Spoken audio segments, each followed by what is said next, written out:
Ever wondered what happens when you'll get all you favorite adult fictions at one place? Yay, you heard it right! Welcome to my Patreon. Currently, we have more than 200+ stories collections. Exclusive, uncensored, 18+ fan fiction awaits you. Stories too bold for the mainstream, crafted for true fans. Dive into steamy world of Harry Potter, Naruto, and Deku. Untamed passion and raw power. Only on Patreon. Ready to unlock the secrets? Join now, link in the description. Now, today, we are gonna see, what if Harry Potter was the Legend of Dragons? Part 1. Also ACESS all part at once by joining Patreon for early ACESS of Super Op stories. Also adult and steamy Harry Potter stories too. Please subscribe this channel, because definitely I will try my best to provide a valuable content for you all. Also check the description to support the original author for this beautiful creation. Remus Lupin, a sickly yet handsome looking man that looked to be in his early 30s, stood with his hands buried deeply in his tatter. Ed brown coat as he watched the football game being played out before him. He was chewing the inside of the scarf wrapped around his neck anxiously. This looked to be shaping up to be one of those CLO's ones that were bad for his heart and health. The rather cold weather was usually a good deterrent for anyone who wanted to spend their Sunday mornings outside, but for Remus, the temperature didn't matter. What mattered to him was watching his adopted charge give it his all to win his side the championship. Said child was dressed immaculately in a navy blue and white football kit, his shirt perfectly tucked in and his socks pulled up high, a vast contrast to his scruffy-looking teammates. The boy was Harry Potter, the most brilliant, determined and intelligent young individual he had ever had the pleasure of knowing. Remus had adopted the boy not long after his 3rd birthday when his father had been killed and his mother had fallen into a coma.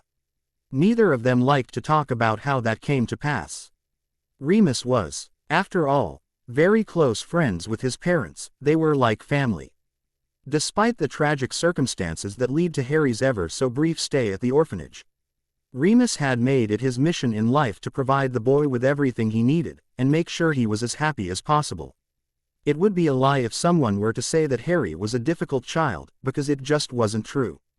The boy may have a twisted, witty and often sarcastic sense of humor that would show itself whenever the boy grew irritated. It was one of the things he grew to love about the boy, one of his unique quirks. It was a unique, amusing and yet humbling experience to have intellectual arguments with a boy he was trying his hardest to raise, but he'd be lying if he didn't say it was a pleasant one. At first, when Remus had adopted the boy, he was a mess. Having basically witnessed the attack on his parents that ruined their lives, it was quite understandable. The traumatic experience had a lasting effect on the boy. He often spent most of his days back 10 in his room, sitting at his desk, and staring out the window at the sky for hours. It was extremely hard to get the boy to speak more than a few words to anyone, and when he did, it was a simple greeting before he clammed up again. Remus had briefly considered therapy for the boy before the most amazing thing happened. Harry started to open up to him when the boy expressed a willingness, nay, a need to learn and acquire knowledge. Harry would often spy him on most nights with a glass of brandy and a good book, reading in silence as they each pretended that the other didn't know they were there. As a child, Remus had always been one to believe that knowledge was power, and that those without it were doomed to be weak and fail in life. It was a view of the world that Harry eventually adopted from his guardian and opted the boy to ask for some homeschooling. Remus was more than happy to oblige. Secretly glad the boy opened up to him. It eventually proved to be the basis of their bond, one that Remus was more than happy to cultivate. Why homeschooling and not enlist in a regular school, you might ask? There were a few reasons, both bizarre and fascinating alike. One reason was that Remus wanted to teach the child personally first to see if Harry's inquisitive mind was any sign of his intelligence. Suffice to say, Remus was satisfied with the results. The second reason was more bizarre than fascinating though. The bulk of what Remus would be teaching Harry just wouldn't be available to the boy if he enlisted in any of the public or private schools London provided. Heck, any other school in the world for that matter. What he, of course, was referring to was that the both of him were a part of a world that existed completely parallel to the regular, mundane world. Harry and Remus belonged to the world of magic where people could utilize and control a spiritual force from within them to perform supernatural and miraculous phenomenon that regular people would think impossible. Remus could hardly expect the local public school, or private for that matter, to cater to that particular aspect of Harry's life. Mainly because the average, non-magical folk, better known as Muggles, were strictly forbidden from knowing about the magical world unless they were related to someone who was a part of it. Several hundred years ago, with the Muggles hosting their witch burnings in the middle of their town squares, destroyed any notions witches or wizards may have had for a peaceful coexistence. How did this affect Harry's schooling though? Well, usually it wouldn't, but Harry was a special case. With a mind that would have anyone label the boy as a genius and an understandable desire and thirst to learn about magic and all that it entails, Remus felt it was his duty to oblige his charge and teach him all that he wanted to learn. So long as Harry promised to keep up with his Muggle studies. Remus indulged the child and taught him whatever he asked to learn of magic. The boy seemed to flourish under those conditions. This is what brought them to the here and now. At the age of 8, Harry had taken an interest in football and had asked to join the local team so he could play. Remus, believing that an active lifestyle would be beneficial for the boy, didn't hesitate in allowing Harry to play for Highbury United, the closest team to their home. If Remus wasn't certain that Harry couldn't perform magic wandlessly, he would have sworn that the boy was performing some sort of magic on the field as he played. The boy seemed to be naturally gifted at the sport, the coach having immediately placed him in the midfield where he flourished after realizing his incredible talent. Remus didn't boast to anyone about this, but it was clear that Harry was the best player on the team. It was also why he enjoyed coming to watch so much. The 90 minutes of the match were almost up, and unless something changed, it looked like the game would go into extra time. Normally, that wouldn't be a big issue, but with the fact that their side had suffered a red card, when one of their defenders mouthed off to the referee, forced them to pick up the slack to cover the empty slot. Brilliant footballers for their age, they may be, but they were still just kids. Our side looked to be running on their last breath, and unless something happened, Remus doubted they would have the legs to run out and continue to perform during extra time. Remus' breath hitched in his throat as Harry received the ball from their goalkeeper in the midfield. Harry would make something happen, that's why the coach loved him so much. The boy's ability to pull out brilliant plays, virtually from his ass, was why he was so good at the game, and he had a wicked right foot. From the dead center of the ground, Harry gave a long, through ball down the middle of the park to their forward. The boy was surrounded by defenders and couldn't do much other than turn his back on the goal and look for a teammate to pass it off to.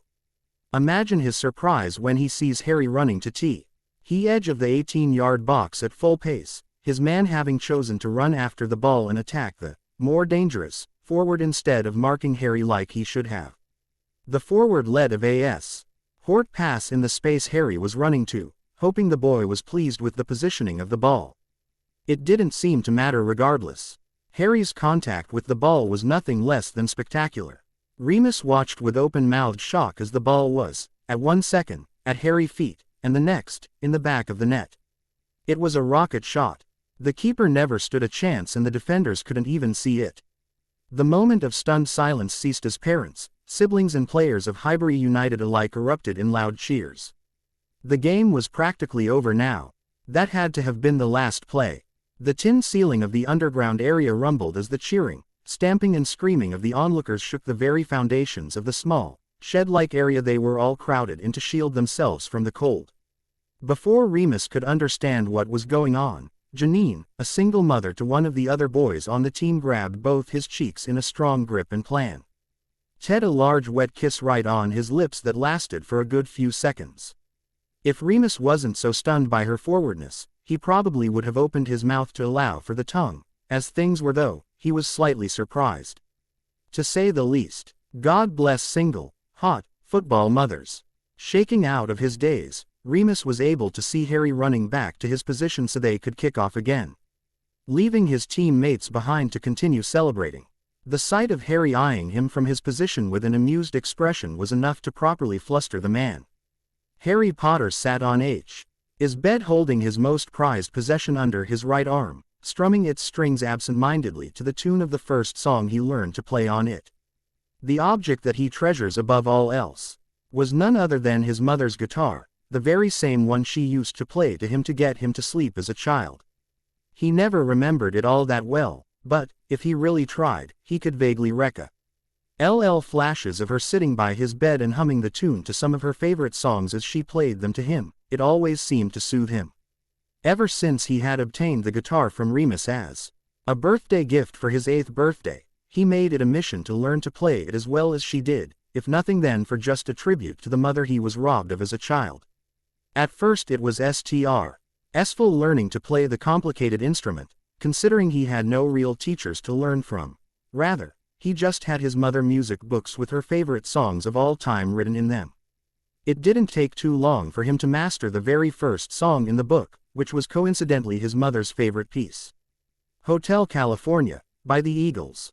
Sure, in retrospect, it probably wasn't the best idea for an 8-year-old to try and learn to play the song that was credited to have one of the best guitar solos of all time in it. His fingers were barely long enough at the time to reach every note. However, once he learned that it was his mother's favorite song to play from her music book, it became a personal mission for him to learn and master it. He went at it with the same fierce determination he used when attempting to learn anything in his life. It had taken him the better part of a year to get the song down to the point where he could play it while reading the notes from the book. And while most would say that it was a waste of time, especially given the circumstances, the satisfaction for Harry to be able to connect with his mother on some level more than made up for it. Sure, he could have asked Remus to get him a teacher, and it would have been an easy task for him to do so. However, for some unexplainable reason, he extremely disliked sharing his guitar, or his ability to play with anyone other than his mother herself. What Harry found amusing was that once he had learned to play the first song in his mother's music book, every other song after it came much more easily.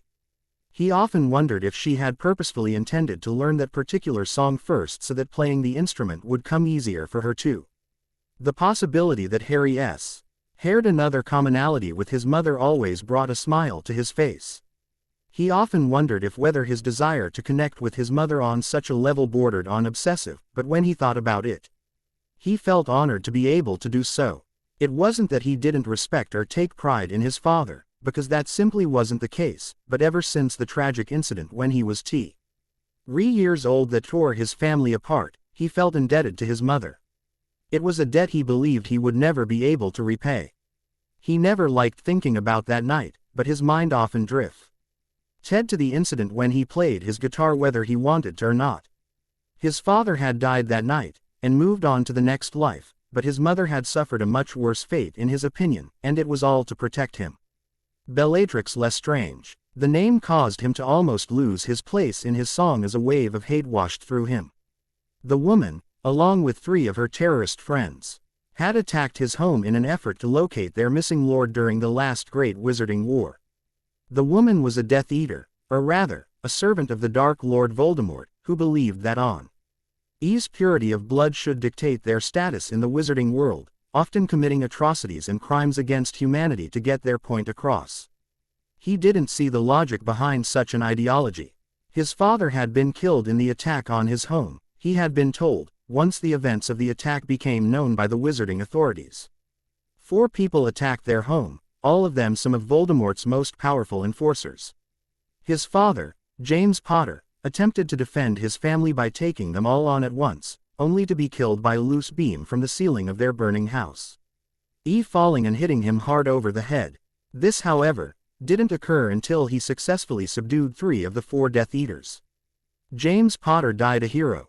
The 4th Death Eater, Bellatrix, had snuck behind the fighting men up the stairs to where his mother was guarding him in his room.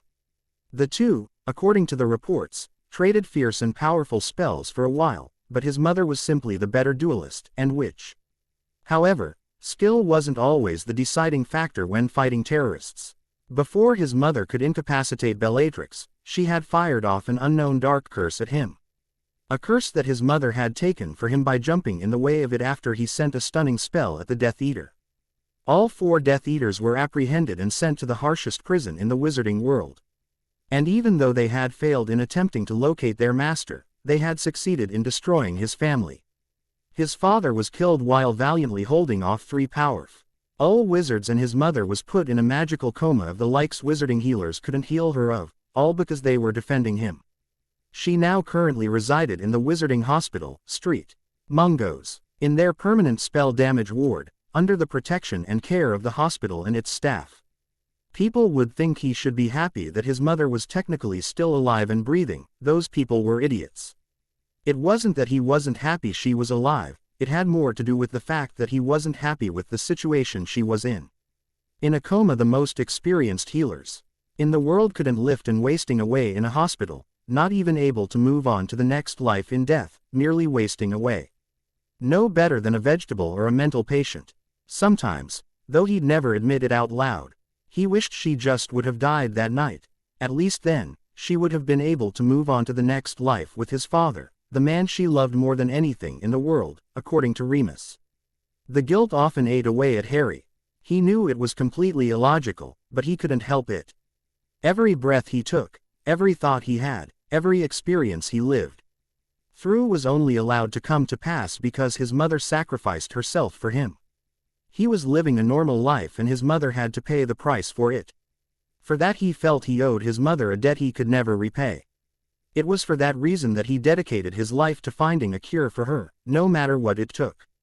His mother was the reason he had pressured Remus into teaching him and helping him understand his parents' school texts. His mother was the reason he had Remus accelerate his learning in Muggle schooling. His mother was the reason he played football and trained every week. He needed to keep fit after all. No one but himself knew the reasons for him wanting to learn and become as powerful as he could. Remus probably suspected, but he never confirmed it. True, Noel Edge was power, and he told Remus he thought as much, but power without a purpose was pointless. What was the point of becoming as powerful as one could be if you had no reason to utilize said power? Harry continued to play his guitar as he pushed the thoughts of his parents out of his mind. It was good motivation to think of them, but it didn't do to dwell on the past if he wanted to help his mother. It was odd how playing this guitar always put his troubled mind to ease. It was like his mother was watching over his shoulder, trying to ease her son's woes, not in person, but in spirit. He liked that feeling. It was probably why he played as often as he could. Harry finally cast his mind to more current affairs, such as the letter addressed to him sitting on his desk. The letter had been delivered not an hour ago by a brown barn owl, signifying that it was obviously from the wizarding world, as owls were the preferred method of mail delivery. He only needed to look at the wax seal. That sealed the letter to know its purpose and who it was from. Hogwarts School of Witchcraft and Wizardry, the most prestigious school for learning magic in Europe. It was seen as a great honor in wizarding society to be accepted to said school, but Harry didn't see it. As far as he could tell, nearly every magical child in Great Britain who was able to wield magic, even in the slightest, was accepted. Regardless, if he wanted to ever attain the freedom he required to help his mother, he would need to graduate from the school, and graduate well. It never ceases to amaze me how good you are at that. No matter how many times I hear you play, a voice said from his bedroom door, causing Harry to stop playing instantly and jump slightly in surprise. He had been so lost in thought he let his uncle sneak up on him. Well, it wasn't too surprising. He had been quite the prankster while at school apparently, according to his father's journals. Harry turned to Remus with a scowl on his face. "Please. Sneak up on me more, you bloody pedophile," he said in jest. "You don't know how to knock."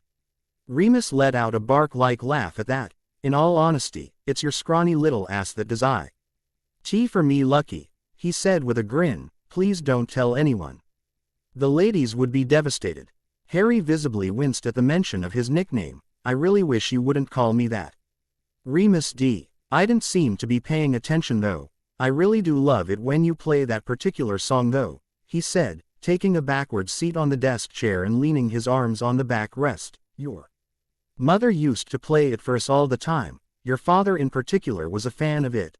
Being brought up as wizards and all, we didn't really know much of Muggle music," he said. Harry didn't miss the dark look that came over his face at the mention of his old group of friends.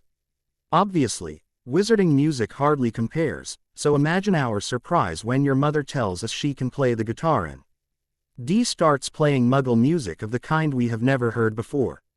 She had your father begging to play more after just one song. He was her biggest fan, he said with a chuckle. Harry couldn't help but smile. He loved hearing stories about his parents. Is there anything you wanted? Asked Harry, not sounding rude, but Remus usually had a point when starting conversations. He wasn't one to waste words when unnecessary, unless he was pranking him or telling him a random joke, of course. Nothing much, actually. It has a lot to do with the letter sitting unopened on your desk actually, he said, casually signaling to the letter laying unopened behind him. You know, most kids usually go ballistic when they receive their Hogwarts letter. Aren't you even a little excited? Harry just shrugged. GGED. I'd much rather continue my homeschooling, he said. Unfortunately, the ministry wouldn't recognize you as an official tutor, especially for someone who's an heir to a wealthy pureblood line, he finished with a shake of his head. Remus had to agree, but Harry didn't need to know that. Don't worry about it, Lucky. Maybe finally you can meet some real friends at Hogwarts, people like yourself. He smiled at the boy. I didn't think I would ever meet any friends when I first went. That was until I met your father, he said with a sad smile. I might be a bit more excited if I wasn't Alred. Why ahead of my peers and I could still play football? I have no idea why they don't play it at Hogwarts. It's not like wizards and witches don't follow the sport either. Remus just shrugged, conceding the point. You could always do some independent study in your own time if you're really that far ahead, and it never hurt anyone to revise knowledge you already know, he said. That and you haven't actually done much practical work at all. I'd imagine that would be fun. Harry nodded. It was true. He had yet to use a wand of his own to do magic, relying on Remus, on the rare occasion when he could pilfer it. And in regards to football, I'd like to say I agree, but Wizarding Britain is one of the most backwards magical countries in the world, ideology-wise, anyway. Purity of blood is only a real issue in some European and Asian countries. Nowadays, he shrugged. Why don't you play Quidditch instead? He asked, a little too hopefully. The basic concept is the same. You have goals. You score by putting some balls through them. You have formations and tactics. It's just a little more exciting, he said with a chuckle as Harry raised his eyebrow in amusement. Football is much more civilized sport than Quidditch, Harry lectured patiently. That, and I'm just better at it. You haven't even played properly yet. You've just flown on one of my old brooms. Remus shook his head in exasperation. Besides, Quidditch is in your blood. You know, your father was the star player on the Gryffindor team, a chaser, back in the day. What is this? Harry asked sarcastically. Gryffindor propaganda. Is that how they stay popular these days? Hardly Lucky. Gryffindor is the house for the chivalrous and brave, and while I'm not saying you're not either of those, I'd picture you more as a Ravenclaw. One who values knowledge, intelligence and wit above all others. Harry shrugged, having already come to that conclusion himself from what he had read about the school he would be a ending in a book called Hogwarts, A History. The school apparently had a way to sort each new student into one of 4 houses representing each of the 4 founding members of Hogwarts. Gryffindor, as Remus had already said, the house that accepts the chivalrous and brave. Ravenclaw, the house which values knowledge and intelligence above all others. Hufflepuff, the house which values hard work and loyalty, and finally, Slytherin, the house which favors the cunning and ambitious. He didn't much care which house he ended up in, but Remus, guess was most likely the correct one if he were to get sorted on his current personality. When are we going to Diagon Alley to get my supplies? Asked Harry, trying not to sound too eager to get his first wand. He had used Remus's before and it just felt wrong to do so. When Harry asked why that was, Remus said that the wand chooses the wizard and that he would undoubtedly have better results with his own wand. I think we can go as soon as tomorrow for your birthday as long as you send your reply to Hogwarts tonight, he said with a smile as he ruffled Harry's hair. Harry scowled, but his smirk lessened the effect it usually had as he swatted Remus's hand away. Now, before we eat the dinner our wonderful house elf has prepared for us, how about you play me a song? Remus asked as he smiled at his adopted charge. Nope, Harry simply answered. I'll be down in 10 minutes. I need to have a shower. Why not? Can't you play me at least something from that John Bovey group?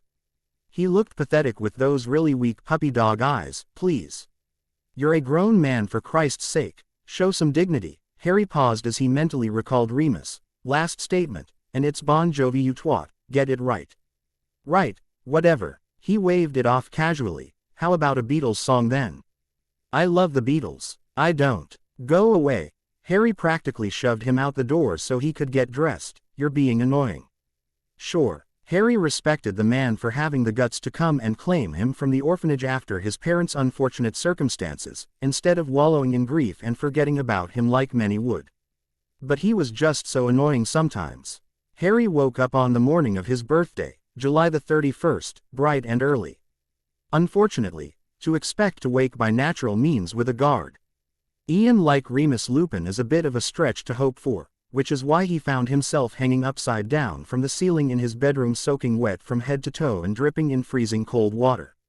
Just wait, you bastard. The second I get my wand. Harry muttered under his breath, with promises of pain and suffering as he waited out the timed charm Remus cast on his bed to wear off.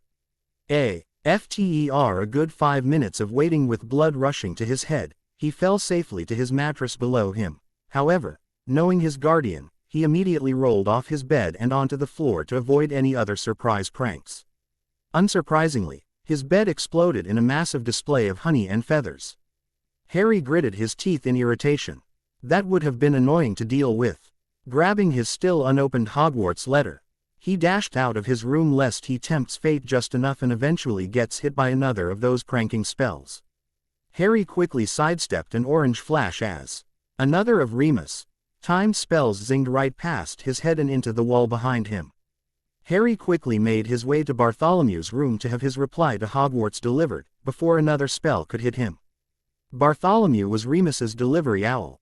He was a fairly large and beautiful eagle owl with dark brown silk-like feathers and piercing orange eyes that almost glowed in the dark when the lights were out.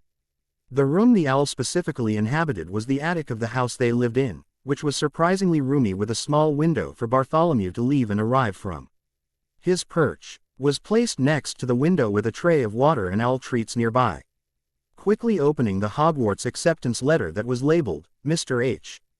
Potter, 14 Jackson Road, Highbury, London, he quickly skimmed through it and found exactly what he expected to be written inside.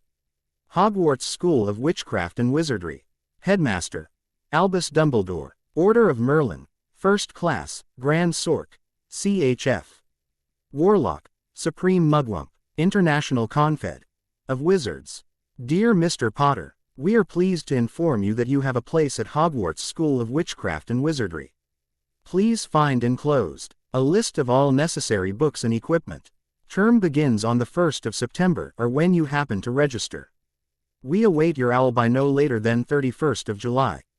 Yours sincerely, Minerva McGonagall, Deputy Headmistress. Harry snorted in amusement when he realized he was cutting it quite short, but Bartholomew would get it there within a few hours easy. He was a fast owl after all. Skimming through the letter, he found a list of supplies filled with things he needed to go to Diagon Alley for to purchase. Hogwarts School of Witchcraft and Wizardry. Uniform. First-year students will require 3 sets of plain work robes black, 1 plain pointed hat black for day wear, 1 pair of protective gloves dragon hide or similar, 1 winter cloak black, silver fastenings. Please note that all pupils' clothes should carry name tags. Set books. All students should have a copy of each of the following. The Standard Book of Spells Grade 1 by Miranda Goshawk. A History of Magic by Bathilda Bagshot. Magical Theory by Adalbert Waffling. A Beginner's Guide to Transfiguration by Emmerich Switch. 1000 Magical Herbs and Fungi by Felida Spore. Magical Drafts and Potions by Arsenius Jigger. Fantastic Beasts and Where to Find Them by Newt Scamander. The Dark Forces. A Guide to Self-Protection by Quentin Trimble. Other equipment. 1 wand. 1 cauldron pewter, standard size 2. 1 set glass or crystal phials. 1 telescope. 1 set brass scales. Students may also bring an owl, cat or toad. Parents are reminded that first years are not allowed their own broomsticks. No broomsticks. Harry reread quietly with a frown. If he couldn't play football, he was hoping to play at least Quidditch, but it seemed he was being robbed of that too. Maybe he could get on the team in second year, he'd have to find out later. For the meantime, he'd just take his football in case he got bored. Writing a quick reply saying he would be in attendance, he attached the piece of parchment to Bartholomew's leg tightly before addressing him. "Hey boy, I need you to take this to Minerva McGonagall at Hogwarts as quick as possible. Think you can do that?" Harry asked, as he stroked the plumage on Bartholomew's chest.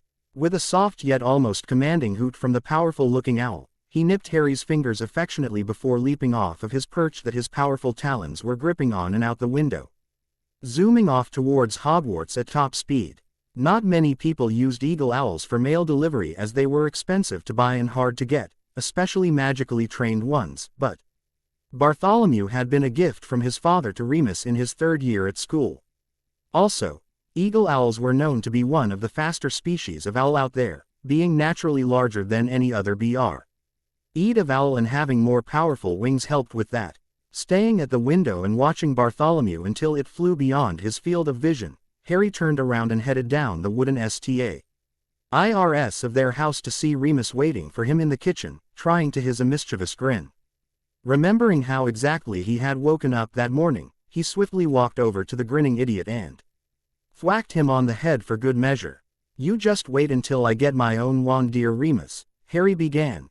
"Don't think a silly ministry's underage sorcery laws will stop me from getting you back for all these years of tasteless pranks," he said with a wicked grin. Remus couldn't help the shudder that went up his spine at the sight of it. For some reason, he knew that Harry would indeed be able to make good on his threat. "Until then, I think I will enjoy my very tasteful prank on a defenseless underage wizard. Thank you very much. And Harry birthday," he said, with his grin not having wavered one bit. "Seeing as we're going to Diagon Alley today, I figured I'd give you your present there," he promised happily. "This will be the first time you've actually gone to Diagon Alley personally, isn't it?" "You know it is," Harry replied with a roll of his eyes as he pulled some scrambled eggs, toast, sausage, bacon and hash browns on his plate. A growing boy had to eat. "Ooh, Master Harry, a very happy birthdays to yous," cooed the odd little creature in a very motherly way from the stove. The creature, apart from speaking poor English, was mostly a dark green in color, roughly 3 feet tall, with large sparkling eyes and batty ears hanging from the top of its head. She wore a very maid-like dress that covered most of her body and was currently making what he assumed would be his birthday cake for later, if the pot with chocolate mixture within was any indication. "Thanks, Lizzie," he smiled at their house elf, who Remus had obtained from Gringotts on the day he had adopted Harry for help in raising a child. The man may have wanted to give Harry a loving home with the absence of his parents, but he had no idea where to begin when raising a young child. That's where Lizzie came into the picture. Technically, house elves are slaves in wizarding society, but the weird thing was that they usually wouldn't have it any other way, and very much enjoy working, so long as they are treated well. Some witches and wizards treat them poorly, just because they're slaves, but in their household, Lizzie was treated with the respect and affection she worked hard enough to earn that, at least. "Breakfast is wonderful as usual," he complimented the little elf, causing her to blush and turn around and continue with her cooking. Lizzie was still fairly young for a house elf, at the age of 15. As they could live for hundreds of years, she had never grown used to the praise she received from her masters, being taught to expect otherwise as a child, and she most likely never would. "Yous is too kind, Master Harry. But Lizzie thanks yous," she said with a smile as Remus laughed. "I can't wait till you get to Hogwarts, Harry. With the way all females react to you, I can imagine receiving letters about rabid fan girls in no time," he said with a loud laugh causing Harry to scowl in response. Remus enjoyed teasing Harry about the reaction he usually got from the female species, especially the siblings of his teammates from Highbury United. They bloody made a Harry Potter fan club, much to his annoyance and Remus' delight. Remus stopped laughing however when he received a spatula to the head, followed by his hair turning pink. Remus yelped in surprise and turned to Lizzie in shock. Had he looked to Harry instead, he would have seen the triumphant gleam in his eyes. "Lizzie is not a rabid fan girl, Master Remus, and you should stop teasing Master Harry," she said with a little scowl of her own on her face as she continued to slap him with the spatula of doom. much to Remus's chagrin and Harry's delight. Remus parked his car at a parking lot near a pub known as the Leaky Cauldron. The parking lot looked fairly empty, which was quite unusual if you looked closely enough. Every other parking lot in the area was filled to the brim while this one only had, at most, 30 cars in it when it could house 200, at least. Harry assumed that, given the situation, that magic was responsible for said oddity. It usually was in London and something weird or unexplainable occurred. Not before long, after maneuvering through the busy London daytime streets. They ended up in front of a dingy-looking tavern that everyone, save for a few random, oddly dressed people, seemed to completely ignore. The tavern was the one they had come for, the Leaky Cauldron. And it looked like it had seen better days. "After you, Lucky," Remus urged him. "Just go right through the tavern and head right on out to the back. We're probably not the only people heading there, oh you can follow someone else." Doing as he said, Harry pushed open the door to see a surprisingly busy tavern littered with all sorts of people. There were a few shady individuals seated in the corner of the tavern talking amongst themselves, 3 hags laughing at what he assumed to be an extremely funny joke, and mostly, wizards and witches having lunch or just passing through. As Remus had guessed, there was a child his age being led by his parents to the back of the pub, so, ignoring everything else around him and looking back quickly to see if Remus was still following him, RRY allowed them to lead him through the pub and out of a door only to find himself outside again, in a dead-end alley facing a brick wall. Sensing Harry's question, Remus motioned to the father of T. He family before them who took out his wand and tapped a seemingly random series of stones on the wall. For a few moments, nothing at all happened until, in a vertical line going down the middle of the supposed dead-end wall, the bricks began to collapse on themselves outwards and horizontally revealing an archway of sorts. If he thought the Leaky Cauldron looked busy, that was nothing compared to the alley before him that was bustling with activity. Off to the right of the entrance they used, there were small booths that people were popping into before going into the alley themselves, most likely as an alternative to the way they entered. "In the future, we'll operate in like those people are," Remus promised him, "but I figured you'd want to enter it from the Leaky Cauldron for the first time like everyone else. I remember doing this myself and how amazed I was at the sight of a busy Diagon alley," narrated Remus as they headed down the alley towards a magnificent, tall white building. Harry just nodded in thanks as he looked at some of the stores they passed by on the way. The main one which caught his eye was Ollivanders, makers of fine wands since 382 BC. He also passed Ohm Apothecary with a sign saying, "Sale on Grindylow slime, 17 sickles a pound," with a weirdly dressed, even for a witch, old woman smiling at people walking by her shop with a large toothless smile. She'd probably get more customers if she stayed in her shop instead of scaring people off before they even entered like she did. Further down the alley, he passed a store that had all sorts of people crowding around it looking at the latest racing brooms and Quidditch supplies. Most of the children seemed to be looking on, with stars in their eyes, at the magical photos of Quidditch stars performing various aerial tricks and acrobatics on their brooms.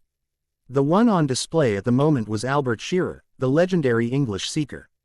The man looked to be Remus' age, if not slightly older, with a gruff, if somewhat jovial appearance with short balding hair. "Where are we going first, Remus?" asked Harry, trying not to sound like a kid in a candy store, though Remus still seemed to think his behavior amusing. "Relax, Harry, we'll get your wand soon," the man assured him with an amused chuckle, "but first, we need to get some galleons from your trust fund to pay for all your supplies." Harry nodded. He knew Remus didn't like using his trust fund to purchase his supplies, but with Remus' health condition and all, being a werewolf, it wasn't exactly easy to find a job or to earn money in the Wizarding Britain. The magical world scorned him for something he couldn't control, and the Muggle world would not appreciate him having to take off 3 days a month to rest after his transformations. Werewolves had it worse than most, it seemed. Another store that they passed by on their way to the Wizarding Bank Gringotts was Flourish and Blots, which was swarming with soon-to-be Hogwarts students getting their required texts for the year. The store was the place everybody went to for their standard, ministry-approved, reading materials, being one of the only shops in Diagon alley that had a selection as large and vast as their own. However, Remus had told him that if one wanted to find books on more obscure and advanced subjects, the shady Nocturne Alley was where you wanted to go. Nocturne Alley was the kind of place most parents warded their children from by scaring them with stories of dark and evil creatures prowling there in the night, ready to strike. Harry often scoffed at that idea. The only dangerous thing in Nocturne Alley were the hookers, dirty slags, the lot of them. They'd do it with a troll if they paid them enough. Finally, they came to a stop before a large pearly white building near the intersection of Diagon and Nocturne Alley that towered over the rest of the buildings as far as the eye could see.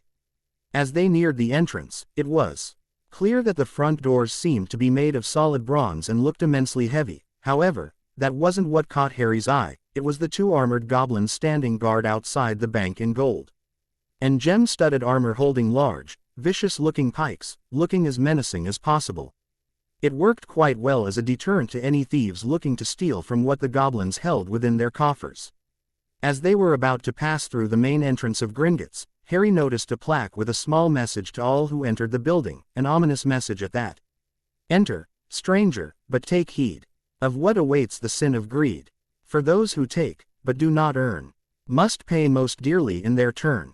So if you seek beneath our floors a treasure that was never yours, thief, you have been warned, beware of finding more than treasure there. Wondering briefly what the message meant by finding more than treasure, down in the bowels of Gringotts, Harry was escorted inside by Remus.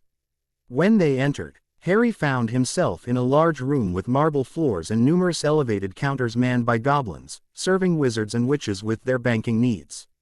As the two lined up at the counter with the smallest line, Harry looked around some more to see several pathways leading away from the main room, no doubt leading to the many vaults and employee offices. The goblins themselves seemed to interest Harry as well, and not because of their looks or the fact that they were goblins either.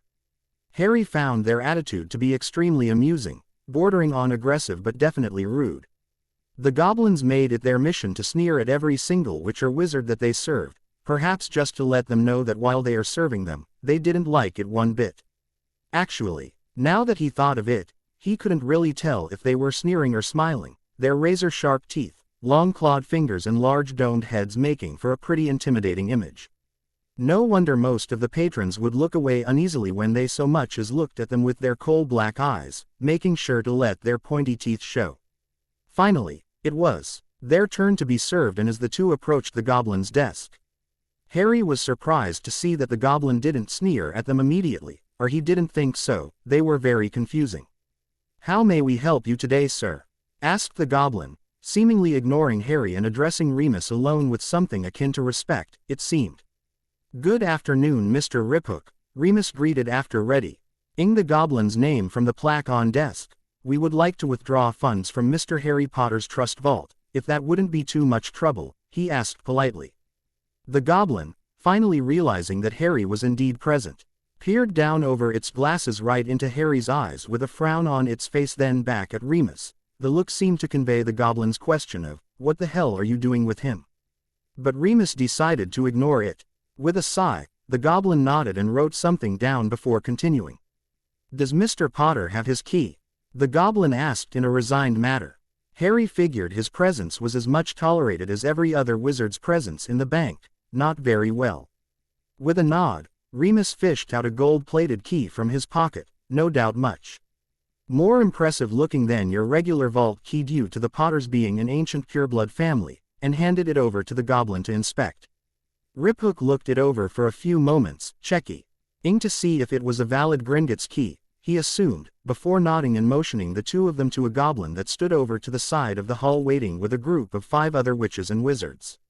When they arrived, the goblin seemed to do a head count before leading them all together down a tunnel. Harry figured that they would take them down in groups, otherwise it would be quite time-consuming getting around beneath Gringotts and to everyone's vaults.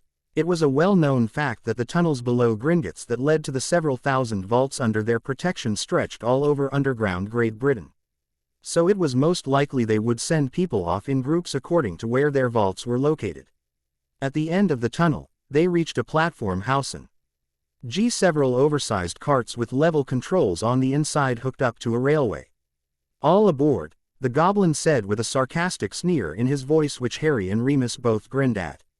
As soon as they all got on, the door of the cart closed behind them. Immediately, the cart lurched forward at impressive speeds through a long series of twisting and turning tunnels. The speed which they were traveling, and the resulting wind blowing harshly into their faces as a result of it, caused Remus' eyes to water. Harry's eyes were protected from such things due to his seeing glasses. The rectangular frames were always seen on his face. For it was seemingly a Potter curse apparently to forever have poor vision. His father had poor vision, and his father's father had it too. Now that he thought about it, he probably should discover a magical way to permanently keep them attached to his face, until he removed them himself, a thought for another time perhaps.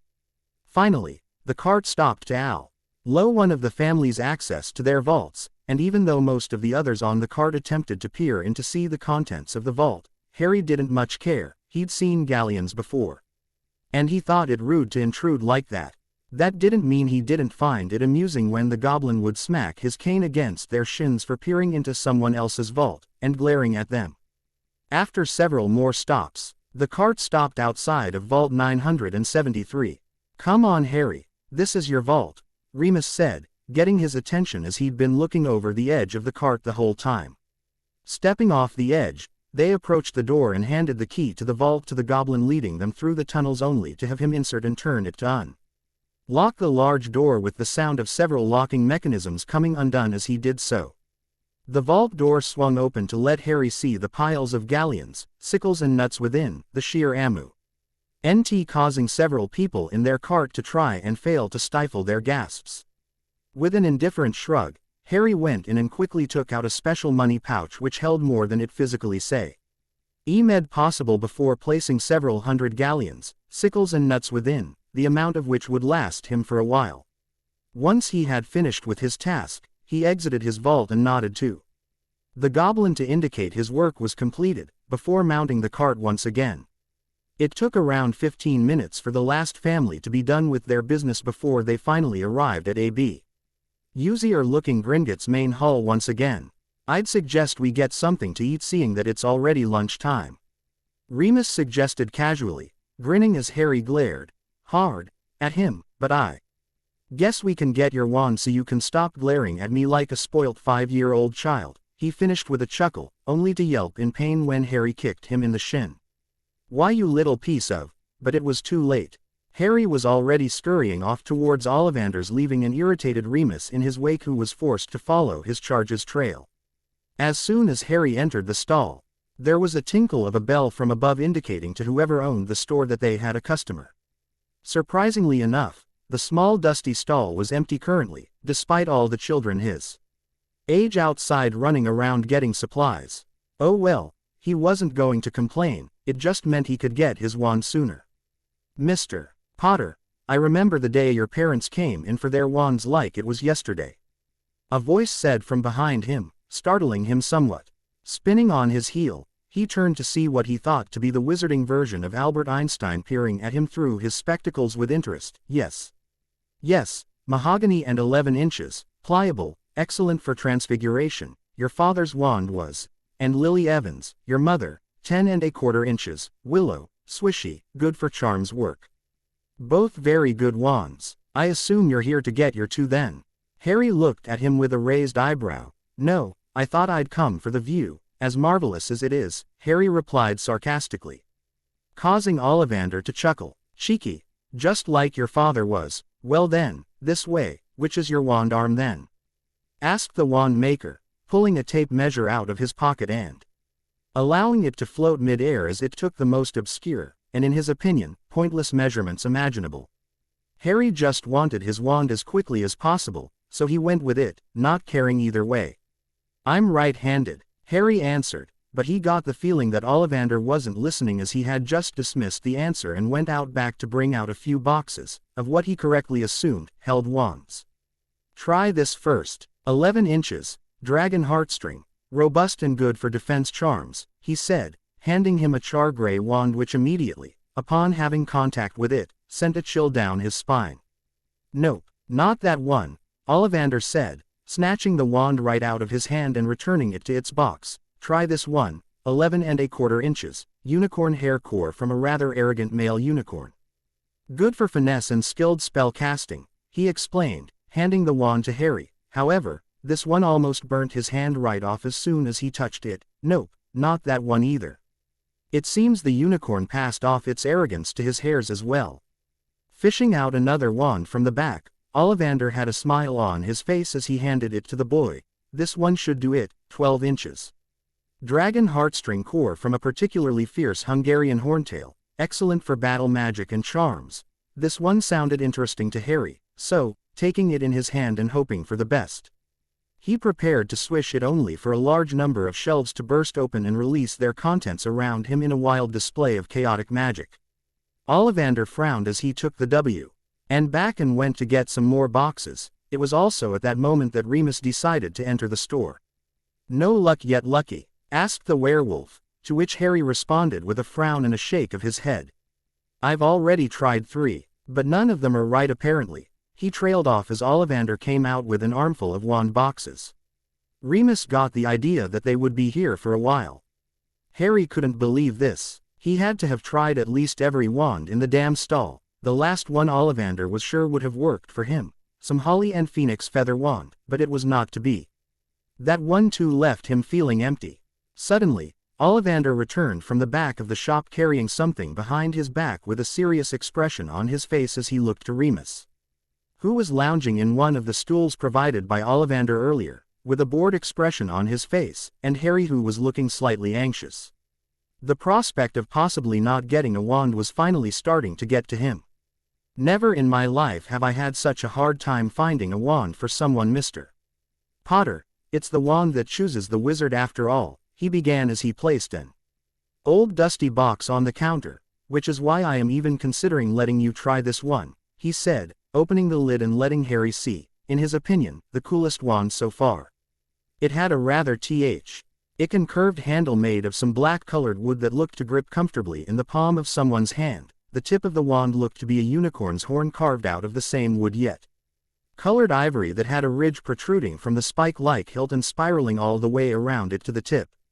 The wand looked deadly, awesome, and powerful. Harry wanted it. Harry warily gripped the hilt of the wand and held it closely, peering at it with a fierce intensity. At first, nothing seemed to happen. No reaction at all, causing Ollivander let out a disappointed sigh. He was out to take it back and inform the boy that he had no wand for him when a light suddenly began to shine brightly from the tip of wand, getting brighter and brighter until Ollivander and Remus had to shield their eyes from the light. However, for Harry, the light seemed comforting, warm, and it didn't burn his eyes at all, allowing him to stare at the core of the light's origin without the slightest need to shield away from the spectacle. The strangest feeling seemed to be coming from the wand, yet it wasn't strange in a bad way. It was a warm, tingly feeling traveling up his arm and then to his chest and out to the rest of his body. If he were to try and explain the feeling he was experiencing, he would describe it as finding a long-lost piece of his soul after a long, tireless search before finally reuniting with it. He felt whole, yet before touching the wand, he never felt empty. It was hard to explain. It was strange, but Harry didn't mind. He instantly knew this was his wand, and he was happy. And he was glad that it was. As the light died down, Ollivander and Remus were finally able to see Harry holding his wand before him, looking at it fondly with a small and content smile on his face. Remus was happy that Harry finally found a wand, both because it was his first wand and because if it had taken any longer, he would have left the store and sworn Harry off magic for the rest of his life. Ollivander, however, had a troubled expression on his face. Congratulations, young Master Potter. I think it's safe to say that we can expect great things from you. That wand you hold in your hand has a long history. One that tells tales of great tragedy and great success. That wand you hold in your hand can be considered both a blessing and a curse, which is why I must tell you of its history and its origins. He trailed off ominously, making sure he had both their attentions. When he saw that he had both their undivided attention, Harry's was flicking between his wand and Ollivander. He continued on with the tale. There is a wand of legends that has had many names in the past, but one name that would be the most proper would be the Elder Wand, and that wand is the wand you hold in your hands right now, he began, in a grandfatherly, storytelling voice. If you were to believe legends, and in the wizarding world, one will learn that to every legend, there is always some semblance of truth. Then perhaps this story may interest you, he said. There was once a story of 3 brothers who were walking, and in time, came upon a river too deep and dangerous to swim or wade across. But because the brothers were learned in the magical arts, they produced a bridge over the river. At the middle of the bridge, they came across a hooded figure, Death himself. Death was enraged, for the clever brothers crossed over the river unharmed while the previous travelers drowned in the dangerous waters. Death pretended to congratulate the wizards and told them why each deserved a prize for their marvelous magic. Ollivander paused there to gather his thoughts. The oldest of the brothers, who was a combative man, asked for a duel-winning wand, also worthy for a wizard who conquered death. So Death retrieved a branch from an elder tree and fashioned a wand to give to the oldest brother, he explained, motioning to the wand in Harry's hands, causing Remus' and Harry's eyes to widen in shock. The second of the brothers, who was arrogant, wanted to humiliate Death further and asked for the power to recall the dead. So Death picked up a stone from the riverbank and gave it to him and told him that the stone had the power of resurrection. The youngest brother was the humblest, the wisest, and did not trust Death in the slightest. He asked for something, enabling him to move on without being followed by Death. So Death most unwillingly gave up his cloak of invisibility to the brother. After this, Death moved out of the way, and the brothers discussed their recent adventure. Ollivander was pleased to see that he had both Harry and Remus enthralled by his tale. They should be. It was very important that they knew this information. In time, the brothers separated towards different adventures. The oldest brother engaged in duels which he always won, boasting about his invincible wand from Death. One night, however, when he was asleep, a jealous wizard crept up on him, slit the brother's throat, and took the wand for himself. Death then took the first brother for his own, he said to the surprised duo. Harry looked at his wand warily, but still held it in an iron-like grip, not willing to give it up. The second brother had a home where he lived alone. He got the stone out one day and turned it thrice in his hand. The woman who he hoped to marry, only to have died previously, appeared before him. She was separated from her deathly world and was sad and cold. Driven mad, the second brother killed himself and rejoined his love in Death. Death then took the second brother for his own. He paused, his eyes flickering as he tried to remember the rest of the tale. Death never found the youngest brother until he took off the cloak and passed it to his son. Death appeared upon the youngest brother, who greeted him as an old friend, and they departed from the world as equals. The 3 objects that Death fashioned for the brothers were forever known as the Deathly Hallows. It is said that whoever wields all 3 of the Hallows will be considered the master of Death, so you see why that wand can be considered a blessing and a curse.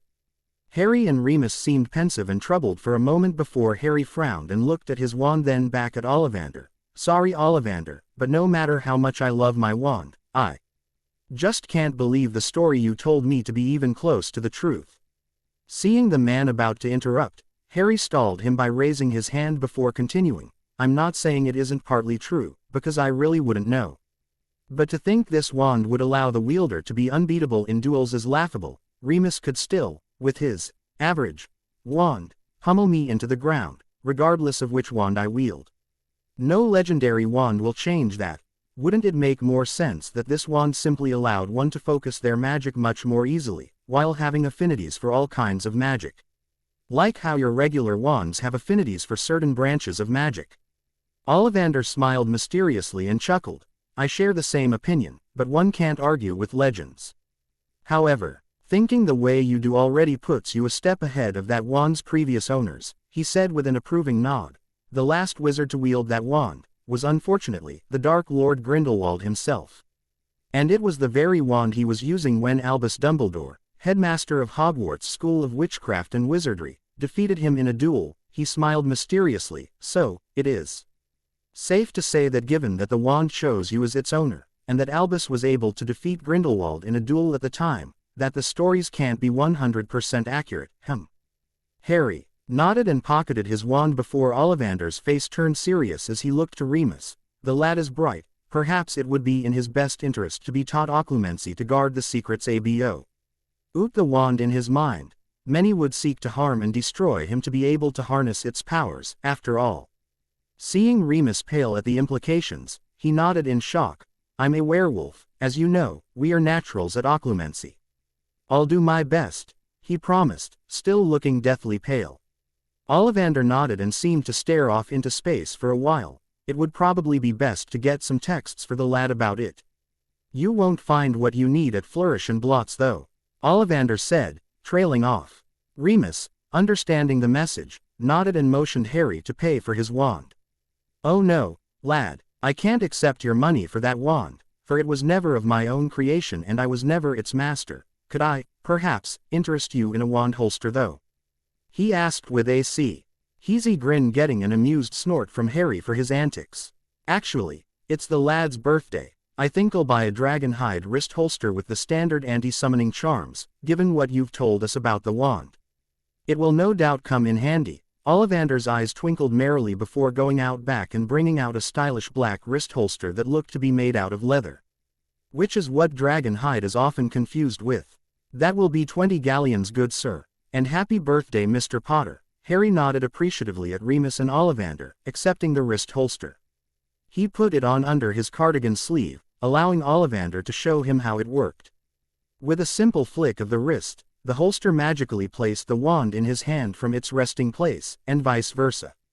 Thanking the wand maker, Harry and Remus left the store to have some lunch before continuing their shopping.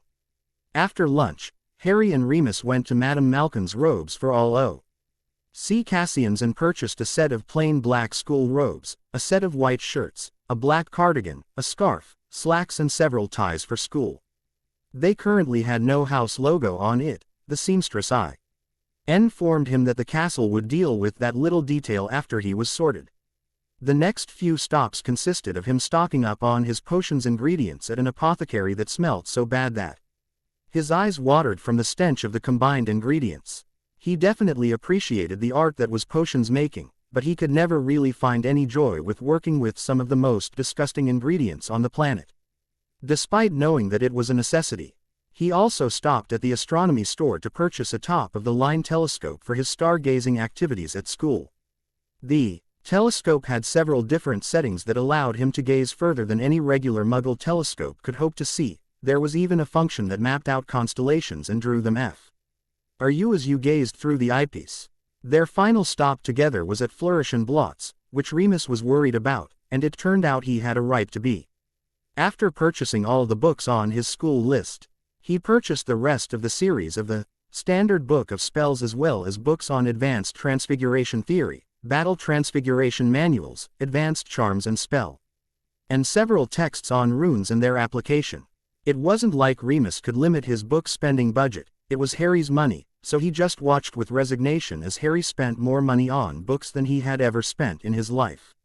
Harry, Remus called after they exited the store, I need to go and buy that book about, you know what, in, you know where, before all the stores close, he informed Harry. In what the boy thought to be the most ridiculous display at failed subtlety he had ever seen, hang around here until I get back and try not to do anything stupid. With a look that said, who me? Yet didn't reassure Remus at all, he begrudgingly left the 11-year-old to his own devices and headed toward Knockturn Alley. Harry did another circle of Diagon Alley, pausing at random shop windows to gaze at their wares until he paused when he saw a jewelry shop. The front window had a wide range of beautiful gold, white gold and silver jewelry, as well as a large selection of earrings, rings, necklaces and bracelets encrusted with all manner of jewels. Stopping at a pair of rather expensive diamond earrings, Harry looked around to see if Remus was coming back anytime soon. Before throwing caution to the wind and entering the rich, goblin-run establishment. Remus, hiding a book under his arm in a non-conspiratory way and utterly failing at looking inconspicuous, let a sigh of relief when he saw Harry leaning against a wall in Diagon Alley waiting for him. His relief was short-lived when Harry turned to him with a satisfied smirk, revealing a pair of pierced ears. The sight almost made him drop the book in shock for a number of reasons. 1. The thought of what Lily would do to him once she awoke from her coma when she realized what he allowed her 11-year-old son to do to himself, and 2. The material they seemed to be made of. Harry couldn't be that stupid, could he? Calm down, Remus, it's white gold, Harry placated the man, his ear lobes sporting 2 identical diamond studs. The base being made of white gold rather than gold or silver, the latter of which was fatal to werewolves. "What have you done?" Remus asked with dread, causing Harry to look at him weirdly. Harry didn't answer, choosing to look at Remus in a bored manner instead. "Your mother is going to kill me," he exclaimed worriedly. "I'm too young to die." Harry just grinned, before motioning for Remus to follow him as they went home, Remus following close behind, looking a mixture between queasy and scared shitless. Lily Potter's temper was not something one usually laughed at. It had been a month since Harry and Remus made their trip to Diagon Alley for his birthday, a month spent reading all of his first-year texts and having Remus teach him the beginning aspects of occlumency with help from the book he had purchased from a shady rare bookstore in Nocturne Alley. Basically, it came down to learning to clear one's mind of all thoughts so that someone versed in the arts of reading one's thoughts will learn nothing. That was that basic principles of occlumency. Remus had him to practice occlumency, meditate so that he can get into practice of clearing his mind of all thoughts. As meditation also required one to do the same thing. At first, Harry found it difficult because as he'd meditate, he would begin to think if he was currently thinking of nothing. Which ended up being quite counterproductive. In response, Remus advised him to merely focus on his breathing in and out to begin with before trying to empty his mind of thoughts. It had taken the better part of the month, but Harry was finally able to empty his mind of all thoughts. Remus had advised him to keep practicing at school because to move on to the next step of occlumency, he would avenue to empty his mind of thoughts instantly, and not in the 30 minutes it took him to do so at the moment. With a promise that he would practice meditation and clearing his mind as much as possible.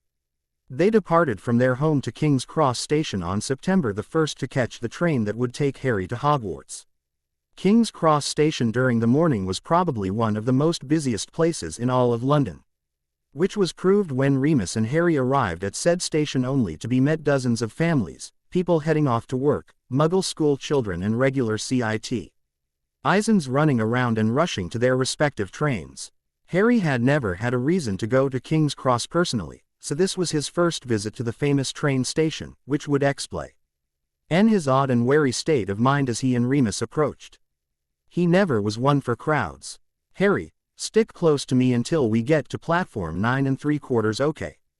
Remus asked with a kind smile, understanding his adopted charge's discomfort. Harry nodded and grabbed onto the back of Remus's coat, allowing himself to be led through the crowd at King's Cross as they passed families that Harry was sure were magical also. Finally, Harry and Remus arrived at platform 10, a platform that was coincidentally devoid of any muggles. "Harry, what you need to do is run into the wall right there," Remus indicated the brick wall before them. "It's an illusionary wall that you can walk right through. Platform 9 3/4 is on the other side," explained the brown-haired man. Harry nodded and was about to walk through before Remus put a hand on his shoulder. "It's best to run through the first time, it can feel a little weird." Shrugging, Harry started at a jog and ran at the wall, only to slam head first into a solid brick wall. Remus was howling with laughter while Harry was clutching his now bleeding forehead in pain. "It's the wall on the other side of the platform, isn't it?" Harry asked rhetorically. Remus couldn't answer. He was laughing too hard. Harry nodded and walked through the wall he just saw another family disappear through on the other side of the platform. Why had he believed Remus so easily? Was it because the number 9 3/4 closer to 10 than 9 and thus would be the wall closer to platform 10 and not 9, like he was walking towards now? His first mistake, he realized, was trying to put logic to anything in the wizarding world. Rule number 1 of the wizarding world was to never try to apply logic to the wizarding world. Harry idly wondered if a bad joke about Fight Club was necessary to make him forget about the pain he felt from his forehead. Instead, immediately after crossing through the completely ordinary barrier, Harry turned around and immediately smacked Remus with a hard close-fisted punch. He had punched before he even crossed the barrier, so there was no way he could dodge it. The hit landed true and Remus dropped like a sack of potatoes. That was often the case when you rocked someone in the balls real hard. "Now we're even," said a smirking Harry to a Remus who was no longer howling in laughter but now in pain as he rolled around the floor clutching his testicles. Or what Harry assumed was left of them. People were starting to look at Remus funny as he continued to moan and wheeze on the floor, clutching his groin area. With a swift kick to the ribs, Remus snapped out of it and got up, if somewhat slowly. "That was uncalled for," Remus said with a grimace after he managed to form coherent words again. Harry shrugged and pointed over toward a single brick that seemed to have fallen off the wall lying near the portal. "Be glad I used my fist and not that brick. Don't think it didn't cross my mind," warned the still peeved Harry. Turning a sickly pale white as he realized how close he was to never being able to father children again, Remus just nodded and put a hand on Harry's shoulder. "Then I shall congratulate you and we shall never speak of this again." Harry had to agree, it was rather embarrassing. "So that's the Hogwarts Express, huh?" Harry asked rhetorically as he pointed to a large red and gold steam train accepting passengers before it took off in half an hour. "Yep. Wonderful, isn't it?" Harry just snorted. "Hardly. It's rather an eyesore. Let me guess, the headmaster was an avid Gryffindor," Harry replied, not why. Ching for an answer, as they both knew very well that Albus Dumbledore was indeed a Gryffindor in his youth. However many centuries ago that was, being 160-something years old. Remus just chuckled. "Oh well. I guess this is it, huh?"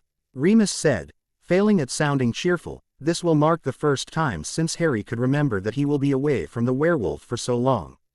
"Yeah. You know, Remus, I got you a present," Harry said, completely throwing Remus for the loop. It wasn't rare for parents to get their children something to mark the first time taking the Hogwarts Express, but the other way around. Ridiculous. "Oh, and what's the occasion?" Harry just shrugged.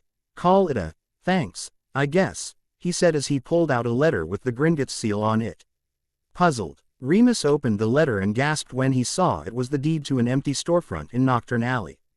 "I know it's hard for you to get a job and all, but I figured, if you owned your own business you wouldn't need to worry about that, especially if it's in Knockturn Alley, seeing as the Ministry of Magic steers clear from there anyway. So long as you don't start a drug smuggling ring or start selling slaves. They won't need a reason to trouble you either."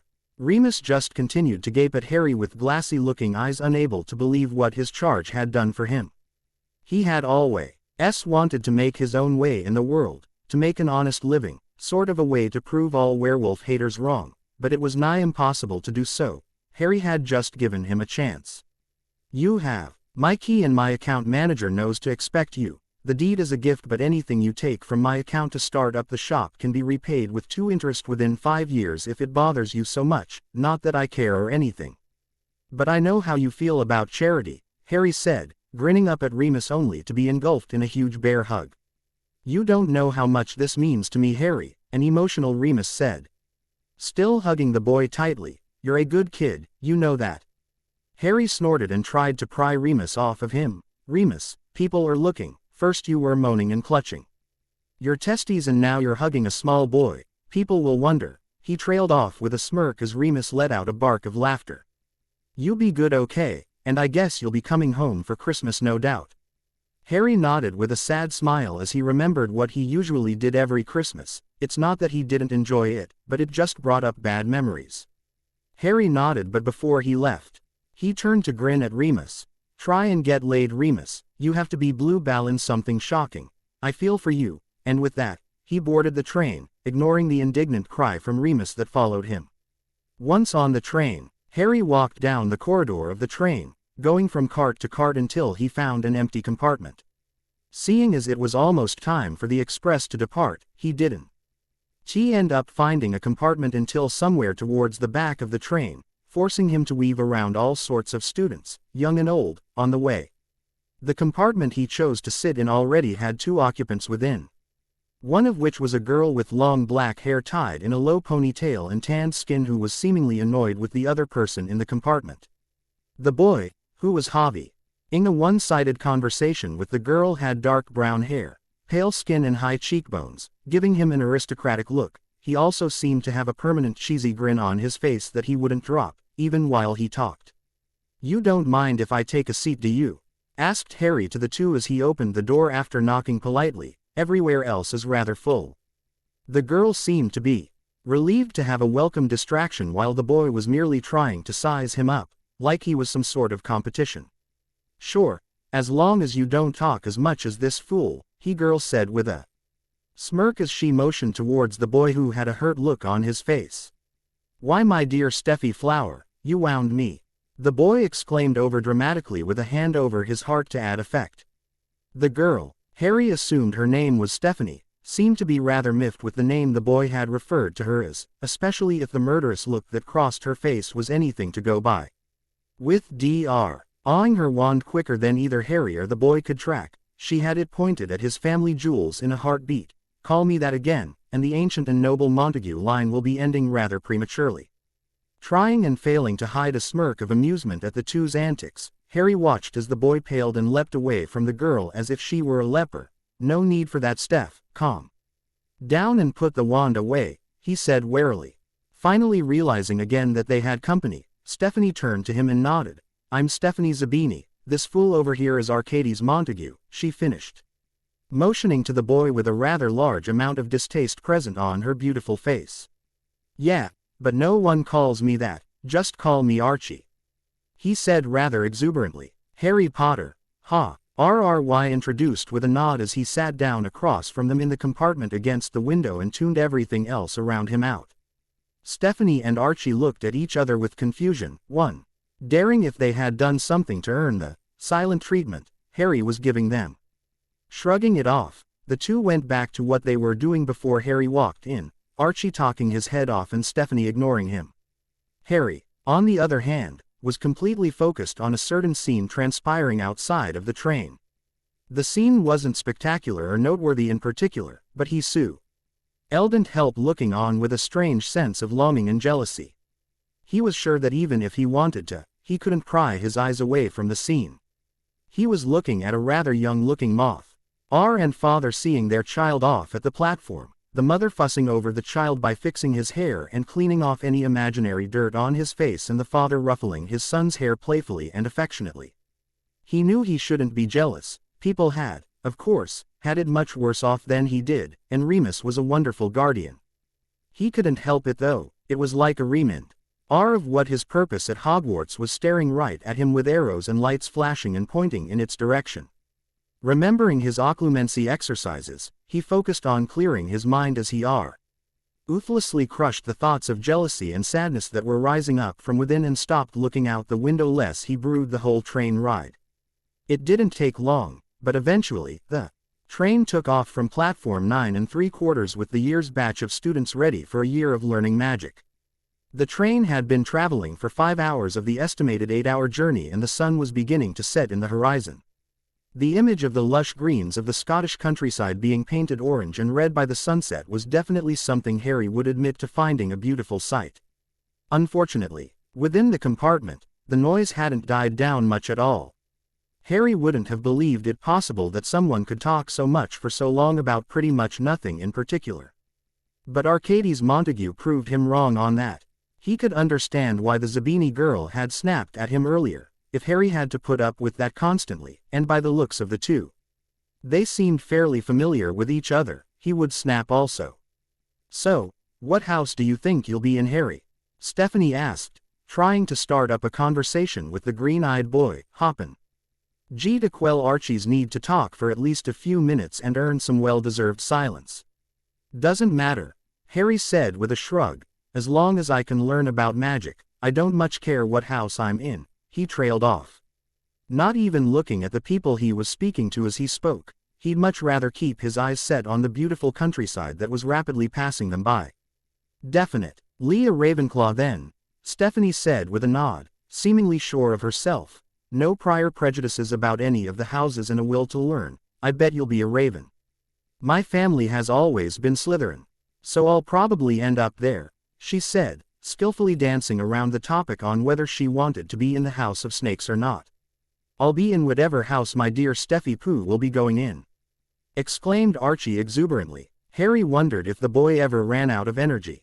Don't call me that, you baboon, shrieked Stephanie at the brown-haired boy who just laughed her off.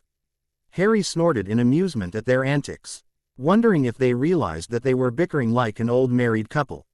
Something funny, Potter, Stephanie yelled, her fiery temper showing itself, and Harry couldn't blame her. She must be close to snapping after having to put up with Arcades for so long and then being called such a ridiculous name. Yes, Harry answered bluntly, halting Stephanie's temper from rising as she looked at him with a puzzled expression while Archie looked at him like he was the next coming of Merlin himself. "Oh my God, you got her to calm down and all you said was one word," he gushed. "That was amazing. You have to teach me how to do that one day." She was all like, "Something funny, Potter." He mimicked Stephanie's voice very poorly as he enacted the scene that had just transpired for them. Stephanie seemed to take offense to his acting skills, "And you were all like, yes, and it was all cool and stuff." Stephanie was grinning as Archie kept ranting on how cool hot Harry was. He was now commenting about his earrings, right at Harry, quite smugly, he thought, at the fact that she had gotten Archie to stop talking to her. Harry glared at the seemingly victorious girl before turning to Archie. "Arcades, did you know most girls like it if you can hold a deep and meaningful conversation with them for hours on end?" Harry prompted, causing Stephanie's grin to change into a look of horror and Arcades to look pensive. "No, I didn't know that, are you sure?" he asked, and Stephanie got her grin back. It seemed that Archie wasn't stupid enough to fall for that trick. Harry wasn't done though. "You say I'm cool, right?" "Well, yeah," Archie agreed. "And because I'm cool, I would know how to impress girls, right?" Harry prompted. Archie looked Stephanie with a thinking look on his face. "He is pretty cool, so he must know what he's talking about," he agreed again. "No, Archie, he's lying. Don't listen to him." Stephanie tried, but it was all in vain. "Would a cool person lie to you, Arcades?" Harry asked with an understanding and sincere look on his face. Archie just crunched his nose and eyes up as he scrutinized Harry before shaking his head. "No, a cool person wouldn't do that. So talk to her. I bet she really likes you but is hiding her feelings from you because she's just embarrassed," he said with a smug being sent back to Stephanie, who had gone from being smug a moment ago to looking at him with horror and betrayal. Harry 1, Stephanie 0. Archie, on the other hand, seemed to think Christmas had come early. "Ick, knew you always loved me, my Steffi bear," Archie swooned as he wrapped Stephanie up in a tight hug, who was still looking at Harry with shock. As Archie went to lean in and claim his prize, that being his fair lady's lips, Stephanie immediately snapped out of her stupor and kneed Archie in the groin. "She wants to take it slow, Arcades. You can't just throw yourself at her like that," Harry scolded the boy as he grunted from the floor, indicating that he heard. Stephanie, however, had that same murderous look in her eyes that she reserves for Arcades, burning right into Harry's skull. Fortunately, or unfortunately for the two, they were interrupted when two red-headed boys barreled into the compartment, closed the door behind them and hid below the window as not to be seen. "Brother of mine, I think that girl is crazy. I am going to have to agree with you, Gred. I don't think she would prank her ever again if we want to keep out bits." "Too right, old chap." Harry, Stephanie and the recently recovered Arcades looked on in confusion as two red-headed twins their age seemed to be conversing with each other without any special regard to who else was in the compartment with them. "What should we do next, do you think, Fjorge? We could steal all the chocolate frogs and let them loose on the train. Or we could throw dung bombs in the toilets. Or we could magically tie Charlie's shoelaces together." "Oh, that is just devious, brother of mine. Why, thank you, old chap." Harry, Stephanie and Arcades were watching the exchange between the two boys like a tennis match. Before they were about to leave their compartment as quickly as they barged in, they turned around revealing pale skin and freckled faces. They seemed to be identical twins. "Thanks for not snitching us out. I'm Fred. And I'm George Weasley." They introduced themselves with huge Arcades-like grins. Immediately, as soon as they left, Archie looked up to them and grinned. "I like 'em." Harry and Stephanie simultaneously rolled their eyes in annoyance before going back to what they were doing previously. Harry looked out the now dark window, Stephanie ignoring Archie and Archie talking animatedly. The Hogwarts Express finally stopped at Hogsmeade, a village on the outskirts of Hogwarts itself that, according to Hogwarts, a history, was visitable by third years and above during the school year with parent permission. Not half an hour ago, right before they arrived, a voice carried over the train telling them to change into their school robes before they arrived. That had caused situation which eventually caused Archie to get a huge black eye. It was weird for a kid his age to be such a pervert, and it seemed Stephanie didn't appreciate it too much. Hogsmeade Station was so dark that even when the students got off the train, they could barely see more than 10 feet in any direction. The cold Scotland air also assaulted Harry's senses as soon as he stopped off the train, and leaving the warming charms of the express behind. Eventually, after the first years waited by themselves for a while as they watched the older students walk off in the direction where some carriages were, a large bobbing light started coming from the opposite direction. First years, this way please, yelled a booming voice over the sea of first years. The huge man had to be over 10 feet tall with a huge bushy beard and beady eyes while wearing a large haggard coat. Come on first years, my name's Rubeus Hagrid, but everybody calls me Hagrid. Follow me up to the castle now, it's cold out, he said. Turning around and motioning for them to follow him, try to keep up now, no fallen beyond. The path they were lead on was narrow, cold and even darker than back at the station. If it weren't for Stephanie standing directly in front of him, he was sure he'd probably walk off the patch. The crunching of dry leaves could be heard after every step they took, but Harry could honestly see no trees of shrubbery. Merely blackness, the back of Stephanie's head and Hagrid's lantern. Eventually, Hagrid stopped walking and turned a corner in the forest. They seemed to be into the most beautiful sight Harry had ever seen.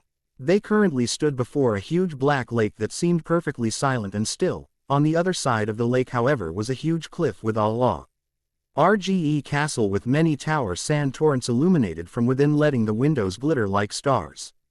The night sky above the castle with the half-full moon gazing down at it bathed it in an ethereal light which made everything look surreal and incredibly magical.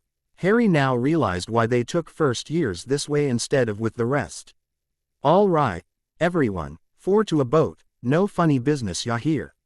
The huge man warned with his thick accent, indicating to the dozens of wooden boats lined up at the lake's shore. Archie, Stephanie, Harry and another handsome-looking boy with light WN hair and rosy cheeks boarded the boat closest to them and jumped slightly in surprise as the boat took off on its own when they were all safely on. The boy that boarded with them, according to Archie's conversation with him, was named Cedric Diggory, and he was just as nervous as apparently Archie was about going to Hogwarts too. Harry watched with amazement as huge tentacles broke the surface of the lake and waved about in the air amidst the shocked gasps and frightened shrieks as if welcoming them to the school. "There's just Betsy the giant squid, she won't hurt you unless you hurt her RST. Wonderful beast she is," he commented, sounding almost wistful to Harry's amusement. He idly wondered if the two should get a room before shivering at the disgusting mental picture that thought provided. They eventually reached the cliff side that the castle was residing on, revealing a dimly lit cave going into the cliff. The quartet on the boat had to duck their heads slightly so they wouldn't bonk their heads, it was that low. But not painfully so. The boats all docked within the cave by a sturdy-looking pier that was no doubt being held up and strong by some sort of magic so it wouldn't wear away and collapse. Hagrid then led them up a large flight of stairs that eventually lead out to a large grassy clearing. Across the clearing, nearly a few hundred feet from them, seemed to be the front gates of Hogwarts, and up close she looked even more imposing and magical. Hagrid led them across the gassy clearing to the large wooden door and knocked 3 times with his huge hand so that someone would open up. Eventually, a stoic-looking black-haired witch opened the door for Hagrid and looked at them coolly. "Here's the first year's Professor McGonagall, ma'am," presented Hagrid Ugly, to which the woman responded with a small smile and nod in thanks. "Children, welcome to Hogwarts." Harry, Stephanie, Archie and Cedric all stood in a small room within Hogwarts waiting to be led into the Great Hall so they could be sorted. McGonagall had all informed the uninformed about the house system, which pretty much is what Harry already knew, along with the fact that any actions deemed worthy of reward would earn points for their house and the opposite for actions deemed worthy of punishment. At the end of each year, the points are tallies and a house cup is awarded to the house that has obtained the most points. Harry and probably most of the other first years were also able to see their very first ghost as the Slytherin ghost, the Bloody Baron, floated into the room they were waiting in and just glared at them all for a while silently with slightly intimidating eyes. The blood stains on his ghostly white outfit were commented to, probably, be applesauce by some naive girl waiting with them in the room. "What do you think they'll have us do to get sorted?" asked a nervous Archie, more to Cedric and Stephanie because Harry hadn't seemed like the talking type since they'd met. "How in the name of Merlin's balls am I supposed to know?" countered a grumpy Stephanie. She didn't like being made to wait. "It is unbecoming of a lady to use such language, Stephanie," Harry piped in. For the first time in their conversation, Archie, expecting his long friend to blow up at the somewhat east dig at her, gaped incredulously when she merely blushed while looking away from him and murmured an apology. Cedric seemed to find the scene amusing as he just offered a chuckle. "I asked my father before we boarded the Hogwarts Express about how we get sorted. He said that I tease a secret and that nobody going to Hogwarts for their first time should know how." Harry nodded dismissively, still leaning against the wall and looking off into space. The other three just assumed he wasn't really paying attention. But in truth, to pass the time, Harry was practicing clearing his mind for his occlumency lessons to pass the time. Archie frowned in thought. "What if we have to fight a dragon?" "Yeah, I bet that's it, and depending on how we go about it, they decide on what house we belong to. If we defeat it in fair combat, we go into Gryffindor. If we outwit it, we go into Ravenclaw. If we befriend it, we go into Hufflepuff, and if we use our cunning to strike it down from the shadows, we go to Slytherin."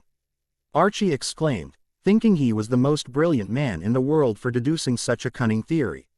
Some of the other first years who overheard his theory were looking pale and more frightened than ever at his theory, while Stephanie was glaring daggers at him and Cedric trying to suppress a laugh. "You are the biggest moron if have ever had the displeasure of meeting," shrieked Stephanie. "He has no idea what he's talking about. They won't make us fight AD. Ragon," Stephanie said to the others in hearing range, trying to calm them down somewhat. "You have a better idea then," Archie challenged, his pride hurt at being shot down so easily. "Yes, Stefan, i.e. provided they assess our personalities with some magical object, and judging by the assessment, they place us into a house that would suit us best," she offered, and Harry had to admit, as he overheard, that it seemed like a well thought out and reasonable guess, maybe too well thought out and reasonable. Harry looked her directly in the eyes after she was done and noticed with satisfaction that he looked a little nervous and embarrassed under his gaze. He found it funny. "As if it would be that simple, Stephanie," Archie countered, looking as pompous as you would expect a pureblood politician.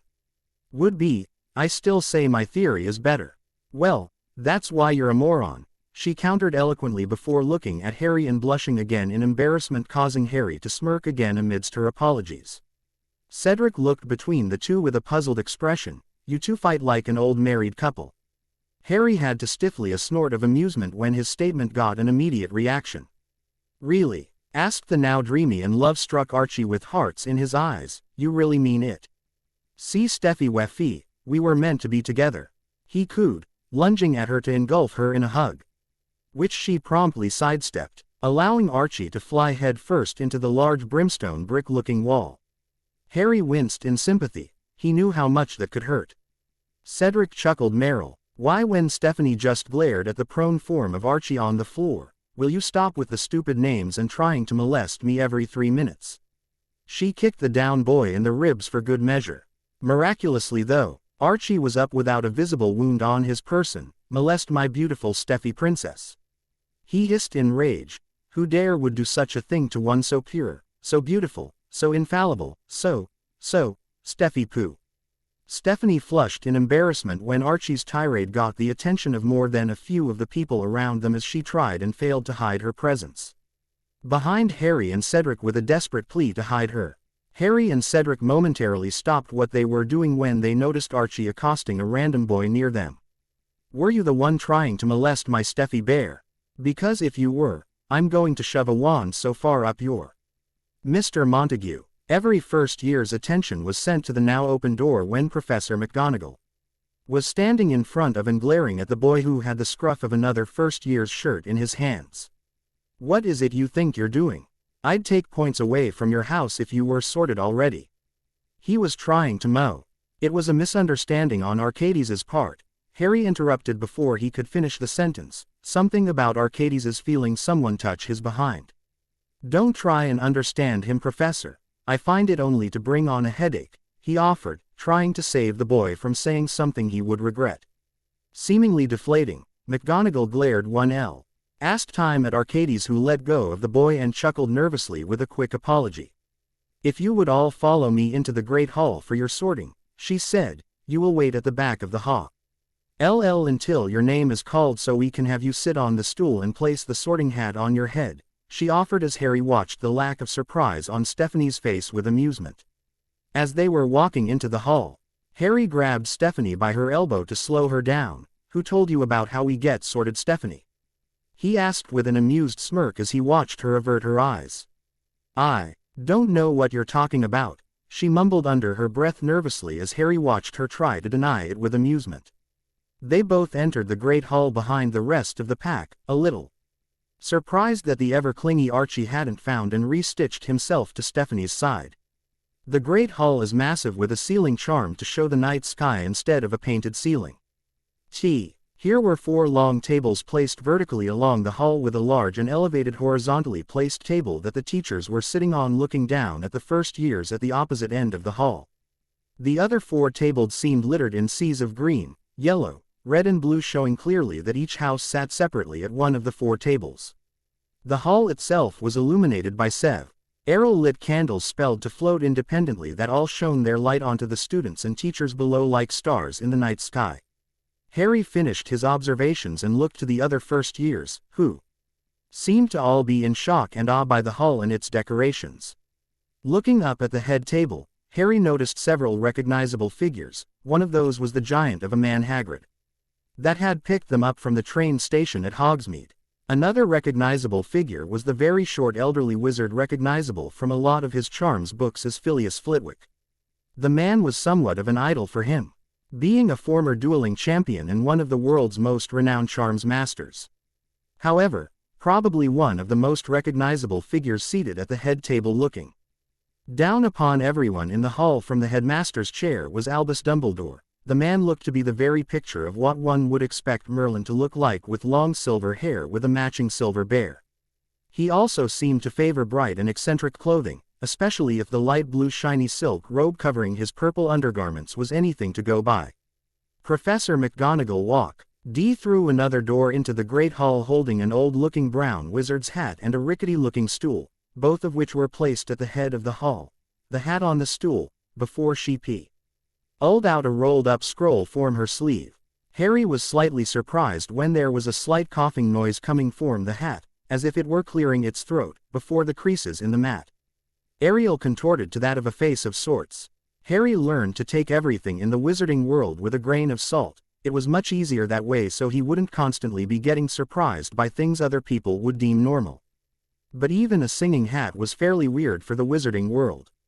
Oh, you may not think me pretty, but don't judge on what you see. I'll eat myself if you can find a smarter hat than me. You can keep your bowlers black, your top hats sleek and tall, for I'm the Hogwarts sorting hat, and I can cap them all. There's nothing hidden in your head the sorting hat can't see, so try me on and I will tell you where you ought to be. You might belong in Gryffindor, where dwell the brave at heart. Their daring, nerve, and chivalry set Gryffindors apart. You might belong in Hufflepuff, where they are just and loyal. Those patient Hufflepuffs are true and unafraid of toil, are yet in wise old Ravenclaw. If you've a ready mind, where those of wit and learning will always find their kind, or perhaps in Slytherin, you'll make your real friends. Those cunning folks use any means to achieve their ends, so put me on. Don't be afraid, and don't get in a flap. You're in safe hands, though I have none, for I'm a thinking cap. Everyone in the hall applauded politely at the conclusion of the song. Harry looked over to Stephanie, who was standing beside him with a raised eyebrow, his question clearly on his face. A little guilty, Stephanie gave a small smile before slipping her face back under a mask of neutrality. My father told me that the sorting hat looks through our minds to determine which of the 4 houses' qualities we mostly possess and sorts us into that house. Also, that hat comes up with a new song every year at the opening feast, she explained quietly so only the 2 of them could hear. Harry nodded dismissively. That information didn't really interest him. What interested him more was the information that the Zaban My lord was in a position to release such secrets that he knew were under secrecy oaths without a worry in the world for any sort of reprimanding that he may receive. Asmodeus, Gareth, called out McGonagall from the now unrolled sheet of parchment. A boy with light brown hair and gray eyes scurried forward as everyone in the hall had his eyes set on him. McGonagall with a thin-lipped smile led him towards the chair where he sat down and placed the overly large hat on his head, allowing it to engulf his head whole. There were several moments of silence before the hat spoke up for the hall to hear. Hufflepuff. The table that was the second from the right erupted with cheers as the boys' robes magically changed to match the Hufflepuff colors of black and yellow. The boy scurried over to the table and took a seat with his fellow housemates while McGonagall called forth the next person. Diggory, Cedric, McGonagall eventually called, catching Harry's attention. The boy seemed right, and he seemed to have already made friends with Arcades and Stephanie, so he listened in. Hufflepuff. Cedric took the hat off and blushed in embarrassment when the hall cheered for him before moving over to his table and sitting beside Gary, the first boy sorted. Harry zoned out as he looked around the hall some more, taking in the details of the still foreign room. Just as he was wondering how hungry he was, another familiar name was called out. Montague. Arcades. With large, proud steps, Archie strode up to the chair and put the hat on his head, his cheesy grin still in place. ND could be seen from under the rim of the hat. Harry watched the boy's facial expressions intently when he noticed the grin slip only to be replaced by his lips thinning, a look that almost looked out of place on the boy's features. After a long while, the longest yet out of all the students, the hat made its decision. Ravenclaw. Stephanie looked particularly dumbstruck. Ravenclaw, the house the witty and intelligent was the house her buffoon of a friend was sorted into. Maybe the hat was on drugs. Potter. Harry, McGonagall called out as Harry walked down the aisle between the two tables and took his seat on the stool before McGonagall placed the sorting hat on his head. A good mind, very good, and you seem to be trying to block me out with occlumency. I'm afraid that won't work. Harry was shocked to hear a voice inside his head, and almost on instinct, he emptied his mind of all thoughts just as he was taught to do, though the hat seemed to still be able to read him. What do you mean it won't work? You can actually read my mind? Harry asked with shock. He didn't think a mind could actually be read. You may have the rudimentary skills of occlumency down, Mr.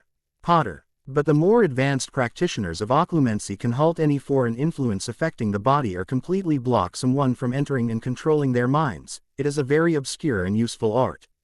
But we aren't here to discuss occlumency, we're here to get you sorted. Harry still kept his mind stubbornly clear, not wanting to influence the hat in any way with his stray thoughts.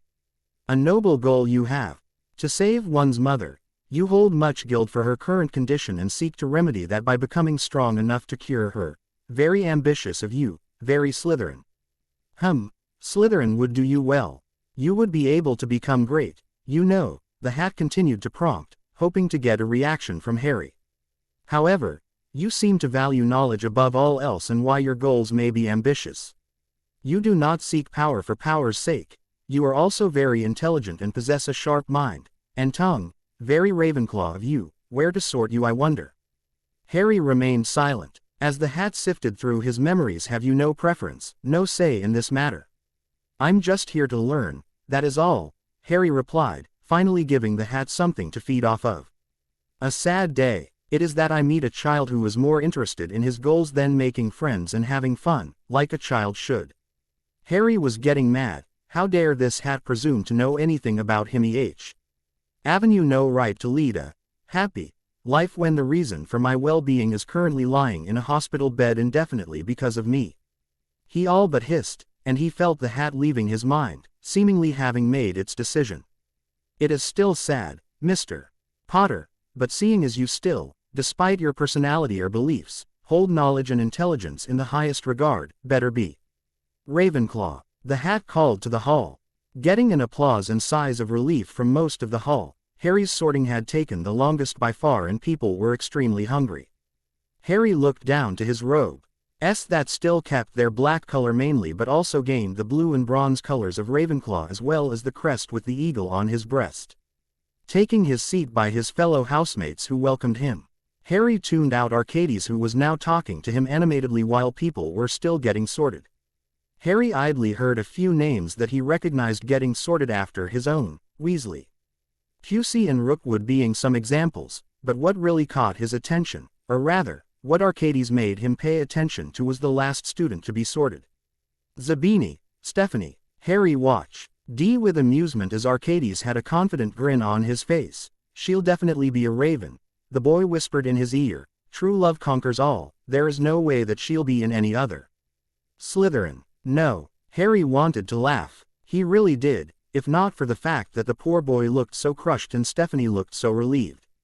However, Arcades continued to prove how amusing he was. His despair quickly turned into anger. "That piece of shit hat planned this," he said, fuming while sending a withering glare at the old and scrubby-looking hat. "He told me I would find true love with my Steffi Pooh if I went into Ravenclaw."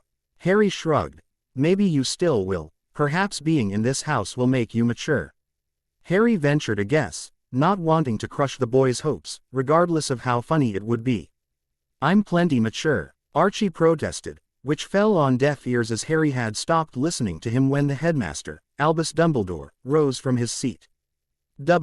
Elcombe students, new and old, to another year of learning magic at Hogwarts School of Witchcraft and Wizardry, he greeted amidst the silence of the hall. "Before we begin with the feast," he trailed off amidst the groans of protests from hungry students, "a few quick announcements are in order. As you know, Mrs. Thickness can no longer be your defense professor due to wanting to seek a career within the Ministry of Magic. So your new defense against the dark arts professor will be Professor Robards, who has served as an auror for the Ministry of Magic for the past 20 years, please make him feel welcome." There was a polite applause for the new professor, who stood from his seat a few seats down from Dumbledore. The man had the look of a battle-hardened warrior who had survived Thrug War with his graying hair and muscular features. "As always, the Forbidden Forest is just that, forbidden. Any students caught out of bounds will be given an instant detention with our resident caretaker, Mr.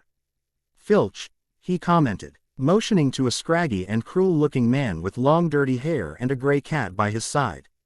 "Aside from that, I don't wish to hold you from your meals much longer, so enjoy," he announced, and with a clap, the tables were instantly filled with a banquet of food, easily more than every student could eat, appearing before them. The food ranged from chicken, corn, bread, soups, steak, mashed potatoes, peas, all sorts of vegetables and pitchers of pumpkin juice. The sight of all the still steaming dishes almost made Harry drool in delight. He hadn't realized how hungry he was until just then. Harry piled his plate for as much food as he thought he could eat and dug in while looking around at the other first years that had been placed into Ravenclaw along with him.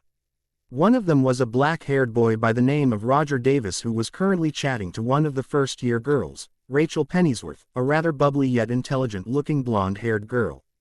Beside the two sat a shy girl who seemed to be just listening in on others' conversations. He remembered her to be Rona Simmons, a girl with light brown hair and rosy cheeks. Beside Archad's were two other boys Harry couldn't remember the names of, as well as Anthony Silvers, who boasted about preferring the name Tony. Harry shrugged and continued to eat, feeling oddly amused with Shades's current mood as he moped while eating his meal. Harry was just pleased that no one sought to start a conversation with him, as they were much too busy chatting amongst themselves. He just wanted to eat dinner in peace.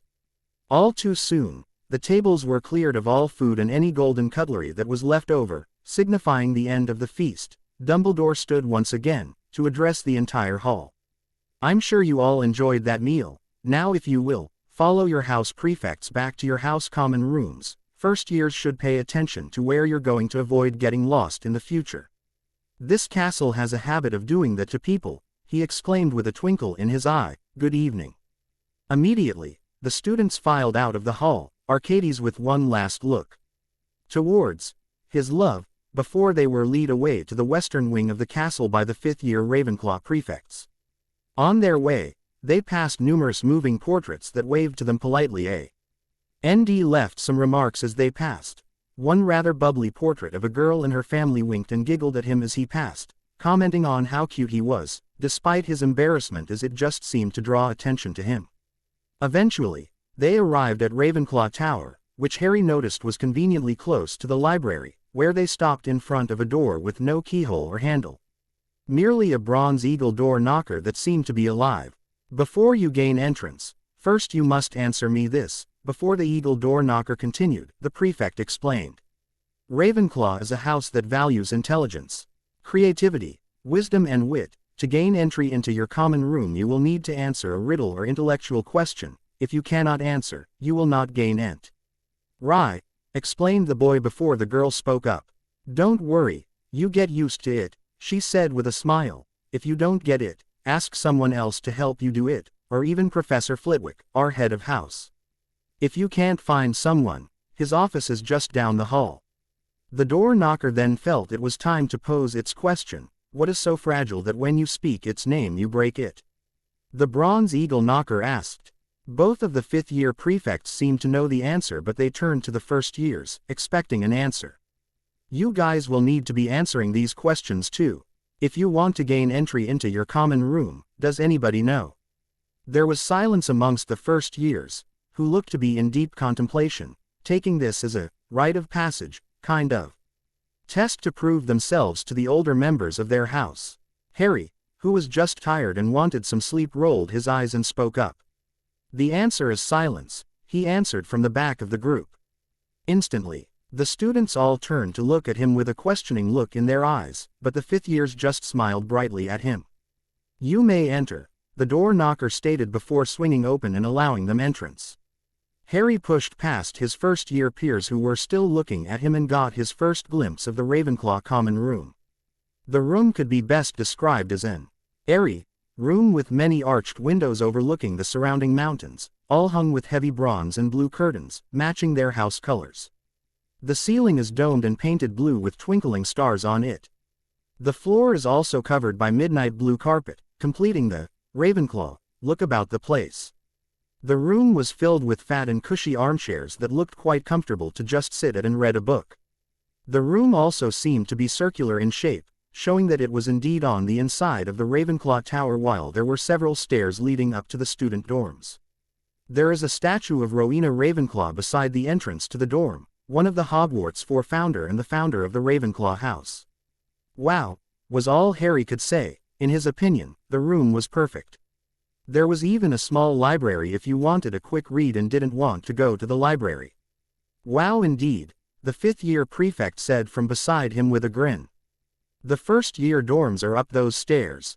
Girl on the left, boys on the right, he said, motioning to the stairs on the other side of the room.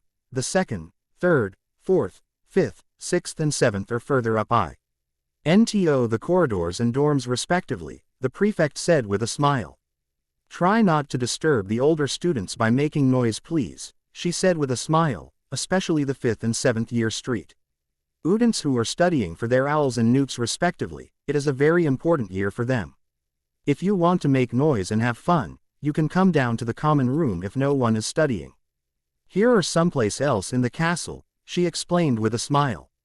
Also, as Ravenclaw students, we pride ourselves on being the most intelligent and studious of all the other houses at Hogwarts, the prefect said with pride. So, once a week, there is a mandatory study group for all first through fourth year students held by fifth year students. It helps you learn and helps the fifth years revise for their OWL exams.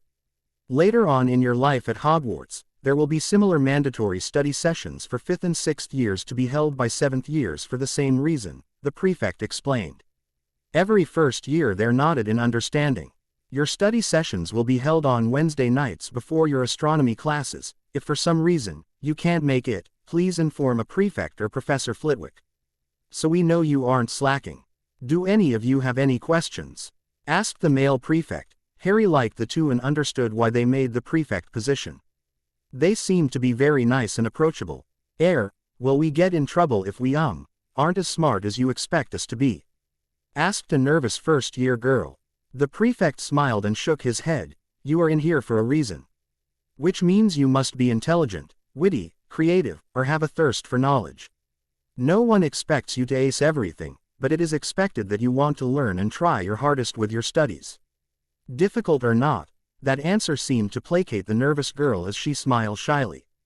When will we get our class timetables? Asked Harry, wanting to know what schedule he'll have to work around so he can begin his education. You'll receive them during breakfast on Monday morning, so be sure to be bright and early so you can come back here and collect the necessary materials you'll need for your classes. Whatever they may be, Harry nodded in satisfaction. It was Saturday now, so that meant they had tomorrow off. He figured he could use the time to explore the castle. Seeing as there were no more questions, the prefects lead them to their dorm rooms, as they split up to head to the different gender rooms. Apparently, no boy could enter the girls' rooms but the girls could enter the boys'. That thought frightened Harry slightly. Hadn't these incompetent wizards heard of female perverts? Obviously, they've never had fangirls, he thought with a shiver as he remembered the times he showered after football practice and the number of times the younger girls tried to peep on him. Their dorm room was simple and oddly enough, had the perfect number of beds for the amount of first-year Ravenclaw boy students. Each bed had a canopy that allowed them to drape their own blue curtain around the bed for privacy as well as large and comfortable blue and bronze pillows and blankets. There was also 2 large windows showing them a beautiful view of the surrounding snowy mountains and, much to Harry's delight, a desk beside each of the beds with a small bookshelf mounted on the wall above each desk. As every boy claimed a bed as their own, Harry took the one closest to one of the windows and took out a small matchbox-sized item from his chest pocket. Archie took H's large school trunk from the middle of the room and hauled it over to the bed next to Harry's. "Hey Harry, how come your trunk isn't with the rest of ours?" asked the curious boy, not loud enough to get the other's attention though. Harry merely showed him the matchbox-sized trunk in the palm of his hand before placing it at the foot of his bed and whipping out his wand. Arcades was so entranced by the cool-looking wand that he almost missed the bit of magic that Harry performed. "Engorgio," he muttered, under his breath. Archie watched with wide eyes as the small matchbox-sized trunk increased in size until it revealed a dark brown, slightly old-looking school trunk. "That was awesome," cheered Archie, as he started to bug Harry about showing him that spell. "Shut up," Harry pleaded. With annoyance. "It's in the standard book of spells grade 4, it isn't that hard to do. Read up on it," he said, his voice showing how tired he was and how much he wanted to just go to sleep. Archie nodded reluctantly, promising himself that he would see if that book was in the library, or if he could bug a 4th year to show him. After all, he could be very persuasive. "Night Harry, you wanna go look around the castle tomorrow?" Harry nodded. "Sure, I figured you wanted to find Stephanie first, no?" Harry watched with amusement as Arcades became depressed again. Harry went to sleep, ignoring the chatting of his housemates wondering what tomorrow would bring. Harry awoke early the next morning as the sun's rays peeked over the mountain and shone in his face through the window of the first-year boys' dorms. Rubbing the sleep out of his eyes, he looked around for his glasses and used them to see the time. It was still only 6 in the morning and his roommates were still asleep. Deciding to get an early start to the day, Harry grabbed a pair of jeans, shirt, jumper and a fresh pair of underwear and headed into the showers to get ready for the day. Coming out of the shower room, he was surprised to see that he had spent an hour getting ready. He figured he must have spent longer than he thought practicing clearing his mind. Grabbing a scarf after noticing how cold it looked outside, Harry headed down to the Great Hall to eat his breakfast, trying to remember the way to get there from his trop to his common room yesterday. On the way, he passed a poltergeist that tried to ambush him with dung bombs which he easily avoided. Years spent growing up with Remus gave him quite the prank sense. "Who are you?" Harry asked, curiously, eyeing the fuming poltergeist floating before him. "I am Peeves the Poltergeist, Potty Potter, and you may have won this round, but I will get you next time." It shrieked as it floated around the corner and away at high speeds. Finally smelling the effects of the dung bombs hitting the floor, Harry sped away, not wanting to have the smell stick to him. Taking out his wand, he aimed it at himself before using a charm that Remus had taught him before coming. A rather simple one that removes foul and foreign odors from the body, a good one for a prankster to know, he had said. Refovio. Instantly, he felt a blanket of magic cover the surface of his body head to toe. It felt like he was being softly tickled, before the sensation stopped. Raising his arm cautiously to take a whiff, he smelled himself to notice that he smelt like nothing. Harry frowned before realizing something. It must remove all good and bad foreign fragrances from the body. Shrugging, thinking that it was better than smelling bad, he continued on his way to the Great Hall. Passing several students conversing in the hallways on the way of different years and houses. He found, though, that he didn't pass very many Slytherins. He figured that maybe because their common room was located in the dungeons, they may just stick to their own area. Entering the Great Hall, he looked around to see the Ravenclaw table being the most full, yet none of the first years, boys or girls, seemed to be up yet. Scanning the room some more, his eyes landed on Stephanie, who was also sitting by herself at the Slytherin table and eating her breakfast. Shrugging mentally, Harry moved over to sit beside her and eat breakfast. Many of the students, especially the Slytherins, were eyeing him carefully. He really couldn't blame them. He doubted people chose to sit at the Slytherin tables very often.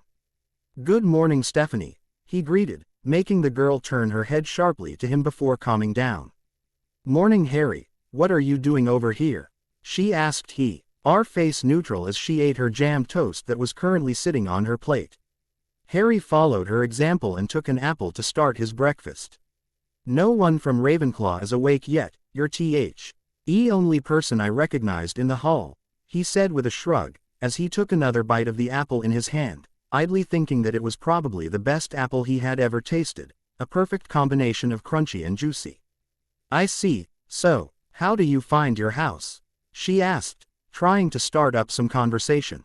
Harry shrugged again as he continued to eat his apple. He had just noticed how why stares he was getting by sitting at this table, so he swiveled around in his stool and leaned against the table while still sitting next to Stephanie.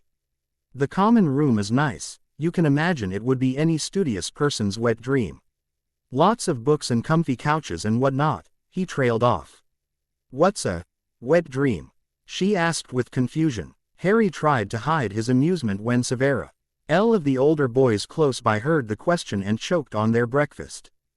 "Don't worry, Stephanie, you'll learn when you're older," he answered in a patronizing way which Stephanie didn't like at all. She narrowed her eyes at him dangerously, which didn't faze Harry at all. "You really want to know?" he asked, and she nodded, not liking that he knew something that she didn't. "I think it Betty. Are you?" asked one of the older boys listening in on our conversation. "They'd be better able to explain it than I," he said, curious to how this would turn out. She nodded and went over to a fifth-year boy. From the badge on his robes he figured he was a prefect. Stephanie seemed to ask her question, and from Harry's position, he could see the confusion on the boy's face before it turned into a grin. The prefect leaned in and whispered his answer into Stephanie's ear, and from her reaction, one which caused her face to turn scarlet, Harry mused that she got what she wanted, especially if her stomping on his foot and slapping him across the face was any indication of the fact. Stephanie sat down beside him, her face still crimson from a mixture of embarrassment and anger. Harry couldn't tell which she was feeling more.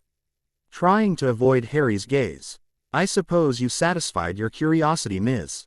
Zabini?" he asked, amusement laced in the question. Stephanie just turned to him and gave him the evil eye, which Harry just found more amusing. "I would thank you not to use such vulgar language in my presence again," she said with finality, but Harry could see the topic still embarrassed her, so he just dropped it. "How do you like your common room?" he asked, curious to how the Slytherins lived in the dungeons. Stephanie just shivered in disgust before answering. "It's a dungeon," she answered, as if it answered everything. I knew the common room was in the dungeons, but all the walls are made of thick black stone with torches on the walls to give light. It's horrid," she said. "I guess I'm jealous of Archie and you in that respect." Harry nodded, thinking he wouldn't like literally living in a dungeon either. "We also are required to attend weekly study sessions with the older students to enhance our learning." "You guys got anything like that?" Stephanie shrugged, seemingly not surprised by his little fact. "Not really. Professor Snape, our head of house, came into the common rooms last night after the feast and explained to us the rules of Slytherin House, which we aren't supposed to tell anyone about, by the way." Harry just nodded. He didn't really care, to be honest. "Why, Uncle told me about Slytherins. I'd be careful if I were you," he warned, noticing with interest how she seemed to get defensive. Harry also idly wondered about how easily the title of uncle came to Remus when he talked to others about him. He didn't really want to call him his Guardian. What did he tell you? That we're all evil or something?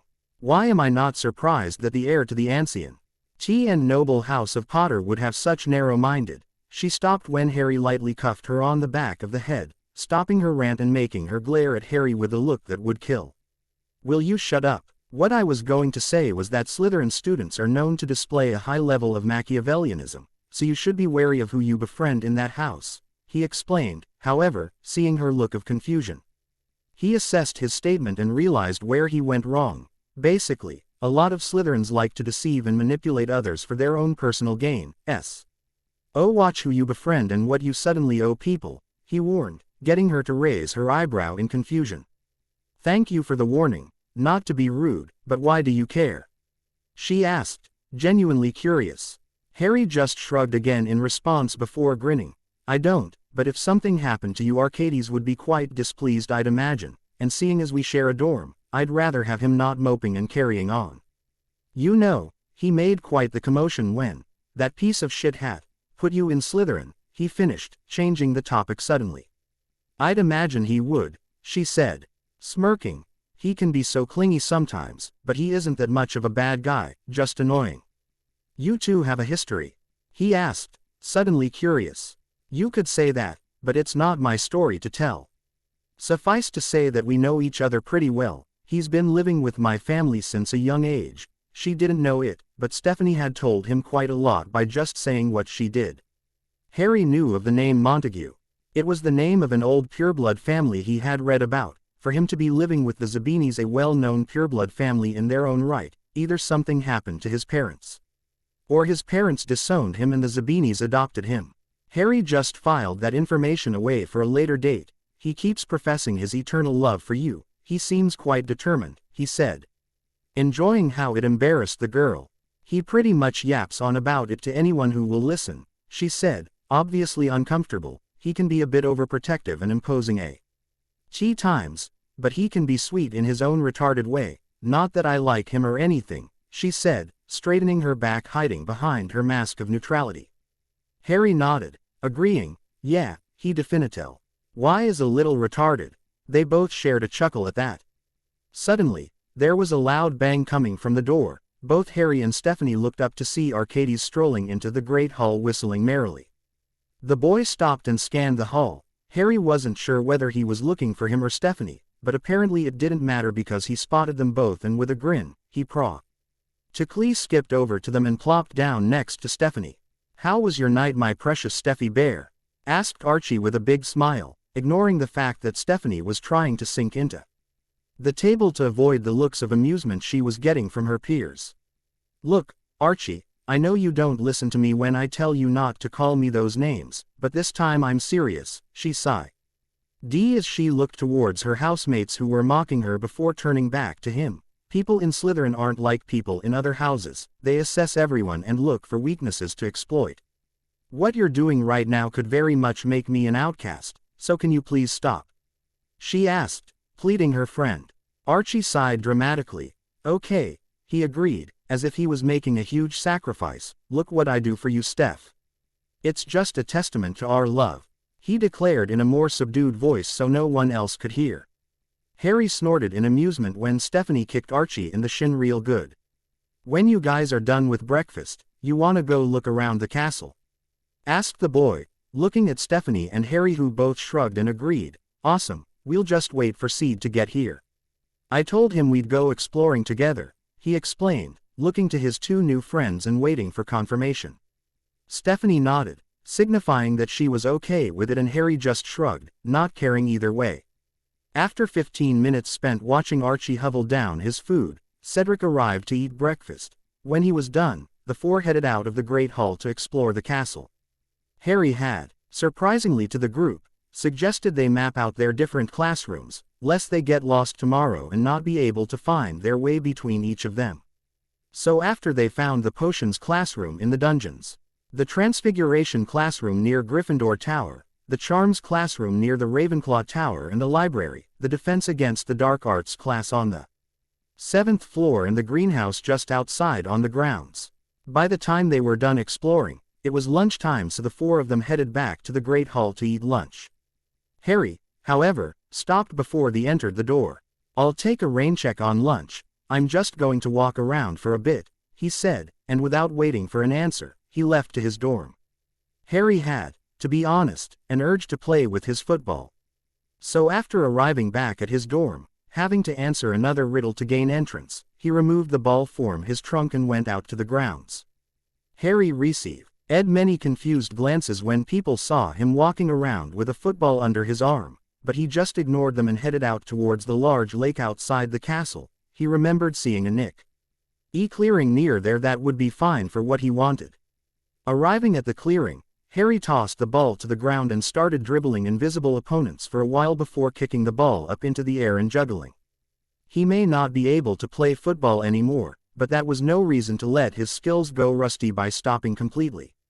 After almost an hour of messing around by himself, he heard applause from behind him. Allowing the ball to drop, he saw Archie, Cedric and Stephanie standing there, the latter with her hands on her hips. "You know, if you were going to play football, you should have told us."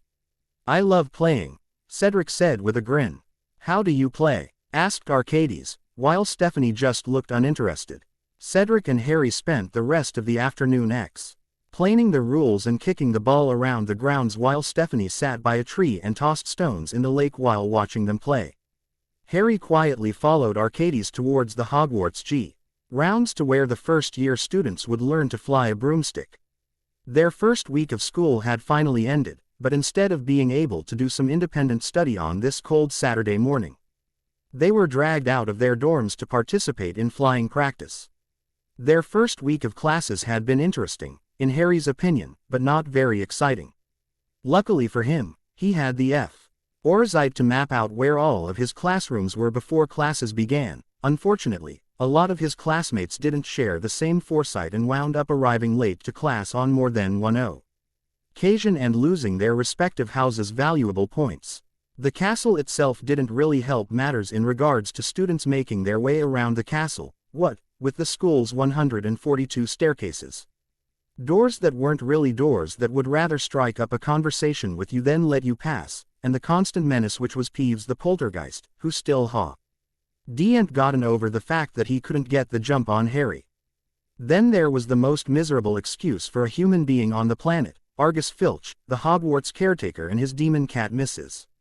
Norris, who patrolled the corridors constantly just waiting like a predator for someone to make the slightest of errors so they could leap on them and dish out their unholy justice. Harry was one of he unfortunate students to get on his bad side immediately in their Hogwarts career when he had his football confiscated by the lousy excuse of a caretaker for juggling it in one of the courtyards to pass time during a free period. That was his only football too. If the ghost, the poor architecture, or Filch himself weren't enough to deal with, there were also the lessons which almost bordered downright boring for the black-haired youth. Harry had assumed that once he entered Hogwarts, he would be able to apply all of the magical theory he had studies in his life to practice and get to do some spells. But instead they were forced to stick to the basics, and for Harry, relearn all the simple theory Remus had drilled into his head long ago. Some of the classes, like astronomy, were and for Harry for non-academic reasons where they'd meet up in the astronomy tower Wednesday night at midnight to study the night, learning the names of planets, stars and other galaxy-related phenomena. What Harry thought made the class so enjoyable was the absolutely stunning view the astronomy tower gives the students with their magically enhanced telescopes of outer space, unhindered by light or air pollution living near a city would provide.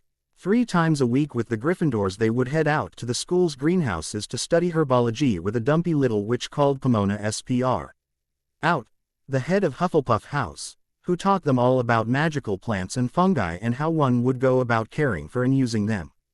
The one class, surprisingly enough, that Harry enjoyed the most was History of Magic. Surprising because so many people would think otherwise about the class.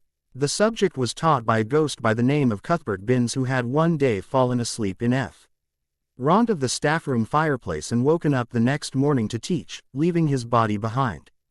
Unfortunately for the spectral professor, Harry didn't much like the time he spent droning on about several names and dates of important historical events, so instead, he used the time in the class to sneak in his own books and have a quiet read. Harry was just thankful that no one from his own house the Gryffindors had spotted him, or they might just feel the need to stick their noses in his business and stop his free study period. One of the classes Harry had been looking forward to was Charms, taught by his head of house and well-known dueling champion Phileas Flitwick. Unfortunately, the tiny professor who had to sit on a pile of books to look over his own desk had spent the first week F classes going over the basic levitation charm with the first years, a charm that Harry took one try to master. He didn't think it was that difficult. So, instead of listening to the endless repetition of the incantation, Wingardium Leviosa, and Stephanie constantly trying to tutor Arcades on how to perform the spell correctly, he would read ahead in the coursework and quietly practice the res.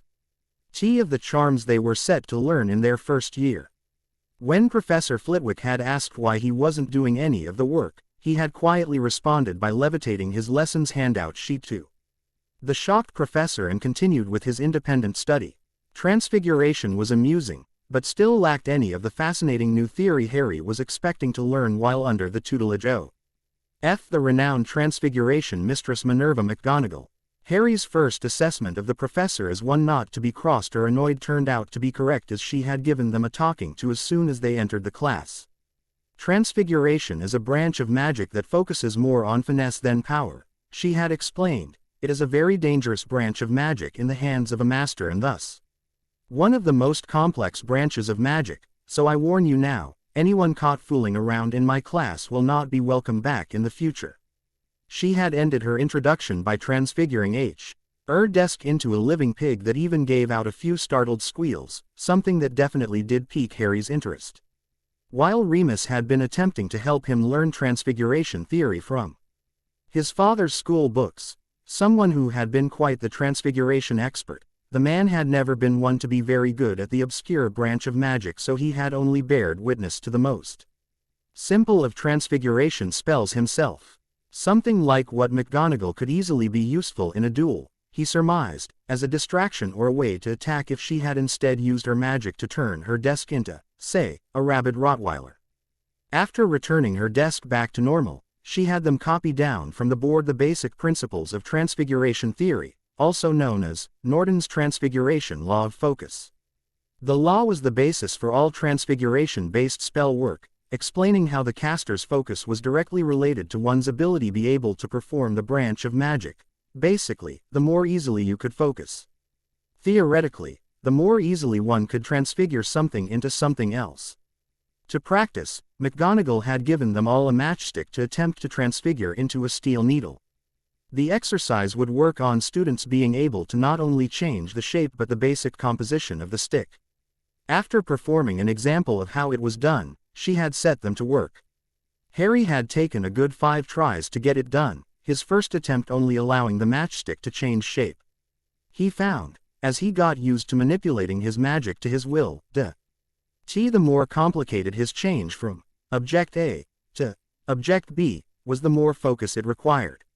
Harry had continued to change the matchstick into a needle and vice versa for the remainder of the lesson and had learned something else about transfiguration that he found interesting. The more times he performed the same spell, the easier it became to do. When McGonagall had seen him turning his stick into a needle and needle into a matchstick repeatedly at the end of the lesson, her eyes widened slightly before offering Harry a rare smile that looked foreign on the stern witch's features. The attention served to embarrass him slightly. The one lesson during the week that served to baffle and yet amuse him the most was definitely potions with the Slytherin head of house, Professor Snape.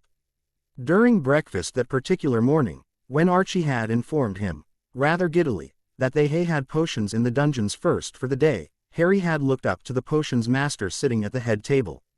At first, Snape seemed to be looking elsewhere, but when their eyes met, the man seemed to scowl viciously at him before Harry felt a tingling sensation in his mind.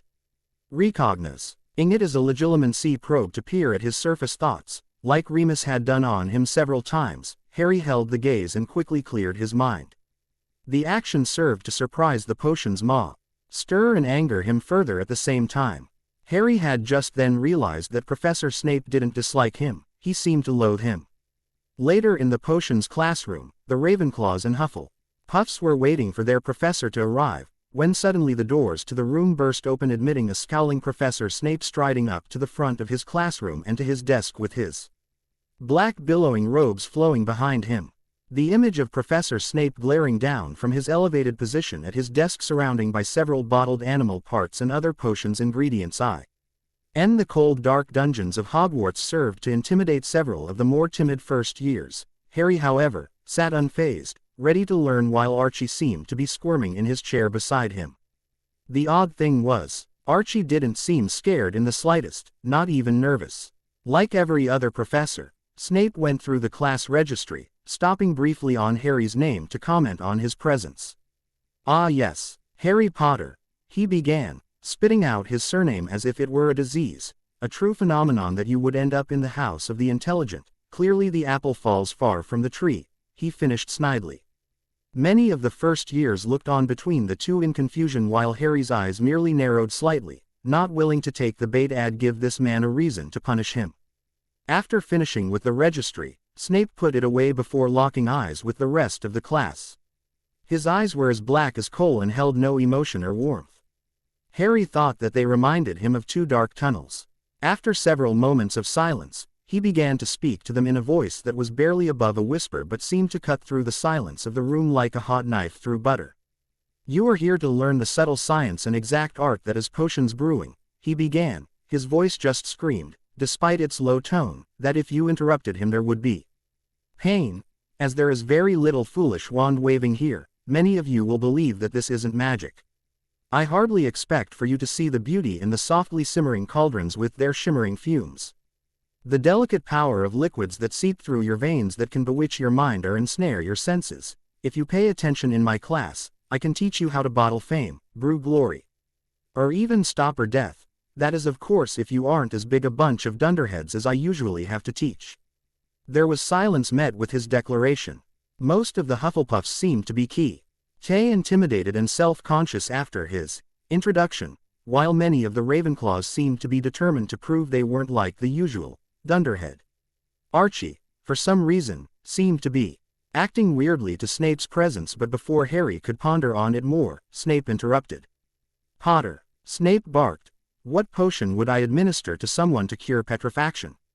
Recalling what he had read in his first-year books, and the actual potion he remembered from his second-year books, Harry answered, "A mandrake draught, sir," he answered respectfully, despite the shock the answer instilled to the professor, who clearly hadn't expected Harry to know, or the others who had no idea of the answer either. Many Ravenclaws in the room could be seen scribbling down the question and Anne's W fiercely on a spare piece of parchment. Snape's lips curled into a sneer. "Lucky guess," he replied. "Let's try again. For what purpose would I use shredded boomslang skin for?" Harry, after hearing the question, frowned in annoyance. But those around him merely assumed he was thinking. He knew the answer. It was to create a polyjuice potion, a potion that allowed you to take on the appearance of someone else if you had a sample of their DNA for 1 hour. The problem with knowing the answer though was simple: he really shouldn't. What reason could he possibly come up with for knowing the answer to such an advanced question that no first year should know unless they had been reading ahead to 5th year material, which he had not done for potions? Deciding that it would be safe to take a dive, he answered, "I don't know, sir." Surprisingly enough, Archie's hand shot up like a rocket after he had said that. Snape, having been ready to reprimand Harry for having the audacity to not know the answer to an advanced potions question, paused and looked at the boy with a raised eyebrow. "You can use it for polyjuice potion, Professor Snape, sir," he said, and Harry finally realized what was wrong with the boy. He seemed excited to gain Snape's attention. His attention from Harry finally leaving, he turned to Archie and asked another question. "Mr. Montague, name an ingredient used in the makings of a love potion."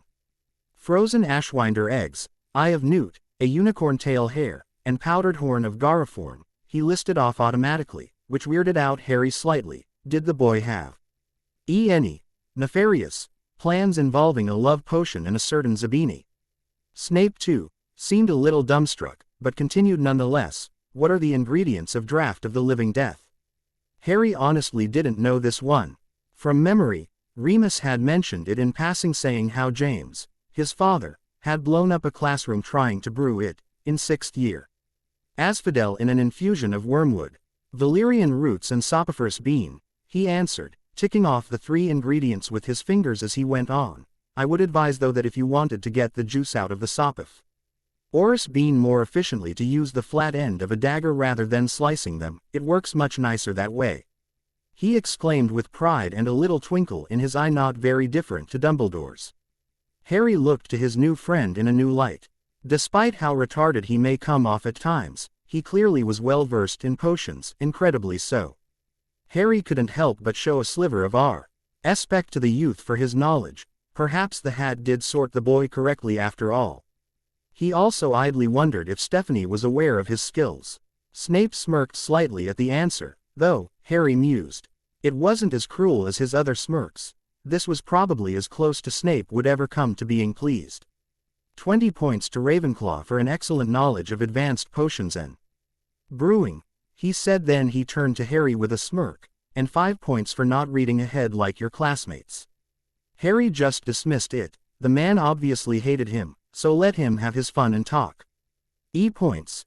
He could easily win them back in other classes anyway. Well, why aren't you writing this down?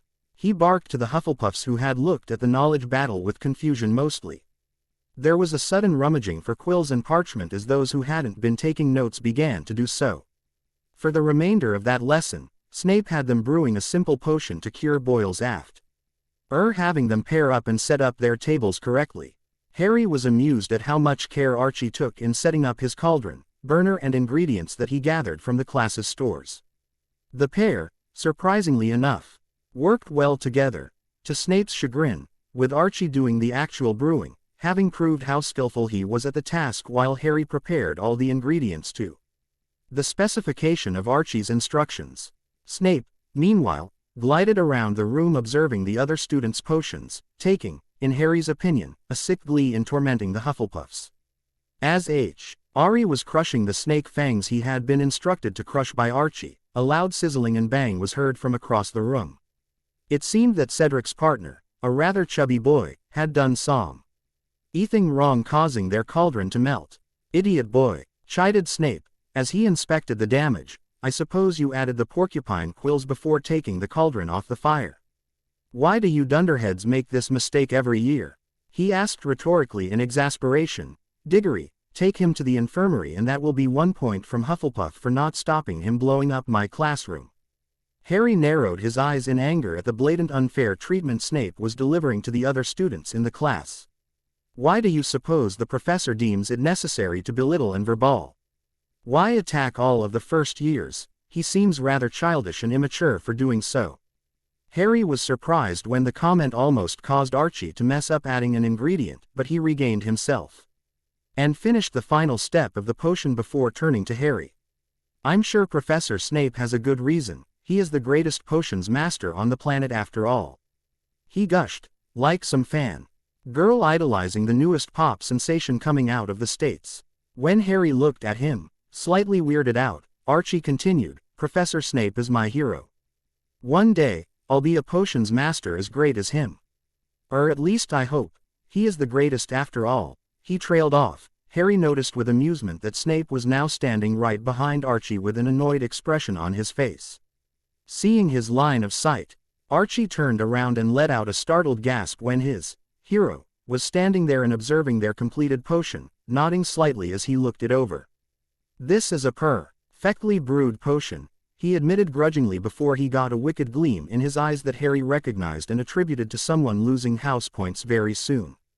Thought you could mooch off of Mr. Montague's hard work, did you, Potter?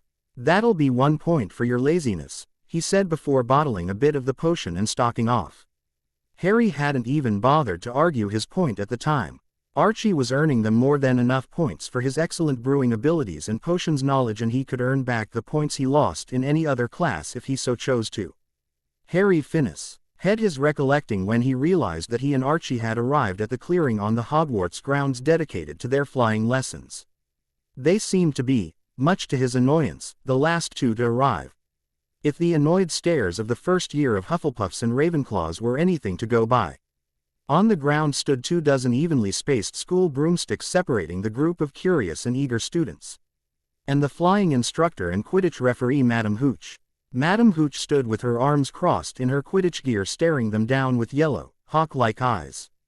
"Well, now that everyone's here," she said, sending a scathing look at Harry and Archie, "everyone stand by a broom, come on, hurry up."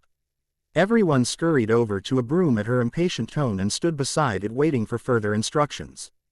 Harry looked down at the broom he stood beside. It was old and rather weak looking with the twigs pointing out at odd angles. "Now, I want you to place your hand over the broom," Madam Hooch yelled from the front of the group, "and yell up." She demonstrated by doing it herself and having her broom jump into her hand. Harry did as he was told when they were instructed to begin. To his surprise, the broom jumped right into his hand instantly. However, not many shared his success. The only other people who seemed to get it on their first tries were Roger Davis, another boy in his year, and Cedric. Archie's broom wobbled for a bit before it simply rolled over. This, of course, didn't sit well with the boy. "Up, up, up," Archie yelled, but to no avail. The boy then turned to look at Harry in surprise when he saw the broom resting in his grip. "How did you do it, Harry?" "I've been yelling, 'Up,' forever," Archie began to question while walking over to Harry. However, as soon as he mentioned the magic word, the broom shot up like a rocket. Unfortunately for Archie, he had just taken a step over the broom and it rocketing into a place no man would ever want it to. "Oh, that's just not nice," was all he managed to say before he fell to the floor clutching his groin in pain. Several people standing around them erupted into giggles at the sight. Even Harry wasn't immune to this. After Archie recovered, Madam Hooch instructed them on how to grip their brooms correctly and how to mount them without slipping off the end.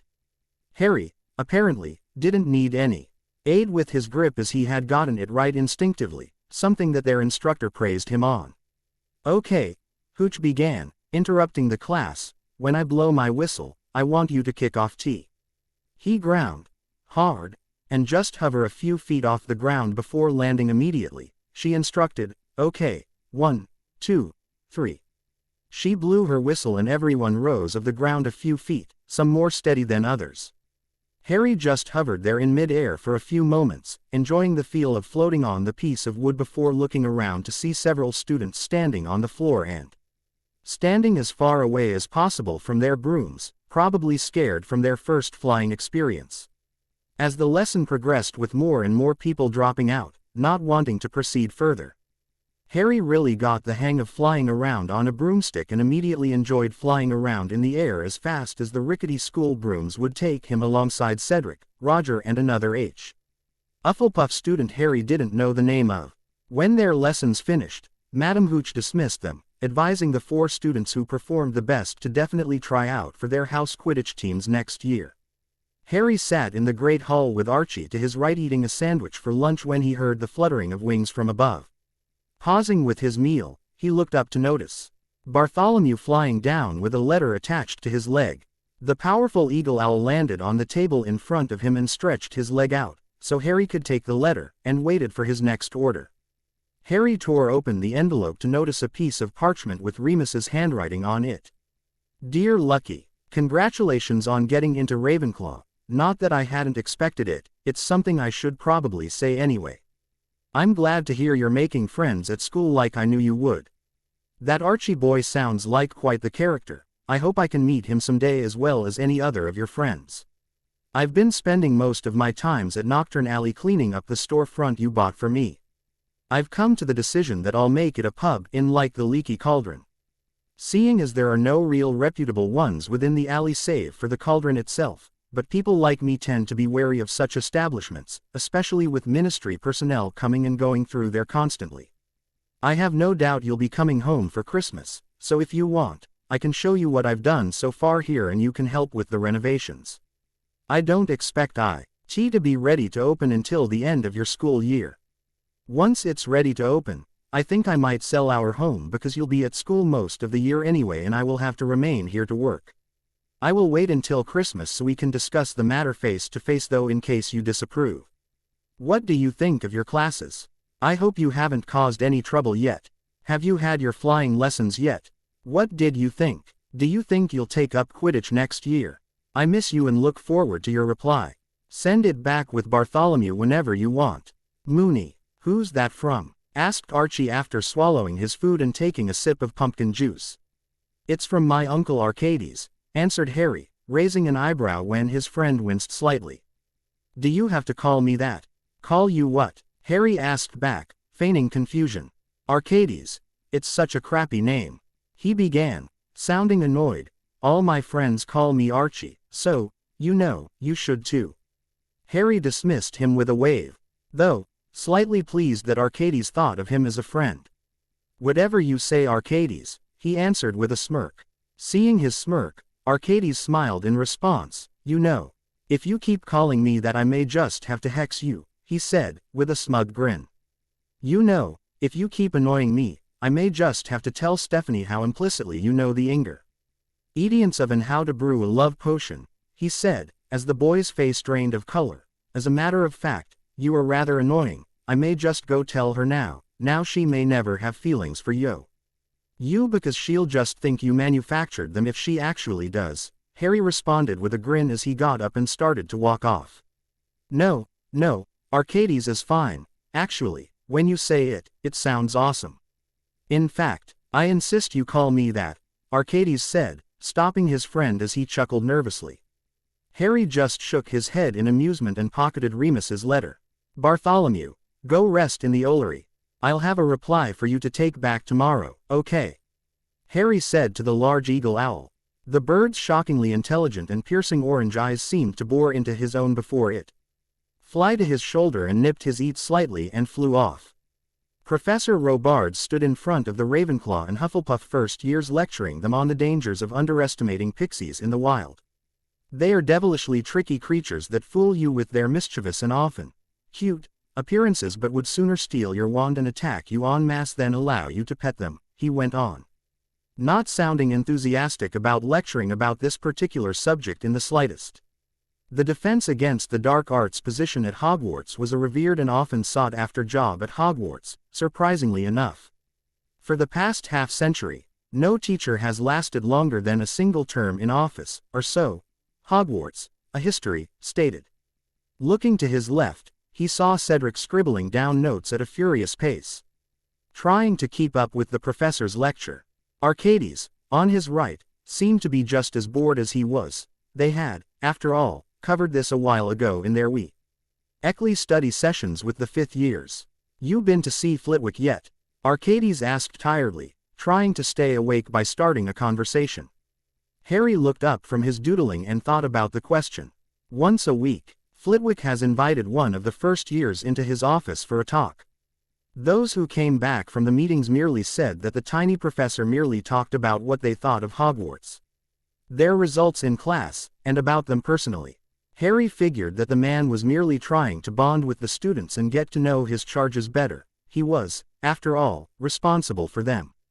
I haven't been yet, have you? Harry asked, wondering if he was the only student who hadn't yet. Yeah, he replied. I had to go 2 weeks ago. It was okay, he answered, nothing hard.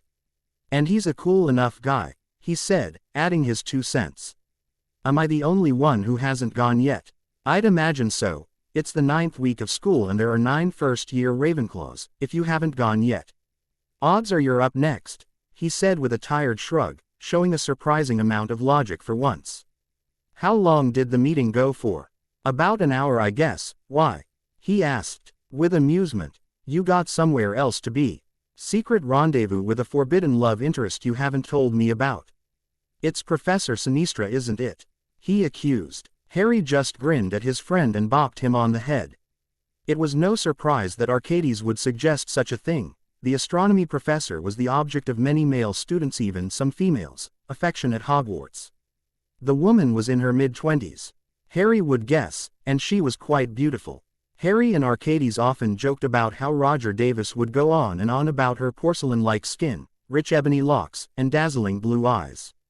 So, how's Stephanie been lately? Aside from Transfiguration and Charms classes, I barely ever see her, Harry asked, trying to change the subject so that his mind wouldn't wander too much. She's okay, I guess. Arcades offered with a small frown. She spends a fair bit of time with her little group of friends in Slytherin, I guess. At the mention of said group, Harry rolled his eyes in annoyance. Lately, Stephanie had been spending a lot of time with 3 girls in particular, 3 very annoying girls in his opinion. Harry only knew them as Candace, Ashley and Samantha, not caring to know their surnames, and their constant giggling in classes and in the corridors between them often raked on his nerves. From what he knew of Stephanie, he couldn't understand how she put up with them. Especially if Arcades apparently annoyed her so. Arcades looked at his friend, silently creeped out by the grin that suddenly appeared on his face. It was the grin he had come to realize was one of many that he tried to categorize. Harry often kept his emotions sealed behind a mask of neutrality, the likes of which even the most experienced of Slytherins would be proud of. However, sometimes Arcades would see him let a grin slip that would tell a little about his mood or something about him. The grin he was currently sporting told Arcades that Harry had figured something out that amused him greatly. He just wondered what that was.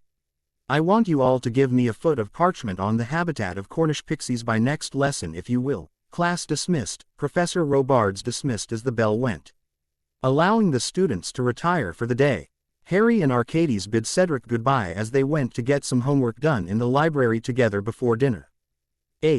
Ari was making his way to the 7th floor corridor with a note from Professor Flitwick in his hand. During dinner, he had been interrupted by a majestic owl swooping down and delivering a letter Fr. Own Flitwick himself to him requesting his presence in his office within the West Tower that evening. Harry wasn't sure what to make of the man from what he had known of him so far.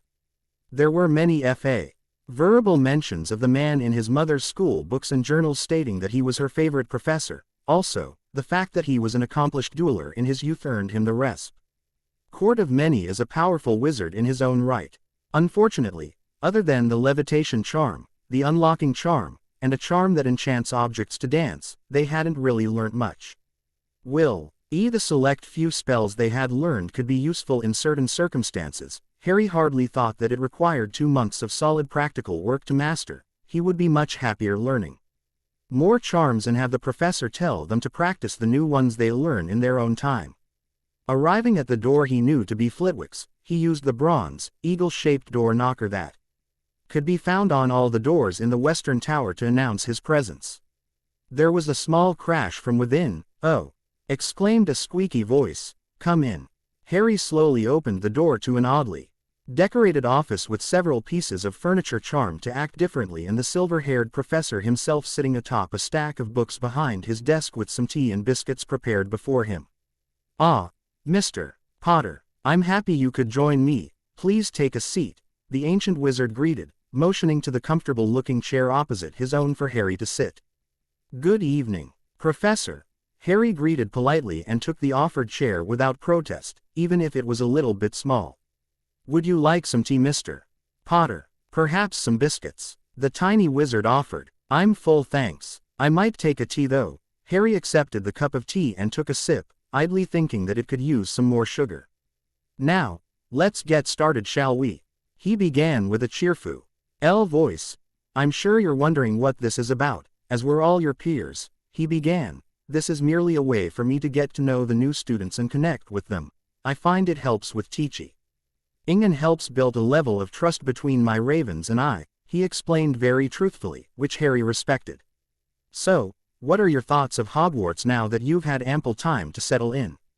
Is it what you expected?" he asked, taking a sip of his tea which oddly enough, had a color-changing umbrella twirling in it as he drank. "Each to his own," Harry mused. "Hogwarts itself is very beautiful," Harry began. "I had read a bit about it before coming, but seeing it for myself was definitely an experience I won't forget any time soon." Wonderful," he chirped happily. "Many students tend to think that. It's the reason we have the first years enter Hogwarts for the first time the way they do. It adds to the school's beauty," he said. "What do you think of classes? Honestly," he amended, at the end. Seemingly thinking that Harry wouldn't be honest about his answer, he really couldn't blame him for such thoughts. Harry took a sip of his tea, wanting to think about his answer before blurting one out that may seem inappropriate. "I am disappointed at the lack of progress we seem to make in classes," he began. I was hoping that we would be able to learn at our own pace, he said, trying to not sound boastful or resentful about his abilities or his problem. I figured you would say that, Flitwick said with a smile. You may hide it well, Mr. Potter, but the speed at which you master any spells taught to you and the level of understanding you show in all of your homework in regards to magical theory suggest a heavy understanding of magic and its uses, he commented. I suppose Mr. Lupin had something to do with that. Quote, Harry didn't answer the obvious rhetorical question, causing Flitwick to chuckle. Yes, I remember Mr. Lupin. Quite the brilliant student. I'm hardly surprised by your knowledge if he was your guardian. Seeing how this could be taken the wrong way, Harry stepped in. He never forced me to learn anything, sir, he said calmly yet with authority. I mostly had to pressure him into teaching me than he was usually comfortable with. To that comment, Flitwick let out another chuckle. I'm sure you did, Mr. Potter. I would expect nothing less from one of my ravens, he said proudly. Harry flushed slightly in embarrassment for being caught assuming the worst about his head of house. Yes, your performance in both Minerva's class and my own is quite remarkable, I must say. I would also like to thank you for your assistance of your fellow peers in your study groups in those two subjects. I'm sure Mr. Montague appreciates it immensely. Harry flushed again in embarrassment, remembering to talk to Arcades about speaking to others about him in the future.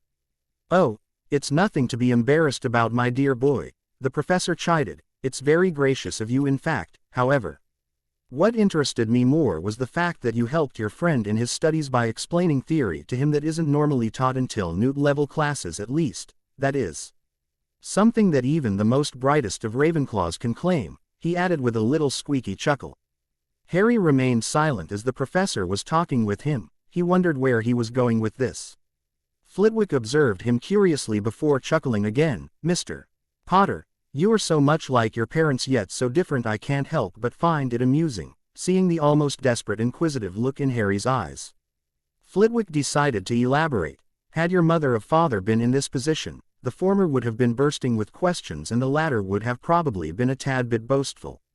If not downright cocky about his own abilities, he admitted with a smile. Yet you sit before me, the picture of the perfect gentleman, by allowing me to speak with no interruptions. It shows that you have respect for me or my position and most probably have knowledge of pureblood customs. Harry was getting slightly uncomfortable with Flitwick's ability to assess him so easily. However, you are so like your parents with your thirst to learn, your mother more so than your father. While your father always endeavored to better his own skills at transfiguration, he never really showed any interest in doing so until his third year, and even then, it remained solely in that field. Your mother, however, here he paused and stared out to space before letting out a wistful sigh. Why? Our mother was one of the most brilliant students I have ever had the pleasure of teaching. Such a powerful thirst for knowledge and such brilliant skill in charms. It was a shame she was never sorted in my house. She mentioned you being her favorite professor in her journals a lot, Professor, he interjected when he was sure he wouldn't be interrupting. She also said you were an excellent teacher. Harry found it amusing when the tiny wizard's cheeks turned red in embarrassment. Well, she was a most excellent student, I assure you, he replied, after a little cough. Your mother also had the same concerns as yourself. However, they didn't show themselves until her fourth year from memory. With the speed at which she was learning, he explained with a smile, I imagine that she would have said something sooner had she been brought up as a witch instead of a Muggleborn. She probably didn't feel comfortable in parading her knowledge around like others did, he said with a chuckle, though. Her thirst for knowledge eventually outweighed her reservations and she eventually asked me for help, he said with a twinkle in his eye. Flitwick hopped off from his chair and removed a rather large and dusty book from his large library near his desk before placing it down and taking his seat again. I hope I have gained enough of your trust so that you can come to me if you feel you are not being tested sufficiently, he said with a smile. I must cut this wonderful meeting short, however, to take a bathroom break before resuming with the tedious task of correcting these troublesome homework assignments, he said, motioning towards the large stack of parchment sitting on his desk. He got up abruptly and headed out the door. It would be a shame if my copy of Charms, More Than Making Things Float, was misplaced from its current position on my desk, he said with a fake sigh. I could only hope that whoever happened on it would be able to use it to its full potential and return it when why we're done with it, he finished with a chuckle, leaving a stunned Harry as he exited his office. As soon as the office was empty, Harry scampered over to the desk and looked at the old and worn-looking tome. Opening the plain cover, he was shocked to read that the book was first published in the year 1273 and had several additions made to it over the span of the last 8 centuries or so. Grabbing the book under his arm, he suppressed a smile and hurried out of his head of house's office and straight into his room, ignoring anyone who tried to get his attention on the way. He had reading to do. If Harry was honest with himself, he would admit he was fairly excited. Today was the day Hogwarts hosted the first Quidditch match of the Quidditch season, and it would also mark the day that Harry would see his first Quidditch match. Arcades had told him that Gryffindor and Slytherin were scheduled to play against each other today, which apparently was the biggest rivalry in the school for a few reasons. One was the obvious hostility shared between the two houses, the noble Gryffindors being the perfect light house and the slimy Slytherins being the dark house. It was obvious who most of the school supported. But Harry didn't care either way, he just wanted to see a good game. Another reason he was excited to watch the game was 2 of the players that would be playing today. One of them, Charlie Weasley, apparently the greatest seeker Hogwarts has seen in centuries and a shoo-in to go professional when he graduated. The other was Abigail Moran, the Irish chaser prodigy of Slytherin, who was the only female to have ever been allowed to play on the Slytherin Quidditch team, having tried out in her 2nd year and outclassing even some of the 7th years who tried. Ry heard rumors that the 7th-year girl has already had offers from her native country to play for them. Quite impressive, in his opinion. "What time does the game start, Arcades?" asked Harry, trying not to let his excitement show. However, Arcades picked up on it quickly. "The prefects told us last night that if we want to watch the game, we need to follow everyone else to the Quidditch pitch after breakfast." "Why do you ask?" Harry ignored him, much to the boy's chagrin, and continued to eat his breakfast, looking at his watch every 5 minutes to check the time, much to Arcades' amusement. Harry sat in a sea of navy blue and bronze with his fellow peers in the Ravenclaw section of the Quidditch pitch stands. The pitch sported 3 50-foot poles with hoops on them at each end of the 500-foot pitch. The stadium was also elevated so that the spectators could have better views of the game from an elevated position. Suddenly, the crowd began to cheer wildly as 7 players, each wearing mainly red-colored Quidditch robes, came walking out of the changing rooms. The one in the lead, obviously their captain, was easily identifiable with his infamous flaming red hair and strong build. Charlie Weasley led his team out to the pitch as they lined up with their brooms in hand near the referee, Madame Hooch, awaiting their opponents. The cheers almost instantly changed to jeers and sounds of disapproval, completely drowning the cheers given by the Slytherin house. The captain, a boy Harry didn't recognize, led his team out to face the Gryffindors. The other person Harry came to see, Moran, was as easily recognizable as her Weasley opponent, being the only girl on the team. The 2 captains shook hands before Hooch released the golden snitch into the sky before releasing the bludgers. Finally, she picked up the quaffle and flew up into the air with it under her arm, only to release it and start the game. Like rockets, the Slytherin chasers shot towards the quaffle, taking it as their own, and began their advance on the Gryffindor goal. One of the Slytherin chasers performed an impressive feint and allowed the quaffle to pass him straight into Moran's hands. She flew at the goal that was being guarded by a nervous-looking 3rd year and pulled her arm back to make a shot, only to fake it and pass to her completely open chaser teammate, who had no opposition and put the quaffle through the hoop. 10-0 to Slytherin. Harry saw Charlie Weasley circling the pitch from above, probably looking for the golden snitch while howling orders to his team. The match didn't get much better for the Gryffindors from there, with the Slytherin chasers flying rings around the Gryffindor teams. Weasley had spotted the snitch 4 times already, but clever usage of the bludgers from the Slytherin beaters and careful maneuvering on Moran's part, they were able to cut off all of his attempts to capture or even come close to the snitch while continuously scoring more and more goals. The score was now 110-30 to Slytherin. The Gryffindor keeper seemed to be inexperienced, but not exactly bad. "The Gryffindor's keeper is doing pretty well out there," Harry said to Arcades. Not taking his eyes off of Moran, considering Slytherin could be up almost 250 already had he not made those saves. Arcades shrugged. Who cares? I'm just watching Weasley going for the snitch. Ooh. So close. Go Weasley. The boy cheered as Harry shook his head. From what he could see from the game, people put way too much stock on Seekers. Sure, if they catch the snitch, they score for their team an almost unfair amount of points equaling to that of 15 goals, and end the match, but what if they couldn't catch the snitch quickly enough? The way things were going, Moran's scoring and assist streak would put them more than 150 points ahead, that is, if Gryffindor catches the snitch at all. Why do you care about the Seekers so much? Harry asked his friend, watching as Slytherin defended their goals with a perfect zone defense, not allowing the Gryffindors a clear shot at the goal. Sure, they can win the match if they catch the snitch, but Moran is making sure that doesn't happen while she tallies up the score for Slytherin. If things go the way they are, even if Weasley catches the snitch, they still won't win. Arcades just shrugged. You're right. Usually though in school games like these, it's the Seekers that decide the game, he began. On the professional and international levels, it's more of a tactical game, and while the Seekers are in a position to lead each other around, players like Moran have a much greater impact on the game because they can interact with all of the players on the field and still do their job, he explained. As if reciting from a book, it also helps that the only two professional level players on either team are Weasley and Moran. Harry was surprised at his friend's sudden knowledge of Quidditch tactics. His flying abilities had Harry thinking that he wasn't such a fan, but that obviously wasn't the case. Then wouldn't that suggest that a chaser of professional level has a greater impact on the game? He asked, why are Seekers so valued and fawned over when they aren't necessarily the most important players?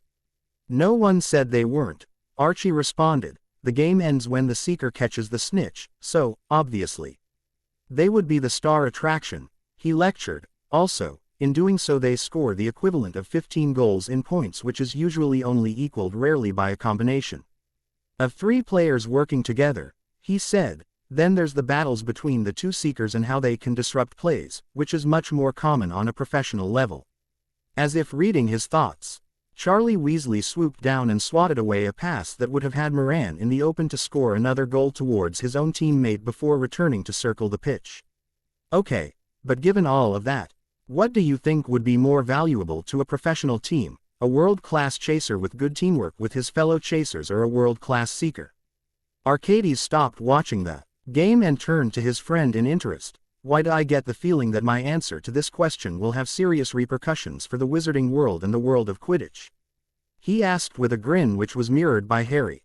Arcades seemed to think for a bit with a calculative gleam in his eyes before answering. A world-class Seeker will always be more fun to watch, mainly because of their aerial acrobatics and fast-paced battles, but a world-class chaser can control a game much more easily with the assistance of his 2 other chasers, and seeing as how Quidditch games on Professio Null levels are played in a series of who scored most points, the chasers would probably be more important, he answered. And hypothetically, if say, someone I knew wanted to play Quidditch, and that someone was really good at football, they would make more than a decent chaser, especially if, hypothetically again, that person was a good centerfielder and was used to controlling the tempo of a game. Hypothetically, of course, he finished with a grin. Harry chuckled. It's midfielder you get, he said, but he didn't correct his friend. Next year would definitely be interesting. Harry watched Mora's playing style closely for the rest of the game. They seemed to keep up their relentless assault on the Gryffindor goals while the beaters and chasers ran interference on Weasley whenever he spotted the snitch. The assault on the goals continued until the score was 210 to 50 to Slytherin, and that point in the game marked a change in tactics for the Slytherin team. It seemed that the Slytherin Eker had no delusions about beating Weasley to the snitch, so Slytherin changed to a completely defensive playing style, no longer attacking unless they intercepted a Gryffindor attack, and seeing as Gryffindor were more than 150 points down, they weren't focusing too much on defense.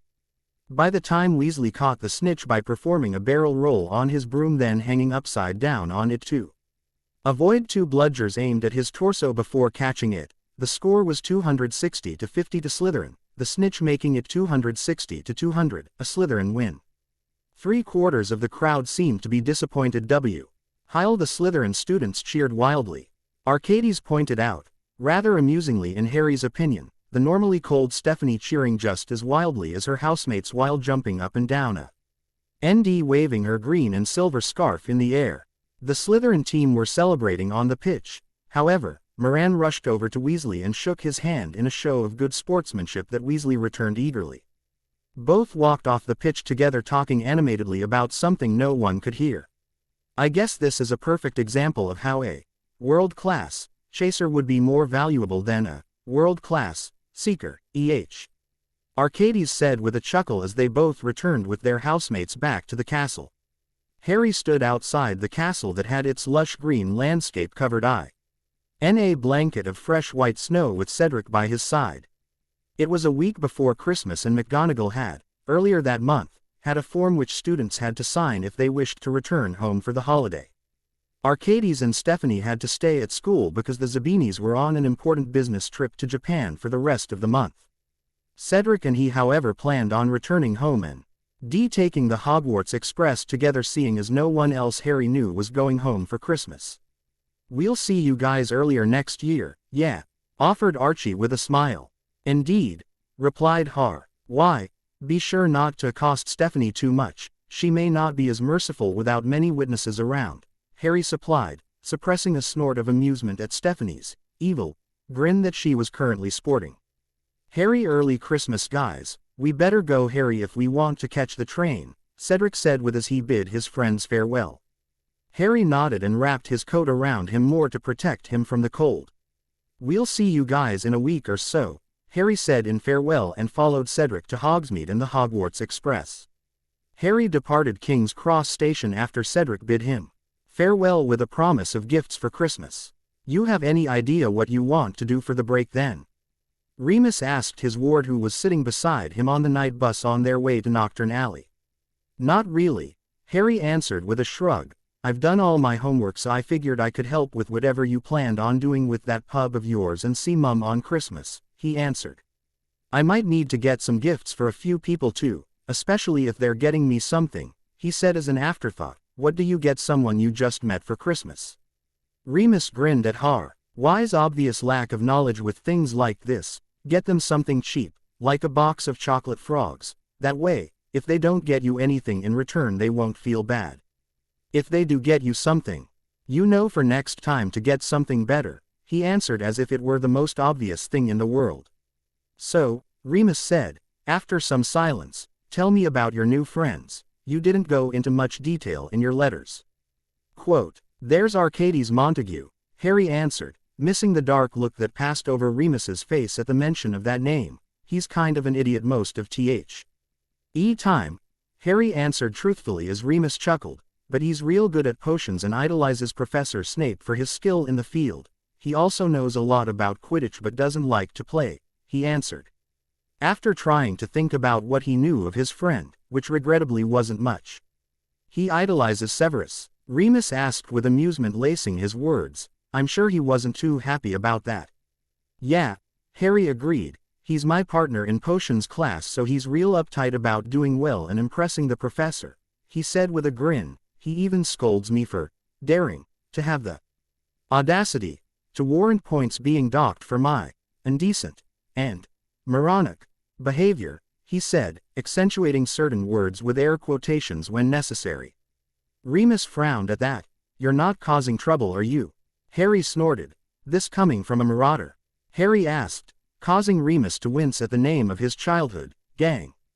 "Touché," he conceded. "No, I'm not getting in trouble, it's M's Professor Snape is still bitter about what you guys did to him when you were children. He seems to be taking it out on me," he said with a shrug.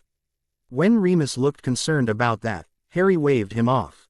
It was no secret to the two of them what kind of things James Potter and Sirius Black, two of the Marauders and best friends, did to the miserable git of a Slytherin back when they were younger. "Don't worry," he assured the man. "He's more upset about the fact that he has no legitimate reason to punish a perfect student like me than having one to begin with," he assured with a smile. Muse let out a bark of laughter. "Any other friends?" Harry shrugged. "There's Stephanie and Cedric, but I'm closer to Arcades, I guess." Stephanie and Cedric are more Arcades' friends, when he saw Remus. Looking at him with expectation, he elaborated. Stephanie Zabini has as a Slytherin girl in our year who Arcades has known for most of his life. She says he lives with her. I don't know why though.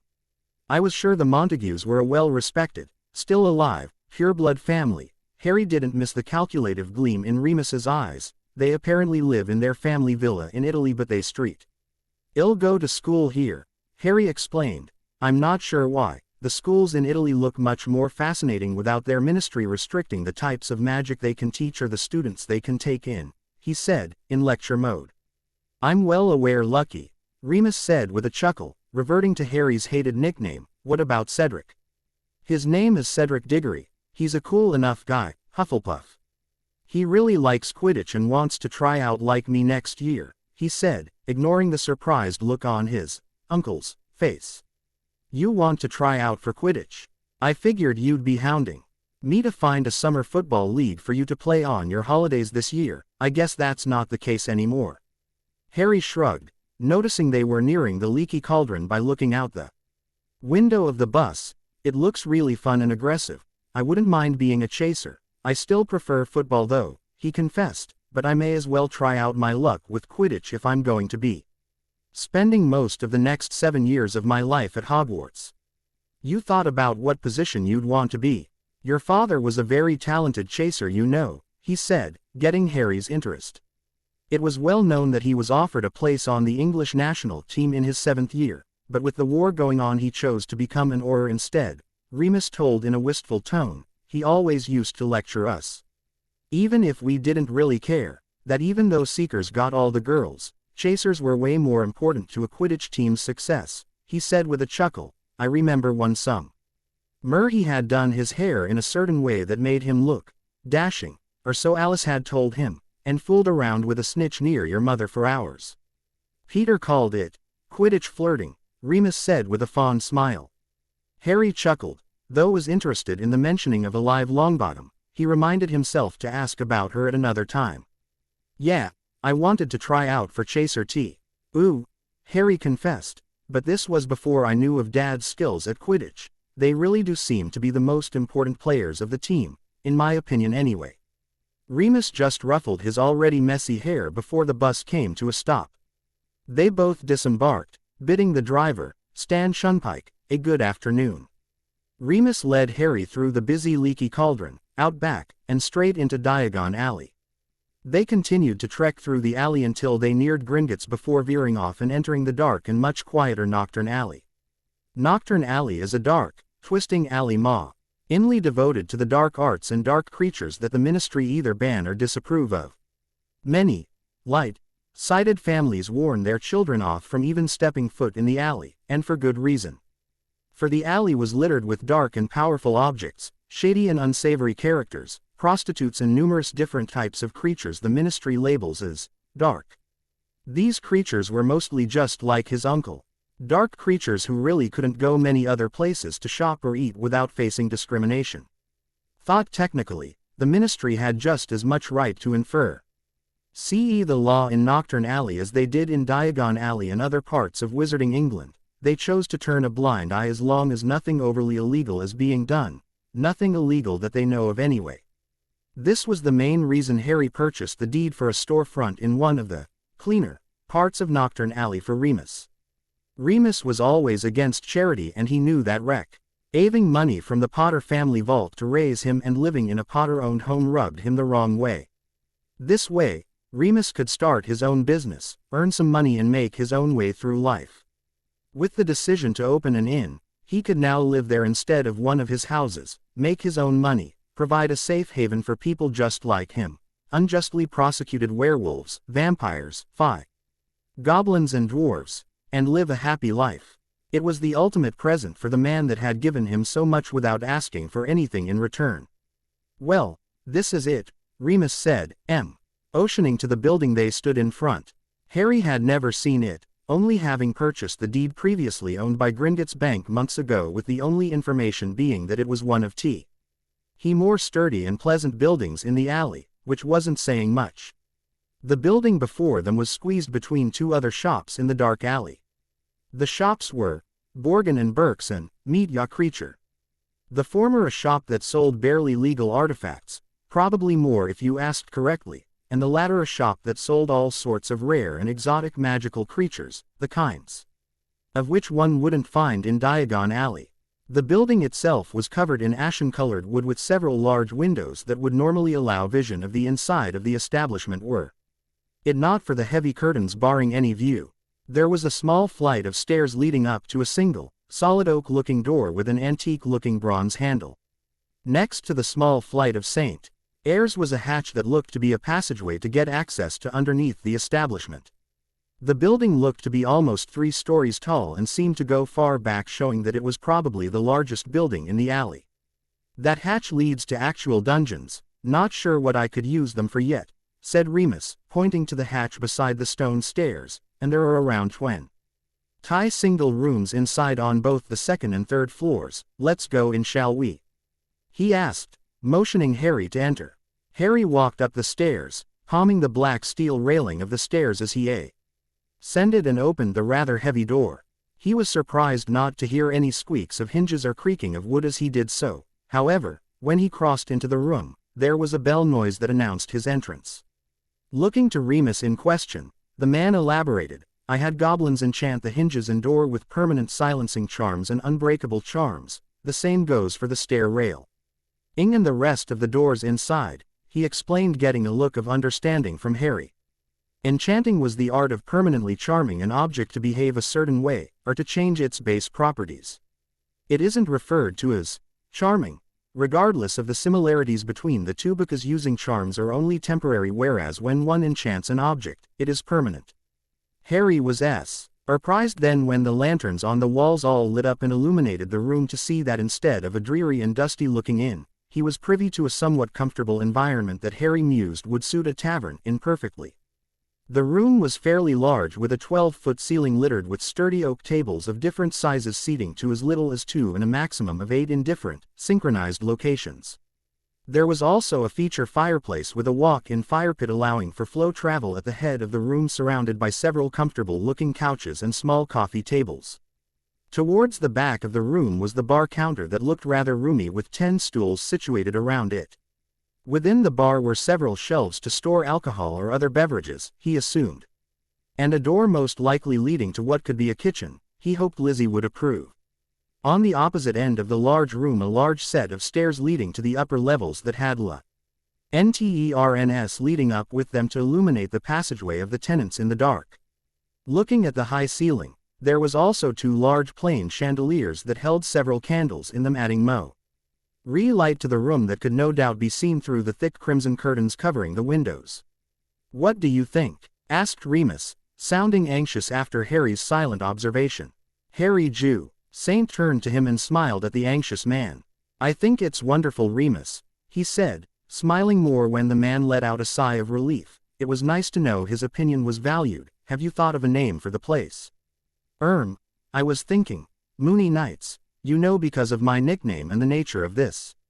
It's a fine name, Remus, Harry said, cutting off his uncle's ramblings. Going to refer to him as such as guardian seems too informal and cold. Have you started on the kitchen or hiring staff? Remus shook his head in the negative. As much as I appreciate this place, Harry, Nocturne Alley isn't a nice place. I am waiting to get all the cheap furnishings and warding on the place done so we don't get thieves stealing valuables before we are up and running. Harry added the point. Do you want me to research some wards we could try and cast on the place? I have to admit I am kind of excited about the prospect of starting as soon as possible, he said, getting in research mode, and taking out a matchbox-sized trunk from his pocket. Before Remus could stop him, Harry whipped out his wand from its holster and pointed it at the trunk on the floor. Engorgio. Remus's breath caught and waited for some punishment to arrive in the form of a letter from the ministry. It was a well-known fact that it was forbidden for any wizard or witch to perform magic outside of school until the age of their majority, and anyone caught breaking the rule was severely punished. He doubted Harry would get in that much trouble for such a harmless charm, but he would at last get a warning and his name on record regardless. As Harry rummaged through his trunk, Remus was stumped that the usual prompt ministry owl had yet to arrive. Going to the door, he opened it and Oop to the darkening sky through the dark rooftops of Nocturne Alley to see only 2 owls flying but neither of them heading in their direction. Remus, what are you doing? Harry called from inside, closing the door and locking it with the heavy steel latches he had attached and had enchanted unbreakable by twisting a knob. He turned to Harry and coughed in his hand to get his attention. Harry, I have something you'll probably want to know that you overlooked in your rush to research our latest problem, he said with a grin that Harry learned to interpret as, I know something you don't know. It was a grin he hated. What is it, Remus? I'm busy, he said distractedly as he continued to rummage through his trunk. Nothing much, but I must commend you on your excellent use of magic right there. Quite a wonderful display of mastery of the enlarging charm, he said with a grin as he saw Harry's shoulders stiffen as the boy looked to him with a shocked face. Oh shit, he cursed, IGN, oring the admonishing of Remus for using bad language. What are we going to do? Can we give you my wand and just say you did it? Harry, what about leaving real quickly so the Ministry Owl can't find us? Harry, what would happen if we kill the owl and burn the letter? He asked, sounding hopeful but still ignoring Remus. Harry, what? He yelled in anger, however it quickly dissipated when he saw the grin on Remus's face. Kill the owl? Remus asked in amusement. Harry was about to deck the man before he interrupted him again. I have come to realize the sudden absence of a Ministry Owl even given the fact you have performed an illegal act of underage sorcery. Harry looked around and realized this statement was quite true.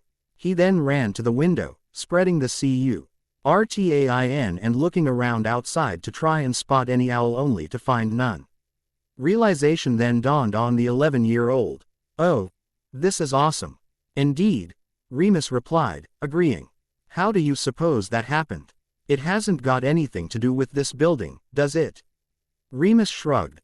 I very much doubt it, but I do remember a rather fascinating story behind that wand of yours. Suddenly Ari's eyes flashed in realization. Ollivander didn't make this wand. Do you think he puts monitoring charms that are relayed to the Ministry on every wand he sells so they can track underage sorcery? Remus nodded. I don't know. But it seems plausible, and if it were true it would explain why we are receiving no letter now for you doing so. After all, he did say he didn't make your wand. There was silence in the candlelit room for several moments only to be broken by Harry. Oh, this is awesome. Indeed, Harry had spent most of his time forcing Remus to teach him as many spells as he could during their short time together to the holidays while they worked together to begin the processes of getting Moony Nights off the ground. The first thing they needed to do was get wards placed over the premises. Similar and hopefully more advanced than the ones over other inns in the area, the only difference being theirs would need to be more powerful, due to their inn's location. This of course would mean that it would cost them more coin, but it was coin well spent in their opinion if it meant keeping their establishment safe. Harry expressed his irritations at not being able to road the property himself, but Remus had told him that warding any property within the borders of England not only requires the skill and magical power necessary to erect the wards, but also a license to prove you are proficient in the art and the permission of the Ministry who like to keep track of who wards what on their soil. It would not be good business on their behalf if half of their land was erased due to people removing locations off the map with charms that make locations a secret to all but those who make the wards. It was now Christmas morning when Harry awoke in the bedroom he claimed as his own in Moony Nights and got ready for the festivities of the day. When he left his room to go downstairs, he made sure to take his mother's guitar with him. Harry arrived downstairs to see the poorly decorated Christmas tree in the corner of the main room of the inn that Remus and he had created, with the man himself sitting by it in one of the comfortable couches reading today's Daily Prophet.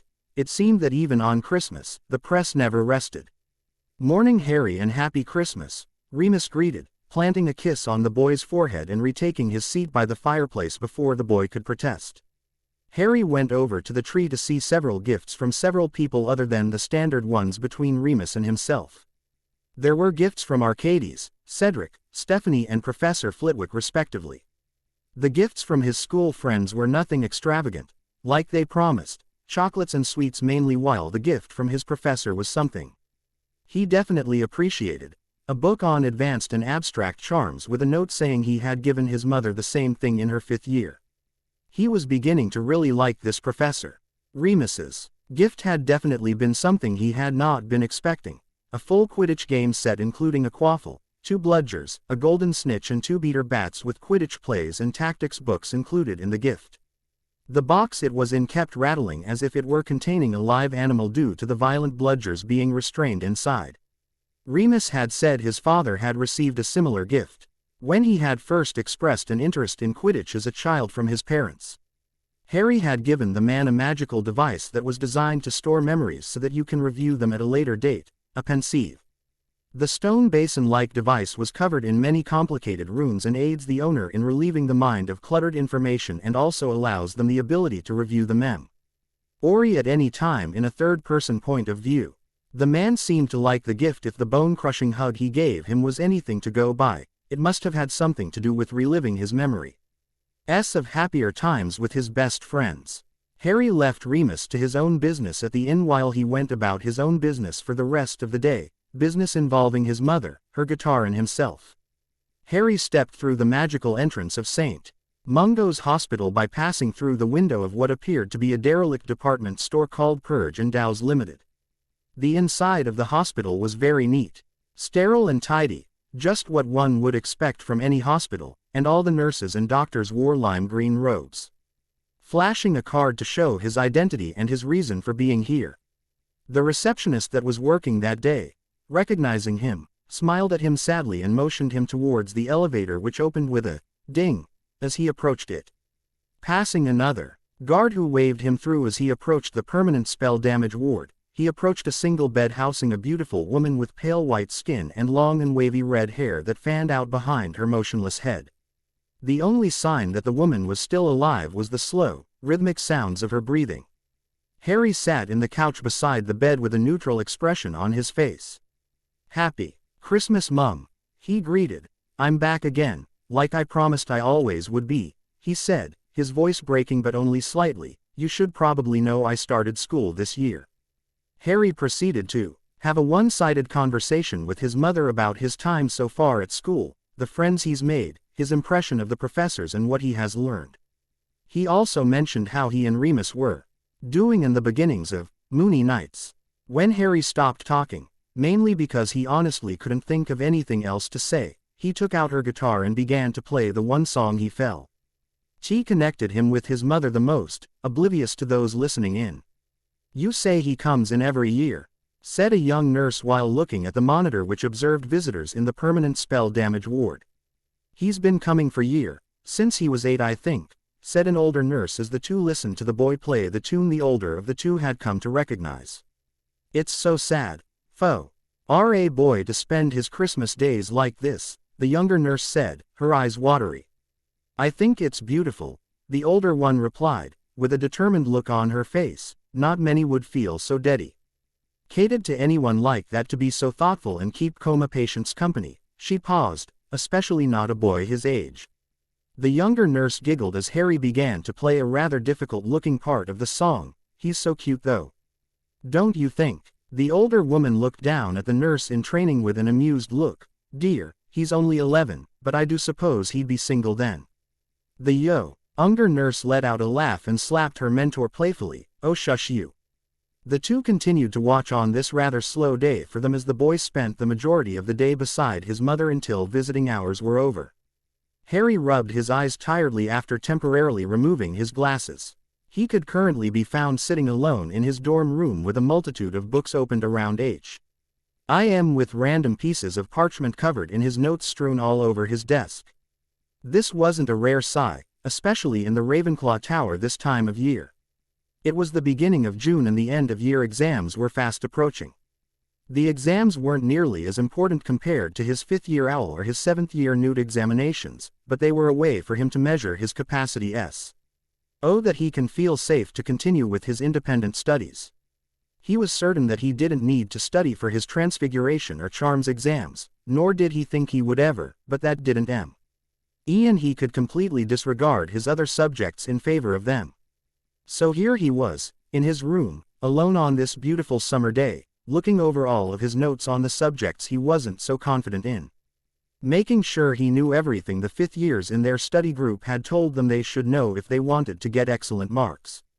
Ever since his return from Christmas break, Harry had spent most of his time either learning the spells and theory from the books Flitwick had given him, practicing his rudimentary occlumency skills by learning to clear his mind as quickly as possible, studying with Arcades or watching the house Quidditch games. He had also, through Arcades, become somewhat closer with Stephanie and Cedric, though he still didn't feel too comfortable around them yet. He just didn't know them well enough. That's not to say he knew anything about Arcades either, other than for some reason he isn't living with his, still alive, family. He likes to watch Quidditch. That he has lived with Stephanie's family since he was little, and that he has a crush of monstrous proportions on said girl. However, having been forced to live, study and spend most of his time with the boy for the majority of the year, he can safely say that his presence was becoming less and less of a bother. Magically packing away his books and notes with a flick of his wand, Harry dead on going for a walk after washing his face. He was naturally an active boy, and being cooped up inside a dark room all morning and most of the afternoon just didn't sit well with him. Passing Seve, Rawl students on his way down, studying in silence and trying not to disturb the 5th and 7th year students diligently studying for their owl and newt exams, Harry opened the door to his common room and snuck out without anyone noticing. The castle of Hogwarts, where magic was taught to children and performed by professors on a daily professor, was not just a pile of rubble, clumped together to form a castle. It too was full of magic. Harry had, by accident, happened on a number of secret passages that cut his traveling time around the prestigious school by at least half that could be accessed by a number of different means. Of course, he had found most of these when the infamous Weasley twins were on several of their great escapes from the caretaker Filch after one of their rather ingenious pranks. The two may not be academically impressive, but their ability to make people laugh was matched by no one. Approaching the statue of Oddbog the Weird, Harry tugged on his earlobe, causing the fairly large stone structure to temporarily move aside, allowing him passage to a rather dark and winding tunnel that would lead him to a completely different section of the castle. Exiting the secret passage by tapping the back of the statue on the other end of the tunnel, Harry stepped around it and found himself in a part of the castle that mostly had empty classrooms and deserted corridors. The school was initially built 1,000 years ago as the only magical institution in Europe, so obviously, it catered to more students. Now though, the excess space was just left deserted so that curious students could explore if they so wished.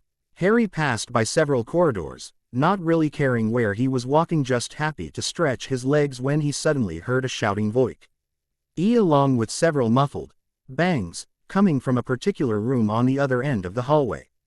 Letting his curiosity get the better of him, Harry followed the noises to the room in question and quietly opened the door, glad that it made no noises so it could announce his entry.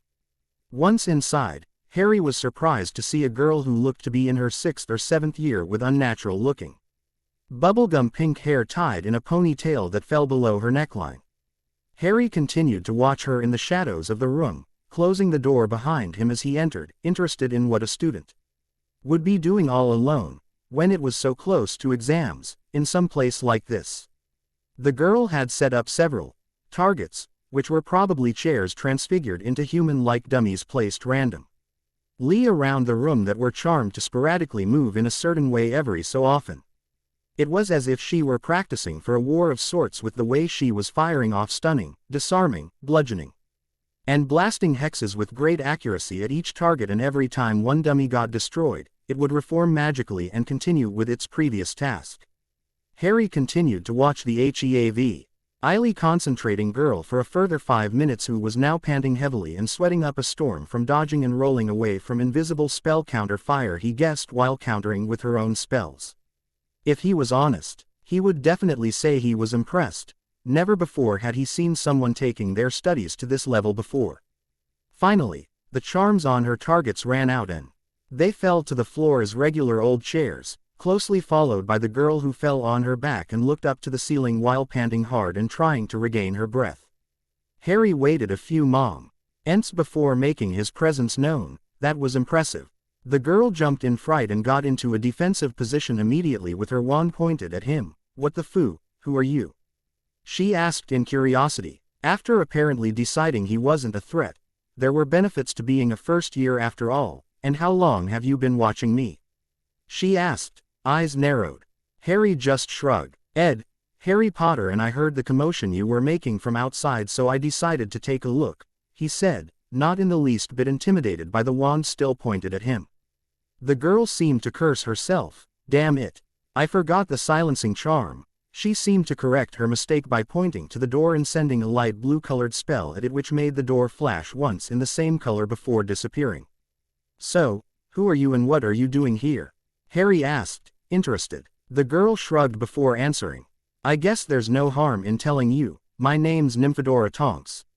But everyone calls me Tonks unless they want to be hexed, she said with a gleam in her eye which Harry ignored completely, and I'm practicing for when I go try out at the Auror Academy, she said with a proud smile.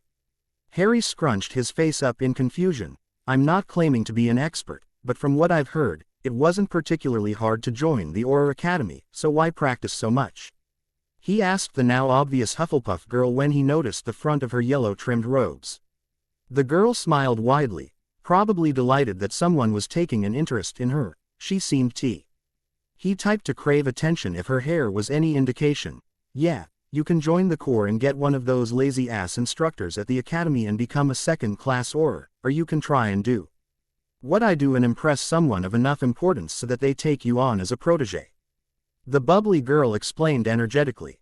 Harry nodded, understanding the situation now. You think you're ready then? He asked, making conversation. Nope, but I still got a year to make sure. I'm only 6th year, you know. She said with a wink and cheeky grin.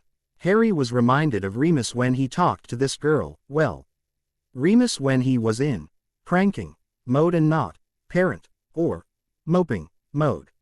You're not very good at charming or transfiguring things, Harry observed, rather bluntly, motioning to the chairs strewn out on the floor and getting an angry glare from Tonks. You think you can do better, ickle for Stee. Harry grinned and flicked his wrist, allowing his wand to appear in his hand, before Tonks could comment on his wand holster, something not many people invested in. Harry was flicking his wand and waving it in intricate patterns while muttering incantations under his breath. Tonks watched, amazed, as the 7 chairs in the room turned into much more realistic, yet still rather fake-looking, dummies with small holes in their faces that began to move around much more quickly and randomly than the ones Tonks had charmed earlier. Before Tonks could ask what the hell he had just done, a small ball was shot out from one of the dummies and it impacted square on her forehead, causing her to recoil in shock. Wiping at her forehead when she felt a liquid-like substance and fearing the worst, she was surprised to see yellow paint. She yelped in shock when another struck her on her behind.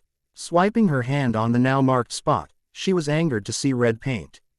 Turning to the now grinning Harry, she was about to hex him when he pointed behind her. You might want to start dodging, Nymphadora, he advised wisely.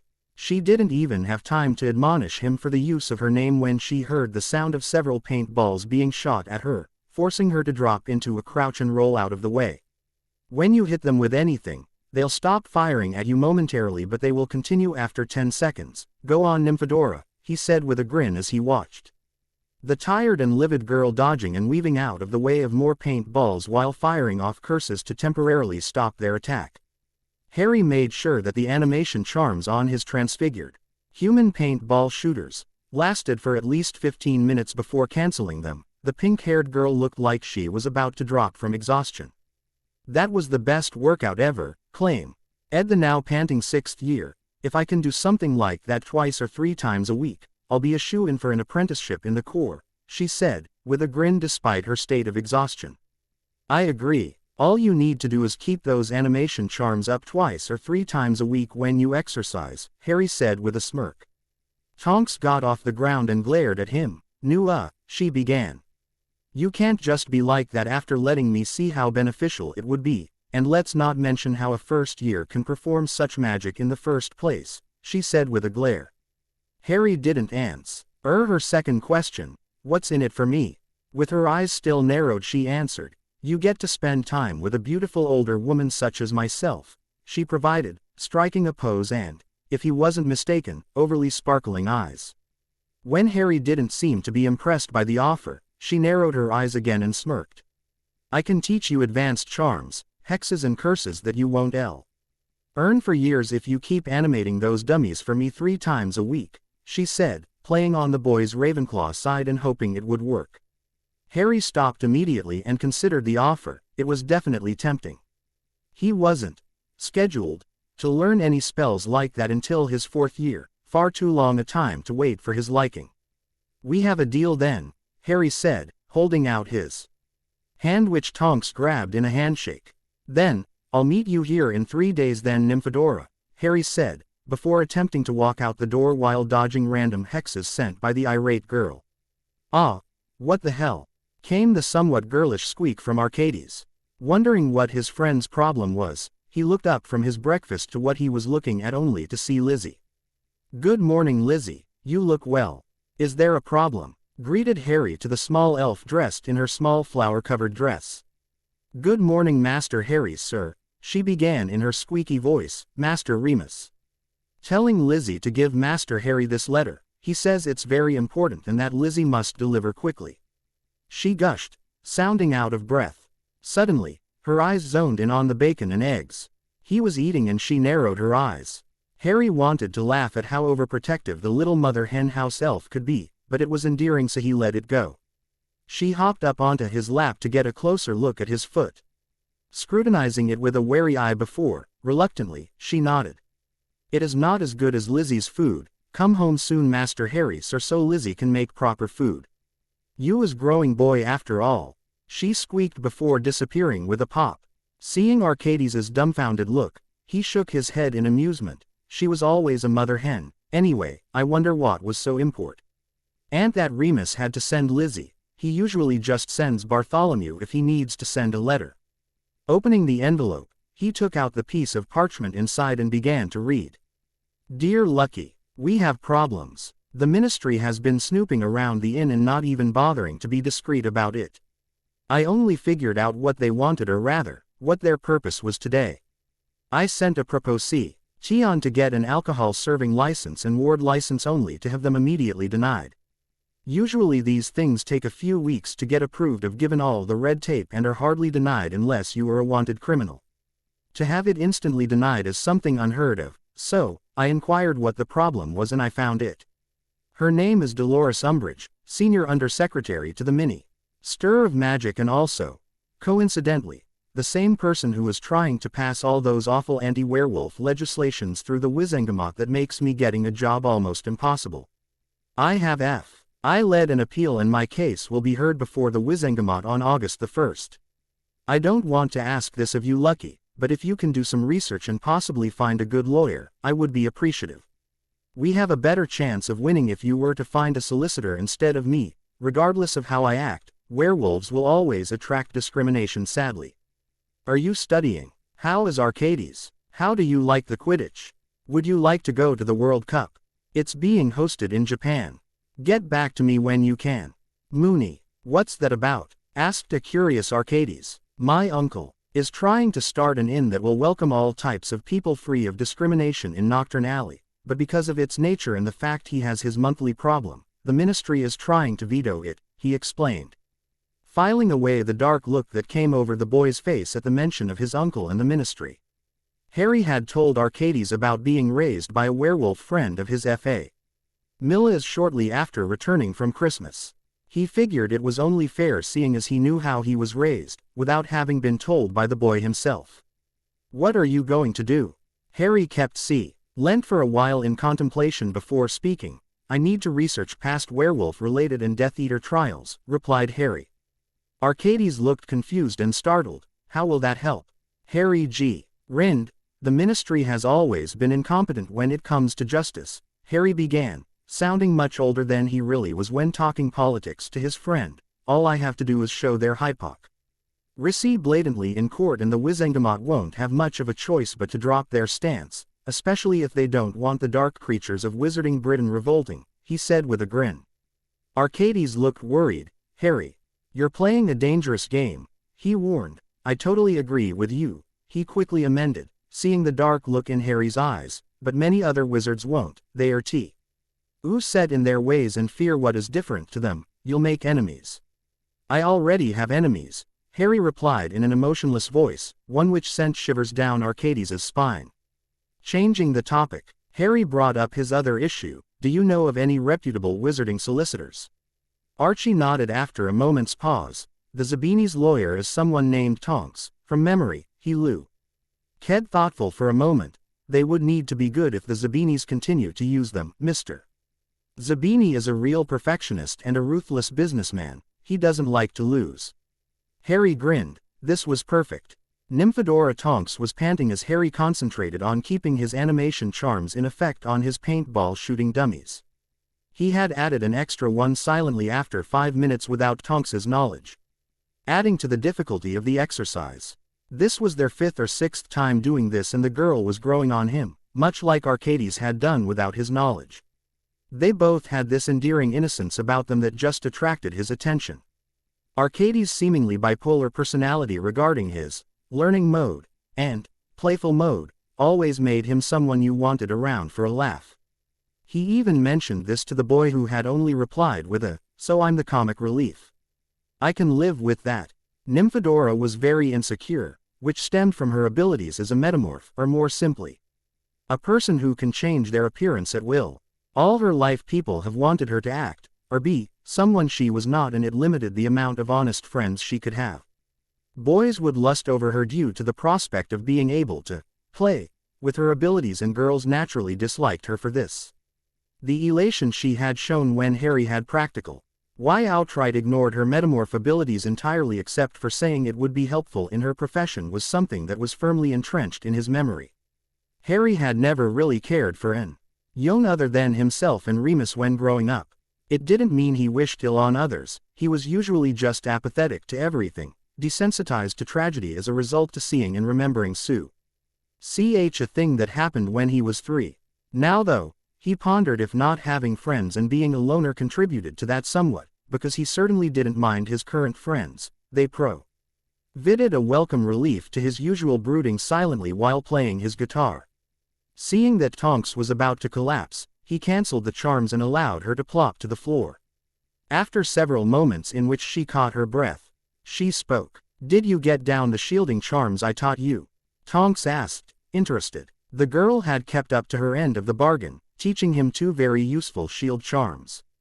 The one he had already known, the Protega charm, merely used magic to create a barrier that nullifies most curses and jinxes with equal force. The 2 that Tonks taught him, though while more situational, could very well win you a battle if used correctly. The first was the Contigo charm, which conjures a circular golden shield at the tip of the caster's wand that acts as a literal shield that the caster can control and maneuver as much as they pleased. However, it also had the added bonus of feeding off of weaker spells and using their magic to strengthen its defensive power. The charm wasn't as good as the Protega, mostly because it took more magic to use, and unless you absorb spells, it does the exact same thing as it, except it is movable after cast. It was best used in situations where you are underestimated or dueling numerous lesser skilled wizards who fire weaker spells at you, allowing you to leech their magic to use as your own until you are prepared to attack. The other shield charm she taught him was the Declino charm. This charm isn't so much a shield charm as the other 2, but it can protect the caster from attacks while preserving your magic. It works by warping the space before the caster with magic and guiding magic past the user, harmlessly, away from you. The only drawbacks of this charm were that you shouldn't use it if you are fighting with allies around you, lest you deflect your spells into them, and that it doesn't work at all with spells that lock on to their targets or the more powerful dark curses. I think so, Harry replied. There's only one way to find out, he said with a grin. Tonks mirrored his grin and stood up and aimed her wand at him. On guard, Potter. Without any other warning than her initial shout, she started firing disarming and stunning curses at him in quick succession. As soon as the first spell left her wand, Harry's eyes widened in surprise, but he flicked his wrist and started sting the 3 shield spells he knew to block, absorb or deflect them. Tonks' grin grew wider as she sent more and more curses at him at an impressive speed in a flurry of red and blue light. Harry as hard-pressed to avoid them all and was beginning to sweat himself from overexertion. After a while of this, Harry saw Tonks increasing her speed by not even saying the incantation for each spell and firing them silently at him. As a result of Tonks's most recent strategy, Harry had to physically dive out of the way to avoid some of the quicker spells. Harry knew he would eventually get hit at the rate she was going and mused that Tonks was enjoying this way too much for his liking. Waiting for the next barrage of spells, Harry put a little extra power in the shield which bought him a precious few seconds. A few seconds he used to reactivate the paintball dummies who began to take some of the curses for him and fire paintballs at his opponent to distract her. "Hey, that's cheating." He heard Tonks yell over the sound of spell fire. Harry grinned and transfigured a nearby chair into a wooden block so he could take cover and recover. After a few moments, Harry peeked up over his bar rear only to see a flash of light before darkness. Harry awoke to have his vision blinded by pink. Shaking his head to get rid of the disorientation the stunning spell obviously left him in, he picked himself up off the ground and glared at Tonks for good measure while dusting himself off. A stunning spell to the head. "Getting a tad bit carried away, aren't we, Nymphadora?" "Stop calling me Nymphadora, brat," she countered, only for Harry to ignore her. If she didn't need him intact to help her train, she would have cursed him to high hell already. It had nothing to do with the fact that the kid was growing on her. Nothing at all. "Anyway, you're the one who cheated first." Harry shrugged. "You're a 6th year, and you can't deal with some transfiguration." "Transfiguration in battle it's cheating. I hardly know anyone who's not a professor that can do what you do," she whined. Harry shook his head in exasperation. After a few moments of silence, he voiced the question that as gnawing away at his mind. "Nymphadora, is your father a lawyer?" Ignoring the twitch in her eye at the liberal use of her name, she answered, "No, my dad's an accountant, my mother's the lawyer." "Why?" "My uncle is having some troubles with the ministry, he asked me to find him a lawyer." Harry explained the problem to the girl, confident that she would be sympathetic given the way she was treated at school for her abilities. "I'll pass on the message. Who's your uncle, by the way?" "His name's Remus Lupin." Tonks's eyes widened slightly before grinning. "Remus is an old friend of my parents, this shouldn't be a problem." "I didn't know the Potters were related to him though." Harry shrugged. "They're not, he's my guardian, and it's just simpler to refer to him as uncle when I'm talking to others. I'll see what I can do. In the meantime, let's do that again," she said with a grin, a stunning spell on the tip of her wand. The last thought Harry had before he was bombarded with spells once again was that he really needed to learn silent casting. Harry looked at the small envelope in his hands warily before looking around the Ravenclaw common room to see several excited or disappointed students discussing the contents of their own. He had just finished his exams a few days ago, something he was very glad for. As predicted, the Transfiguration and Charms examinations were easy for Harry. His only problem was if they wouldn't mark him well if he added more information than necessary or answers that were above his school level. The toughest examination had definitely been history, which was just a mass regurgitation of names and dates that he had crammed the night before the actual exams. Astronomy was fairly easy, as was herbology. The potions exam was rather tricky to call. He was certain he did well with brewing the rash-curing potion, but one-sided animosity between the potions professor and himself would surely hinder his results somewhat, or at least he thought. "Well, how did you go?" "I promise not to laugh," said Arcades cheekily, waving his 5th-in-the-year rank around in his face. After the exams, each student's scores are tallied up and averaged out so they could be ranked amongst their peers. It wasn't much of a surprise that most of the top 10 consisted of Ravenclaw students. However, both were pleasantly surprised to see that Stephanie had ranked 6th and Cedric 10th. Harry opened the letter and quickly skimmed over the letter, shielding it from Arcades' view, much to the boy's chagrin. Harry then looked up to the boy with a neutral face, using his occlumency techniques to clear all thoughts from his head. "I did okay," he supplied with a small grin. Whipping out his wand quicker than Archie could follow, Harry slapped his scorecard on his friend's behind. "Subiungo. Infragilis," he cast in quick succession, causing his scorecard to become stuck to Archie's behind and unbreakable. "Hey, what the hell, Potter, I don't swing that way." Harry shrugged and sat back down, enjoying watching Archie chase his own behind so he could see his scores. "Oh, goddamn it," has anyone got a bloody mirror? Archie asked in exasperation. Foe. Earth Year Girl handed him her pocket mirror that he used to see the score sheet on his behind. Many of the students laughed at the blushing boy who was awkwardly twisting around and trying to catch contents of the score sheet on his ass. Ha! Victory is mine, Potter. It says here you're 7th. He said smugly. Harry grinned. To Archie's confusion, that's a 1. You idiot, you're holding the mirror on an angle. Several of the students who overheard the declaration hurried over to see the score sheet themselves, much to Archie's horror. Look at it this way, Arcades, you're finally gettin' girls to stare at your bum, he said with a grin at the still flushed boy. Laugh it up, Potter. Straight O's or not, I'm still saying I let you ride my coattails to that, in potions. Harry grinned, Ed smugly at his friend who was still probably in denial. While they were scored in a numerical way to allow for easier ranking, they only see their scores with a letter grade designation, O being T.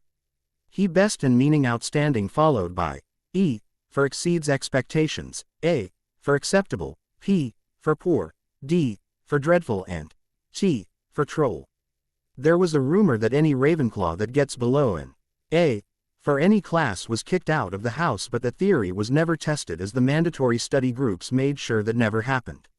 The room hushed when the portrait opened, allowing Professor Flitwick to enter. I see everyone's seen their results then, congratulations. He squeaked before chuckling and removing Harry's scoresheet from Archie's behind, much to his relief. I do believe you can find a better place for such a wonderful scorecard, Mr. Potter, chirped the tiny wizard merrily. Harry nodded in agreement. Yes, I think Stephanie's behind would be much better, he agreed. As if he was some sage making a wise call. Do it and die, Potter. Archie roared while everyone chuckled. Flitwick clapped his hands and reached into his robe pocket. For the 2nd to 7th years, I'm sure you know the drill. For those uninformed first-year students, you should know that the number 1 ranked student of each year received a special gift from me should they be in Ravenclaw, he said merrily. Chuckling when a random 7th year shouted in the back, when aren't they? Cockily. Quite, so come and collect your gift, a 50 galleon gift voucher for Flourish and Blots good until the end of next year. He said with excitement. 7 separate students, it really did seem Ravenclaw took the top in every year, approached the tiny man, including Harry, to receive their gift certificates. You've all earned some rest, so have fun for the rest of the evening until the feast tonight. I'll see you then, children. He chirped before leaving. Harry walked alongside Arch, i.e. to the Great Hall for the end-of-year feast. The feast was a time all Ravenclaws looked forward to. Being the intellectually superior of the 4 houses, this was their time to shine and claim the House Cup. Ravenclaw had claimed the House Cup for the previous 5 years in a row successfully, using their superior smarts to claim as many points in class as possible to make this possible. It was something they all took pride in as a house. Harry was knocked out of his thoughts when he walked around the corner and had the wind knocked out of him when someone walked straight into him. Regaining his bearings, Harry stood up and dusted himself off. However, as he was going to help the careless person up, he noticed they were already standing, with a cruel smirk on their face as their coal black eyes shone with glee. Potter, 7 points from Ravenclaw for not watching where you're going, he said smoothly before stalking off, his robes billowing behind him. Archie remained blissfully unaware of the blatant unfairness of the decision, opting to follow behind his friend and continue to believe Snape could do no wrong. Oh well, not like it mattered. Yes, welcome students to the end of the school year. And what a wonderful year it has been. Boomed the loud and cheerful voice of Albus Dumbledore, their headmaster. I hope you all bear with an old man's ramblings for a short while. While I make a few necessary announcements, I promise you will be sinking your teeth into a large delicious feast soon enough, he declared, eyes twinkling as he stood from his chair in the middle of the head table. First, I would like us all to thank Professor Robards on a wonderful year of teaching defense against the dark arts. Unfortunately for us, his wife will be giving birth soon to a lovely child, I'm sure. So he will be unable to return to us next year. Can I ask for a round of applause for Professor Robards in thanks and congratulations? He said cheerfully as the majority of the school clapped politely for him while the normally scarred face of said professor was covered in a blush. Now there's the matter of the House Cup. the headmaster announced cheerfully while the entire hall lapsed into silence. In fourth place, Gryffindor, with 270 points, a wonderful effort. He said, not surprising anyone, the Gryffindors already knew of their low score. In third place, he paused, with a large smile on his face as the students leaned in closely. Hufflepuff with 352 points, he announced. The Puffs all cheered their own achy vehement while everyone else in the room gave polite applause also. In second place, with an impressive score, Ravenclaw House with 449 points. At the declaration, the Ravenclaw WS all went silent while silver and green banners magically appeared from the ceiling and cheers erupted from the snake's table. Which obviously means our winners this year, Slytherin House by the narrowest of margins with 450 points. He announced as the Slytherins continued to cheer. Harry had to try really hard not to laugh at the dumbfounded look on his friend's face. His hero had literally robbed them of their rightfully earned House Cup mere minute before it was going to be awarded to them. And with that, enjoy the feast in your summers, he said with a clap of his hands as the tables filled with mouth-watering food. I hope to see all of you come September eager to learn and begin another year at Hogwarts. Harry took one last look at Hogwarts from Hogsmeade Station before boarding the express to make his way back to London. Got any plans for the summer? Archie asked Cedric, who had been in a conversation about all the pretty girls in their year while making their way over to the station. My father got us tickets for the Quidditch World Cup in Tokyo, he said with some pride. I'll probably do my homework as quick as possible and then take an international portkey over to watch the tournament, he said with a huge grin. Amos Diggory, Cedric's father, worked at the ministry and seemed to have many connections in high places. Oh, you're so lucky. I wish I could go. Archie trailed off, looking to Stephanie on his right, who just glared at him. But I would much rather spend my time with my beautiful Steffi Pooh, he amended with a chuckle. Ning another knee in the groin for his trouble. You know, you're going to cause permanent damage to him one day if you keep doing that, Harry warned, amusement lacing his voice as he looked at the amusing sight of Archie rolling around on the floor in pain. He'll get over it, the Slytherin girl said with a shrug. I think she just uses that as an excuse to cop a feel personally, Cedric said in a loud whisper. With every intention of having Stephanie hear him, said boy had to dodge another flying knee of doom directing at his very own groin. Or not, he said with a grin, running ahead to avoid the girl's wrath. Hey Harry, Harry heard someone call from behind him. Turning around, he was met with a familiar head of pink hair that could only by Nymphadora Tonks. I just got a letter from my mum. She says she's be glad to have you and Mr. Lupin over during the summer to discuss your problem. Just call ahead during the weekend, it should be fine, she said with a smile. Harry nodded in thanks and bid the girl farewell. He was ready to go home and spend time with his most precious people again. Harry Potter could be found on this night in the middle of July seated at one of many newly furnished tables at Moony Nights, with several tomes spread open at random pages surrounding him. Immediately upon returning to their new home in the inn after his first year at Hogwarts, Harry spent most of his first night going over his thoughts of Hogwarts, his results, his friends and opinions of his teachers with Remus. He had also related the information about Tonks's parents to the werewolf. Mrs. Tonks said she'd see us and possibly represent us if we're going to take any action against the ministry, Harry has informed his guardian. Andy, Remus asked with a confused frown. She's a lawyer now, he asked, still confused. Nymphadora mentioned something about you two being friends back during the First War, Harry commented thoughtfully. She and her husband run a law firm based in Chichester Alley over near Manchester, he informed. Mrs. Tonks is the solicitor while her husband takes care of all the courtroom work. He paused. They have a good reputation that stems from their impressive win-loss ratio, he began. Most neutral and wealthy families hire them for their services. Arcades was actually the one to mention the Zabinis having hired them on more than one occasion. Remus looked thoughtful for a moment before frowning. I won't be able to afford them and I refuse to take any more money from you. I feel bad enough as it is. He was stopped when Harry waved his concerns off. Shut up, will you? Harry said, sending a glare at the man. If you must look at it like this. He paused. making sure Remus was listening. "I've already put a large amount of my money into this place. What sense would it make for me to not provide more for legal support if by not doing so it will fail? Do you suggest I throw away my money and abandon this investment?"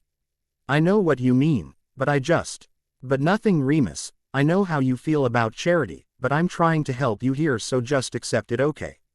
Seeing Remus look dejected, Harry decided to go easy on him. "Besides, you can just add this to the fees later on that you want to pay me back." "We don't even know this will be successful, Harry," he said, sounding dejected, making Harry groan in frustration.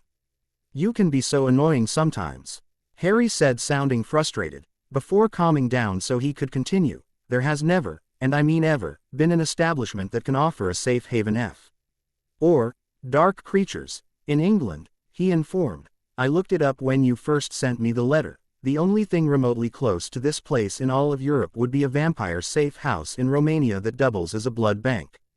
And even then, the vampires have to go through heavy security checks if they want safety or blood," he said, in exasperation. "Moony Nights is just what the dark creature community has been hoping for ever since prejudice has become commonplace in the magical world." He paused, sipping his water before continuing. "If anything, you'll most likely find that you won't have enough room to house all of your guests. Which is probably why you'll probably want to consider expanding underground like Gringotts, that and hire a staff of house elves." Remus looked shocked at the information about no one else having tried this before, ever, in Europe. It sounded extremely unlikely, so he voiced his thoughts.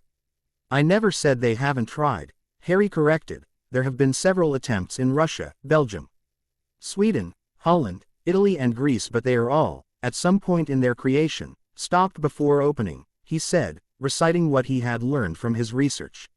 "What luck will we have opening then?" Remus asked, sounding dejected again. Harry smiled slightly when Remus included him in their planning like this. It made him feel needed and respected. "I mean, England is probably the worst country in Europe and the least lenient when it comes to accepting dark creatures. We have an advantage over the others," Harry stated. "The minister is an idiot, plain and simple. And he also has idiots working in his administration, one of whom is the very same woman who vetoed your request for warding and thus, construction and opening of Moony Nights."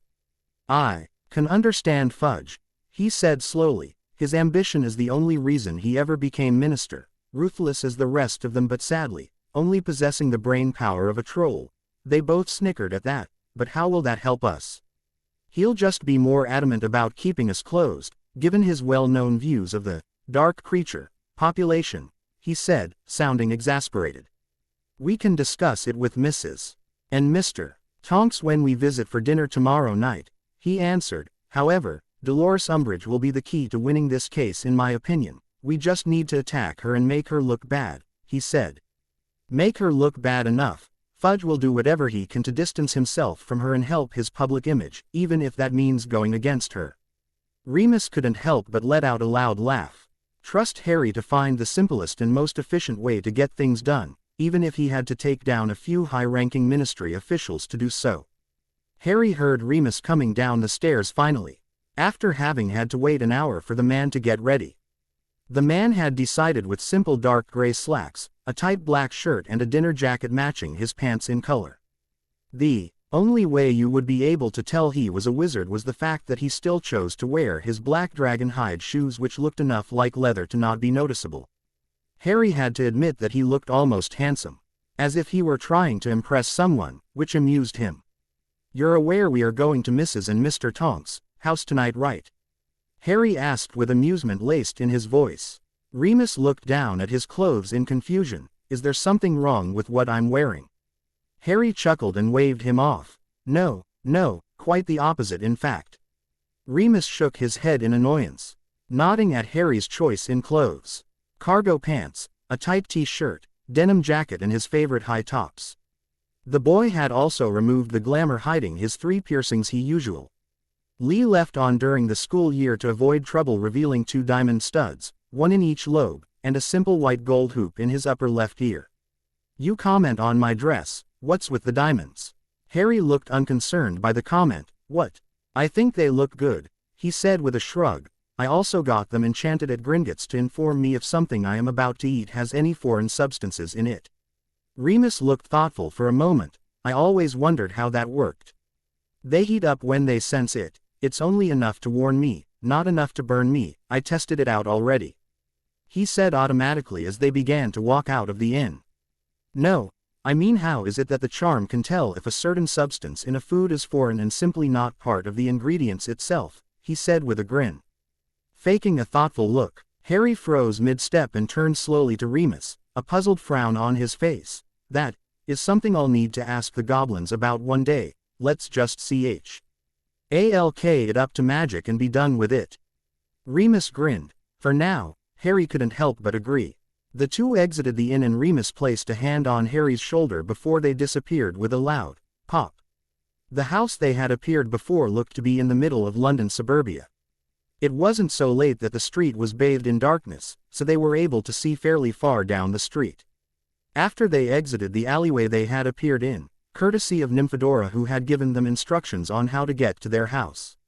The house and the others on the street were eerily similar, probably all done by the same architect. Built with brick and black roof tiles. Harry noticed, with amusement, that of all the houses down the street, the Tonks' house was the only one without a car parked out front, but, surprisingly, their garden was definitely the best looking, with neatly trimmed hedges, beautiful flower gardens and lush green grass, odd for a family who would barely spend much of their time at home given their professions or status. You ready? Remus asked by his side, the duo not really feeling out of place given that their last house was in a suburb not unlike this one. Yeah, and before I forget, Harry said, leaning closer to the man, Nymphadora, she'll be the girl we see, around 17 years old, she hates it when people shorten her name and butcher it, he said. Mentally cackling at his brilliant prank idea, you want to use her full name whenever talking to her, just to be safe and all. Not thinking he would be pranked at a meeting such as this, he thou. GHT nothing of it and nodded in agreement, 17 already. I remember when Nymphadora was a little 5-year-old running around and causing trouble whenever I saw her at, well, never mind that, he cut off as a dark look came across his face. Harry took note of this and knew he was talking about his godfather. He knew better than to press the issue though, that betrayal had left deep wounds in the old wolf. Harry rang the doorbell as Remus pat himself down, dusting off an imaginary speck of dirt which was stopped when Harry swiftly kicked him in the shin when he saw the door opening to reveal a brown-haired man with a kind, yet tired-looking face and gray eyes. Ah, you must be Remus Lupin, the man said, addressing Remus and shaking his hand before he turned to Harry, and you're Harry Potter. Dora has told us a fair bit about you. It's a pleasure to meet you. I'm Ted Tonks. Harry shook his hand with a firm grip and nodded politely. Likewise, what did Nymphadora say about me? He asked, ignoring the man's raised eyebrow as he did so. She's told us how you're helping her with her aura training at school, he said, looking thankfully at Harry. She has her heart set on that mentoring position with Alistair Moody when she graduates. I'm sure your help is appreciated. I do what I can, Harry said, knowing Remus wouldn't be surprised as they had already covered his dealings with the girl in their letters. Yes, to be honest, I'm quite surprised that a first year could help her at all, to be honest, he said, peering down at the emerald-eyed boy. All I remember knowing at Hogwarts in my first year was the levitation charm, amongst some other useless spells, he said with a chuckle. Remus decided he'd put his 2 cents into the conversation, having stayed quiet since he arrived. Harry's always been interested in magic ever since he was little. He's especially skilled at transfiguration and charms and constantly reads advanced books as independent study. Harry ignored the two as they talked about his academic prowess. The man led the two of them into the living room where there was several couches surrounding a large brick fireplace for them to sit in. Ted took out a bottle of whiskey and poured a glass for Remus and himself while Harry sat patiently, letting the two talk while he tuned them out and looked around the room. There were several regular Muggle photos around the room with the 3 members of the Tonks family at various landmarks around the world: the Eiffel Tower, Great Wall of China, the Leaning Tower of Pisa and Ayers Rock to name a few. Harry, Remus barked, getting the boy's attention. Sorry, I zoned out. You want something? He asked, done with looking around the room.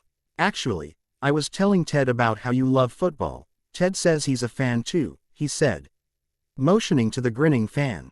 Oh, who do you follow? Harry asked, his interest having been piqued. Newcastle. I've been a fan all my life. I was devastated when I first went to Hogwarts and found out I couldn't watch the games and hear the results. Who do you follow? Arsenal, he replied with a grin. I know how you feel though. Luckily Remus sends me the Muggle paper with his letters letting me have the results, even if they are a few weeks old. At least I know, he said, before grinning again. I do believe Henry ran circles around Newcastle the last time they met. Best player in the world in my opinion. Remus smiled as the two began to argue in good fun about football, the one, non-academic, subject he could talk about for hours. This lasted for several minutes until a tall, beautiful, brown-haired woman with dark eyes and aristocratic features walked into the room sporting a tray of tea and a soft drink for Harry. I'm telling you, if you guys ever lose Shearer, you're done for. Harry trailed off, he too finally noticing their new guest. Hello Remus, and you must be Harry, he said, her soft features relaxing into a smile. I'm surprised Ted hasn't kicked you out yet. Insulting Alan Shearer is a cardinal offense in his book, she said, grinning at her husband who crossed his arms over his chest and huffed. I was about to, but I remembered we're here to talk business, regardless of this poor lad's sorry knowledge of football, he said with a grin. Harry ignored the jab in favor of introducing himself to Mrs. Tonks. Harry Potter ma'am, your daughter speaks highly of you, he introduced, taking her offered hand and brushing his lips against her fingers, as customary in pureblood tradition. Harry knew Andromeda Tonks was once a black, a family who believed in blood supremacy quite a lot and usually always sided with dark wizards in history, so she would appreciate the formalities, regardless if she went against her family and married a Muggle-born. Andromeda fake sighed as she fanned herself and grinned at her husband. Quite the charmer this lad is. Sorry Teddy, I've always dreamed about having my very own boy toy. I can tell he'll be quite a strapping young man in a few years, the beautiful woman joked as Teddy puffed up in fake indignation. All you damn Potters are the same, he ranted, taking all the women for yourselves, this one's mine. Mine I tell ye. He yanked his wife down to the couch and away from Harry who just rolled his eyes in amusement at their antics while Remus chuckled. Where's Nymphadora? I figured she'd be bothering me by now, Harry wondered out loud, only for his question to be answered by a few loud thumps followed by a much louder one and a girl cursing from the other room. In here Dora, Ted called, shaking his head at his daughter's antics. Tonks entered the room, Harry noted, looking much prettier than she had ever looked at school with purple hair and orange eyes. Hey Harry, she stopped dead in her tracks when she saw Remus sitting beside him. Ted and Andromeda shared identical grins when the young girl blushed brightly at the sight of the werewolf, though that didn't last long when he opened his mouth. You must be Nymphadora, Remus said with a smile, which changed into a look of horror when he was suddenly at the business end of her wand and blah. Stead over the couch with a weak blasting hex. Don't call me that, she shrieked. You put him up to that, didn't you Potter? She said, glaring angrily at him as Remus groaned from behind the couch and retook his seat.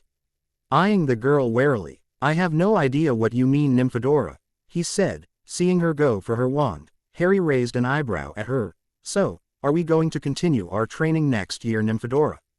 He asked, a grin on his face. The girl faltered in her draw before putting it away while glaring at the boy. None of you can call me that except for him, Tonks will do, she said. Still glaring at the boy, that is until his usefulness has served its purpose, she finished with an evil grin which Harry responded to with a thoughtful, hum. So, should we get down to business then? Andromeda asked, as Remus cleared his head of the cobwebs after Tonks's attack, glaring at Harry in the process who was sitting there looking smug as ever. Yes, well, Dolores Umbridge has IED my request personally to set up professional wards around Moony Night, and without the wards, we can't open, he explained in a nutshell. What's Moony Nights? Ted asked with a confused frown. It's an inn/tavern/safe house for everyone, but mainly dark creatures, set up in Nocturne Alley, he elaborated. Ted and Andromeda shared a look of understanding as Tonks looked on in confusion. I don't see the problem. Dora, The person who denied Remus's request to place wards around his new property, Dolores Umbridge, is the senior undersecretary to Minister Fudge and his Vidal. Why against all half-breeds of any species, going as far as to pass bills in the Wizengamot restricting their rights and powers in the wizarding world, Ted explained. She's a foul woman who somehow. Harry covered his mouth as he coughed something that sounded suspiciously like fudge, which earned chuckles all around the room. Yes, she somehow got a position of power within the ministry and connections in high places. This won't be an easy case to win, Andromeda warned. You're not the first person to have an idea like this, only to fail, she said, sounding oddly serious, a contrast to her behavior before. I understand that, but I need to try, right? Besides, Harry had a fairly good idea that I think would work if we had the material you would need. All eyes turned to the boy W. Ho leaned forward and pushed his spectacles up the bridge of his nose as he began to explain. We all know Fudge is an idiot, he began. We can manipulate him to pass the request for us, without having to fight for it if we play our cards right. I think, if we crucify Umbridge, which we would be well within our rights to do as her character may have impaired her decision-making abilities, Ted helpfully supplied. Yes, if we crucify her in front of so many important people in the Wizengamot, Fudge will want to distance himself from her as much as possible to save face and keep his public GE as good as possible. That and surely Umbridge's actions in the Wizengamot with her restriction bills have caused some form of retaliation in the magical world that we can blame her for.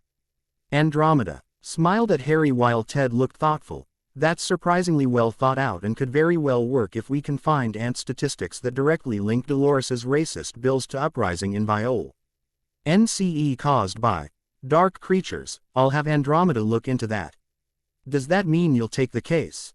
Remus asked with excitement. Ted chuckled, raising his whiskey glass at the werewolf. Mr. Lupin, you seem to think I have a choice in the matter, he said with another chuckle. Seeing Remus's confused look, he motioned towards his daughter. With the way Dora has been looking at you for the past 20 minutes. I'm afraid she'll hurt me if I did otherwise, excuse me. The man wisely dived behind his couch as a mortified Nymphadora Tonks sent several curses and jinxes at her father, some borderline harmful. As Remus blushed at the attention and Andromeda chuckled at the sight. Harry merely sat back in his chair sipping on the coke Andromeda had given him, thinking of the trial that was to come. The Ministry of Magic itself was an impressive structure that was built underground the heart of London. Normally, there are two ways to enter the building, one would be to flow directly into the atrium and the other would be to use the visitor's entrance, which was a simple red phone booth in an unremarkable street where one would have to type in the code, MAGIC, in numbers to gain access. Not very original. Harry, Remus and Ted arrived via the flow and appeared in the atrium. Harry's feet landed somewhat harshly on the hardwood floor after leaving the fireplace. He moved out of the way so Remus and Ted could arrive without trouble as he looked around. The ceiling was a weird peacock blue that was adorned with moving golden symbols and at least 50 feet high. There were also two magnificent golden staircases leading up to a balcony that went around the huge room leading to some offices and bathrooms, most likely. Down both sides of the hall, fireplaces were built into the walls. The left side seemed to be for witches and wizards to arrive while the right side seemed to be used for departures. Today seemed to be a busy day. Harry followed Remus and Ted past the Fountain of Magical Brethren, which had a large feature in the center of it. The golden statues depicting a wizard, a witch, a centaur, a goblin and a house elf, sprout water in the surrounding pool of water, and upon closer inspection, one could tell that the water coming from each statue had a different color to it and when combined in the pool, created a beautiful effect. The there of the M reached a large golden gate guarded by a single man who seemed to be checking people's identities, issuing badges and checking wands. As they waited in line, Harry snorted in amusement at the large picture of Fudge overhead smiling at the reporters asking him questions and flashing pictures. From memory, it looked to be the picture that was on the front page of the Prophet. Wands please, he heard a voice say. Flicking his wrist, his wand was in his hand, as Ted and Remus did the same, handing them over to the man. You can gather them on the other side. Purpose of your visit Toady at the Ministry of Magic? He asked in a bored tone, leading one to believe he had repeated the same phrase too many times in his life. "We're here to attend the gathering of the Wizengamot," was Ted's vague reply. He received a nod and received 3 visitor badges that the 3 had to pin on their coats. The 2 men were dressed in formal wizard's robes while Harry decided to go more Muggle, to make a statement. Simply dressing in a dark cardigan, dark blue jeans, a shirt with tie matching his cardigan and his high tops. Remus had given him flack for it, but he didn't care. He was out to make a street attempt on this backwards government, and he was sure his fashion sense would get their attention, especially if he was the heir to one of the ancient and noble families. After passing through the Gall Den gate separating the atrium from the lifts leading to the other floors of the ministry, they stopped to look at the sign labeling each level.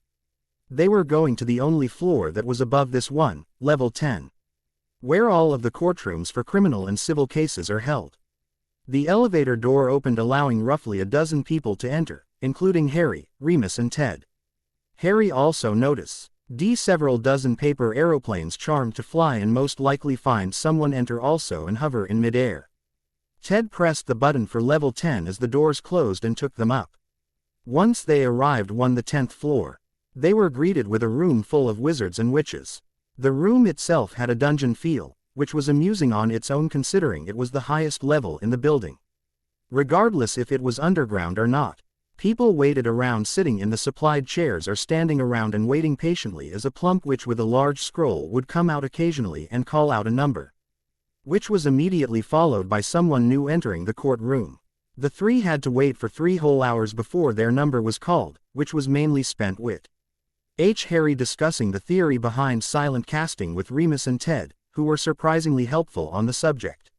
Number 127.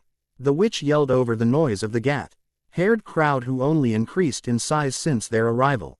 The courtroom itself consisted of a table in the middle of the room surrounded by an elevated platform with numerous seats which the members of the Wizengamot court sat at to hear the cases before them. The Wizengamot was made up of a small selection of the wizarding population, mainly lords and ladies of ancient and noble houses. However, the problem with that was that no one could represent the Muggleborn because it was widely believed that they are not well informed enough on wizarding politics to serve. Tell that to Ted Tonks the lawyer. Seated around on the raised platform were the witches and wizards who made up the entire body of the Wizengamot, headed by their chief warlock, Albus Dumbledore. They all wore plum-colored robes with an elaborate silver W on their breasts and were looking the epitome of royalty, as they sat above them and looked down on them as if they were insignificant ants. Ted strode confidently over to the provided oak table and took a seat. Remus took the one provided next to him and Harry next to Remus. He covered the small smirk on his face by interlacing his fingers together and resting them in front of his mouth, covering the bottom half of his face in the process, as several of the more proper witches and wizards sneered at him or in his direction, though he did notice a toad-like woman glaring at Remus with something akin to hate in her eyes. A gray-haired, square-jawed woman wearing a monocle who looked to be presiding over this case hefted her wand into the air, causing a loud bang to resound around the room and everyone to become silent. "We are here to hear the case of one Remus John Lupin, who is appealing the decision made by one Dolores Umbridge, Senior Under Secretary to the Minister of Magic Cornelius Fudge, to refuse Remus John Lupin the right to ward the premises of his new business," she began in a commanding voice. The reason given by Madame Umbridge W. as that the establishment that was to be warded is owned by a. At this she paused and glared over at the annoyingly smug toad woman who was smiling benignly down at them, dangerous half-breed, and if given the opportunity to ward such a large premises within Nocturne Alley, could use said premises as a headquarters for his kind against the ministry. The absurdity of the claim almost made Harry scoff, but he didn't think to underestimate the stupidity of wizarding kind. While the claims may be unfounded at best, there are laws against non-wizards owning such large establishments and being allowed to ward them. What is the basis of this appeal? This law was passed several years ago, the wit said in a stern tone. "Madam Bones," began Ted, as the woman gave a small smile to him. "Harry Fi. Gerd, they must see a lot of each other given their jobs. I am appealing against the law in general that disallows my client to run his own business." Seeing that he had everyone's attention, he continued, "I have no idea how this law was passed by this honorable body, but apparently it has. and not only has it been completely ineffective, its existence has only served to degrade the non-wizard population and force them into a state of desperation. Hem, interrupted the woman. I don't want to put words in your mouth, Mr. Tonks, but it sounds awfully like you are saying the ministry are incompetent. I'm sorry, Dolores, for causing you to believe I would insinuate such a despicable thing, he said, regret laced within his words. No, I was saying that the minister and his staff, he said, looking towards Umbridge coldly, are solely responsible for the murders of hundreds of innocent people because of their bigoted and racist views and laws.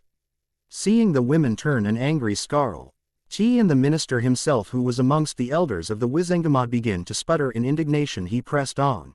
You all, as a body, passed a law that basically destroyed any possibility that one like Mr. Lupin could lead a happy and prosperous life, he said, not allowing Umbridge to speak. How do you expect to keep order in this country if you are oppressing an entire species of people that make up a good percentage of our population? You've made your point, Mr. Tonks. Please continue, interrupted Madame Bones before things got out of hand. Madame Bones, since Madame Umbridge SSED her bill on the restriction of werewolf and other half-breed rights, werewolf attacks have increased by 13, all of which were made against the ministry's orders trying to apprehend innocent half-breeds to be detained by the ministry in accordance to said law, something I'm sure you're aware of. He paused. The passing of this law not only is a disgrace on its own, but it has resulted in innocent wizard deaths, thereby making Umbridge a murderer indirectly. They made their own choice to attack like the filthy half-breeds they are. Umbridge suddenly yelled, having had enough of the attack on her character. Ignoring her outburst completely, Ted continued, however, a bill cannot be passed without the consent of the minister, so the blame is not solely on Madame Umbridge, but Minister Fudge also for allowing this to happen, he said. Everyone turned to the minister as he paled at the implications. Seeing that it would be political suicide if he admitted to passing such laws which basically forced the werewolf population to kill and rebel, he did the only thing available to him. I did not knowingly pass such a bill, nor would I do so now if I knew of its contents. I am disgusted with Madame Umbridge's behavior and beliefs. Umbridge looked murderous before turning her sickly sweet smile towards Remus. He cannot get permission to erect the wards regardless, she said in her Gary high-pitched voice. Even without the law restricting werewolf rights, she said, spitting the name of his kind in disgust, there is still the law forbidding foreigners and non-wizards from erecting wards on such a large scale on any property in the ministry's jurisdiction that has been in effect since the last Goblin Rebellion, she said, a victorious smirk on her face. Regrettably she is core. Mr. Tonks, Madame Bones said with a sigh and a slight glare towards Umbridge. We can pass a vote to abolish the Werewolf Civil Rights Restriction Act, but we still cannot allow someone of half-breed status to erect wards lest we grant the goblins another chance to rebel against the ministry. That's fine, Madame Bones, because a half-breed does not own the establishment named Moony Knights, Ted said with a grin, causing the hall to erupt in chaos. Order, order, Bones yelled, sending off sparks from her wand. What was the point of this hearing if a werewolf does not own this establishment, Mr. Tonks? Bones asked, after calming everyone down. To have a ridiculous law abolished, of course, Ted answered immediately, and I never said Mr. Lupin didn't own the property named Moony Knights, however. He is merely a partial owner not holding the majority shares. He's lying, Umbridge yelled. Who is this mysterious owner then, if you're going to insist on spreading lies? His hands still covering the lower half of his face, Harry spoke up, that would be me. Instant silence was met by this claim as the Wizengamot only saw a boy dressed in Muggle clothing addressing them. The werewolf coerced a Muggle to sponsor him. It is still futile, he is not a wizard. She yelled in triumph. Harry stood from his chair and rounded the table, leaning against the heavy oak and crossing his arms over his chest. Mr. Lupin coerced me into nothing, he said, his voice calm yet carrying across the entire room. Harry was pleased to see Dumbledore's eyebrows shoot up past his airline in surprise before a small smirk appeared on his bearded face, and I would advise against insulting the heir of the most ancient and noble house of Potter in the future. I can, and will do what I wish with my money, he said. Still staring Umbridge down, Getting over the shock that this supposed muggle was indeed Harry Potter, the heir of an extremely wealthy family, she sneered at him and continued, regardless. You are not of majority and cannot gain access to your family vaults. Nice try, boy, but you fail, she said with a smirk. Harry only tilted his head, knowing his lack of reactee. On was annoying her. She was expecting him to explode like some fool child, but nothing of the sort will happen today. That may be true, but I can request the manager of my funds to make investments on my behalf, and should I choose to sell my controlling shares for a galleon after the wards are erected, I'm afraid there's nothing you or the ministry can do about it, he said, deciding to rub salt in the wound. He's obviously a dark wizard in training, supporting such filthy half-breeds. Umbridge yelled towards Bones, who was growing increasingly tired of the woman's voice. Should a werewolf gain control of such an establishment, there will be consequences. You must see this. Ted decided to speak up again. Going by your logic and obvious distaste for dark wizards, he said blandly, Masked. Malfoy should not be given the right to own any businesses either. Seeing the Malfoy had not even tried to defend himself, he continued, a man who was suspected, though supposedly cleared, he amended. When he saw Bones frown, to be a criminal is allowed to run his businesses, yet a man who is nothing short of an upstanding citizen like Mr. Lupin to be denied because he is a werewolf. It is a joke in itself, he said, pausing before delivering his closing statement. The most dangerous criminal in the last 50 years was indeed a wizard, yet we are here, arguing about dangerous werewolves. Said wizards are still running around today. There was silence in the room as Umbridge silently fumed, glaring silently at Harry, Remus and Ted. The Wizengamot will require 10 minutes to discuss the particulars of this case before coming to a decision, Dumbledore said from his position at the head of the Wizengamot while he secretly smiled down at the trio on the floor. Unsurprisingly, 10 minutes later returned a positive verdict, much to Remus's delight. On their way out, they were confronted by the Toad Woman herself smiling pleasantly at them, her wand gripped tightly in her right hand. The only indication that she was angry. You have made yourself an enemy today, boy, she addressed Harry, humiliating me like that in front of the Wizengamot, an enemy you will learn to respect and dread, I assure you. Harry's eyes narrowed dangerously as he moved to approach the Toad Woman as Remus put a comforting hand on his shoulder. Are you threatening me, Dolores? He asked dangerously, and despite her earlier bravado, Umbridge couldn't help but shiver. Just watch your back, Potter, for a werewolf won't always have it, she said, sneering at him before storming off. Well, Remus said, trying to lift the mood, today was a success, I think. Would you and your family like to come to Moony Nights tonight, Ted? I can give you a tour and we can celebrate our victory. The wards should be done by then too. Ted smiled at Remus and nodded. I'm sure the girls would love that. I'll see you tonight, Remus. I need to finish up some things here before leaving. The three shook hands and departed, proud that they had achieved something many have dreamed of doing in the past. Harry sat comfortably in his bunk in Ravenclaw Tower, and honestly, he was glad to be back. He had missed the regular crazy antics of Arcades and Stephanie berating him for seemingly nothing. He has received several letters from Arcades over the holidays, and surprisingly, a few from Cedric and Stephanie. 2 to which he had replied in kind. It was weird having friend to correspond with over the summer holidays to him. For the remainder of the holidays, after the trial, Harry had confronted Remus abo. Silent casting and advancing his occlumency training, both of which he had no experience in, but he did aid in purchasing books about them. Silent casting and occlumency surprisingly somewhat went hand in hand. To cast a spell silently, one only had to focus on the intent of the spell as they cast it. The actual incantation was merely a means to verbally express one's intent, which is remarkable. Why simpler for a young mind to comprehend? Though casting silently made mastering spells much harder, Harry didn't shy away from it and welcomed the challenge, vowing to learn all his spells that way, seeing it as a great advantage. The next stage of occlumency was the step Harry was most interested in, shielding one's mind from external influences and intrusions instead of clearing it. When one's mind is shielded, they can become impervious to controlling spells, substances and enchantments like the Imperious Curse, a love potion or the allure of a siren's song. It also allowed someone to outright block access to their mind, which is helpful during a duel if you are facing off against illegilimens who would simply read your surface thoughts to see what spells you intend to cast next. This step of occlumency was the most difficult, however, because it required a small amount of wandless magic to erect magical shields within the mind to protect it. That didn't mean Harry wouldn't have it mastered as soon as possible though. Looking over to the sleeping Arcades, he decided to follow his lead and get to bed also. Tomorrow would be a big day. Harry mechanically sliced the pieces of fish eyes like he had done for numerous other potions he had brewed with Arcades in the past with a soft sigh as they worked in silence.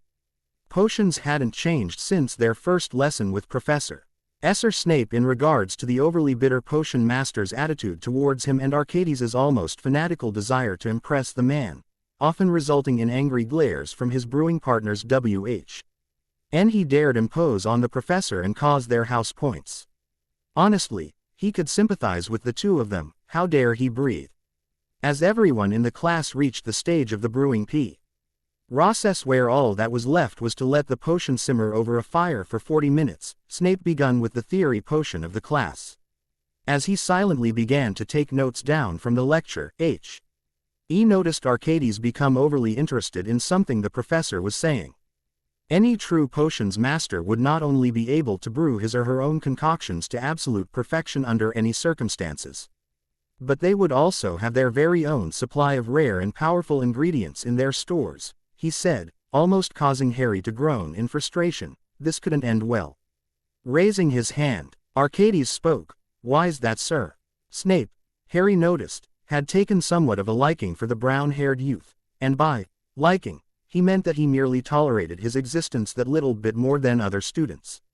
Which was why he didn't kill him whenever he spoke out of turn, like how he assumed he would be if he tried the same thing. It seemed that the potions professor enjoyed answering Archie's questions as much as the boy liked to ask them. For a number of reasons, Snape began in a drawl. One would be that one would normally have to conquer or befriend a dangerous or rare magical creature to obtain any sort of rare or powerful ingredients from them. Such an action would obviously only be a positive towards any critic's assessment of their skills. He paused for a little while, noting with satisfaction that everyone was writing this down. Also, those with the greater stockpile of rare and powerful ingredients can obviously, much more readily, brew any concoction when required, making them much more sought after. He finished. "What kinds of ingredients would be labeled as rare and powerful, sir?" Archie asked, the hunger for that knowledge clearly visible in his eyes. "Anything from a creature the Ministry deems dangerous would be on that list," he said while circling the room and checking on the still simmering potions. "A lot of the creatures on Forbidden Forest would classify as rare or dangerous, not to mention the magical plants that grow and need to be collected at specific times of the year, which only adds to their rareness. Yes, the Forbidden Forest would be a good place to begin with obtaining your own ingredients stockpile," he commented distractedly as he worked to fix a Hufflepuff student's potion before it would explode. Harry resisted the urge to bang his head against the table in annoyance. Did Snape have to say that? Harry, followed by Arcades, made his way to the first floor after their charms lesson with one purpose in mind. Stopping at the door of the office he wished to be at, he knocked 3 times, hoping the occupant was inside. The door opened to reveal Madame Hooch, who upon realizing who had knocked grinned down at Harry knowingly and ushered him inside. "Do I even need to ask what it is you are here for, Mr. Potter?" she drawled, her hawk-like eyes seemingly piercing his soul. "I'm here to ask for permission to try out for the Ravenclaw Quidditch team," he confirmed. Neither of the 2 occupants of the room seemed to be all that surprised, Archie having figured it out when he realized where they were going, and Hooch having expected this since she first saw the boy fly last year. "Do you have a signed permission slip from your parent or guardian?" she asked, wincing slightly when she realized what she had said. Harry seemed to pay her no mind and fished out a slip of parchment from his slacks for Hooch's inspection. Hooch quickly read through the Quidditch application form, nodding at random intervals where either Harry or Remus had signed before she fetched her wand and spelled the parchment away. "Well, everything seems to be in order," she said with a smile. "The Ravenclaw Tryouts are this Saturday at 5 o'clock. Make sure you're there on time if you want to make an impression," she advised.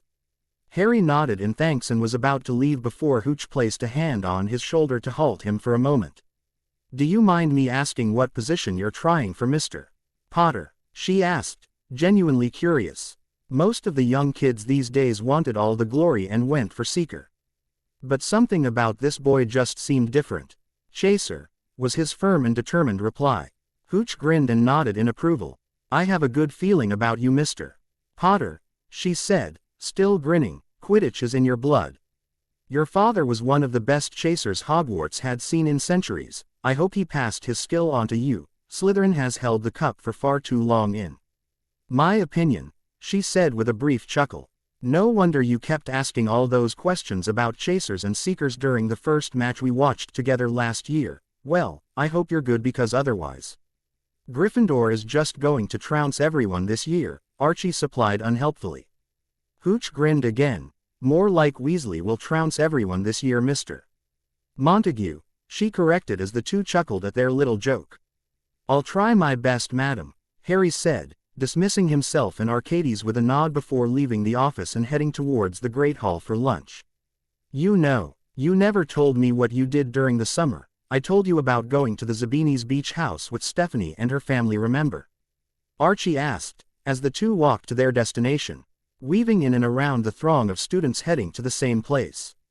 Nothing much. I did a lot of studying, he admitted, causing Archie to groan. You're even a bookworm on your holidays. Hopeless, he moaned in dissatisfaction. Harry didn't feel the need to let him know that only half of it was actual book work. There was no need for Archie to know he could perform magic outside of school. I also had to attend a trial at the ministry so my uncle could open his inn, he began. Some woman by the name of Umbridge tried to stop its opening by vetoing the request to place wards up on the property. We went to trial and won. It was quite the experience. Archie's eyes seemed to gain an understanding after seemingly going into thought. Stephanie's dad mentioned something about that, Archie said. In reminiscence, the Moony Nights, right? Harry nodded. I take it he was there during the trial on the Wizengamot then. Yeah, he had to leave the beach house a few times for ministry work. That was one of the days. I didn't get any of the papers, but apparently the trial caused a big commotion in the ministry and the country in general, Archie said, scratching his cheek in thought. Moony Knight's purpose is to act as a sanctuary for all sorts of half-breeds and intelligent magical creatures that are otherwise oppressed in some way by the ministry, he began. My uncle is a werewolf. LF so he wouldn't discriminate against anybody by not letting them in, whether they be wizard, werewolf, vila, vampire or whatever, he said with a shrug. Archie gained a faraway look as his eyes watered slightly. Harry barely noticed this before the usually jovial boy covered it up quickly with his standard grin. It sounds like a marvelous idea. I might come by during the holidays next time with Stephanie if I can. Where is it? Nocturne Alley, of course, Harry answered, filing away Archie's strange behavior for another time. It would be a hassle if bigoted people protested against its existence for bringing dangerous creatures into their lives, so we had to avoid any main alleys. Nocturne Alley is perfect. Archie frowned in thought as they rounded a corner, almost crashing into someone in the process. Oh, hey Harry, greeted the pink-haired witch with a brilliant smile. Nymphadora, Harry greeted likewise with a nod as they paused in their trek towards the Great Hall. This is Arcades Montague, Arcades. This is Nymphadora Tonks. Ignoring the murderous look on the seventh year's face, Archie saw fit to put in his 2 cents. Potter, he exclaimed in mock outrage, Fr. Aternizing with beautiful older women behind my back, how dare you? Harry rolled his eyes, shooting Tonks a look which clearly said, he's not with me. Tonks giggled at the boy's antics and shook his hand. You heard my name from Harry. But don't call me Nymphadora, it usually gets people hexed, she said with a smile. Arcades chuckled as he shook her hand. Don't worry, I understand, he calls. Arcades, he said. Saying the name with a wince, everyone else calls me Archie. Tonks, everyone calls me Tonks, Tonks introduced likewise. Harry was just ignoring the two, he quite enjoyed annoying them by using their full first names. Thank you very much. How's Moony Nights coming along then, Harry?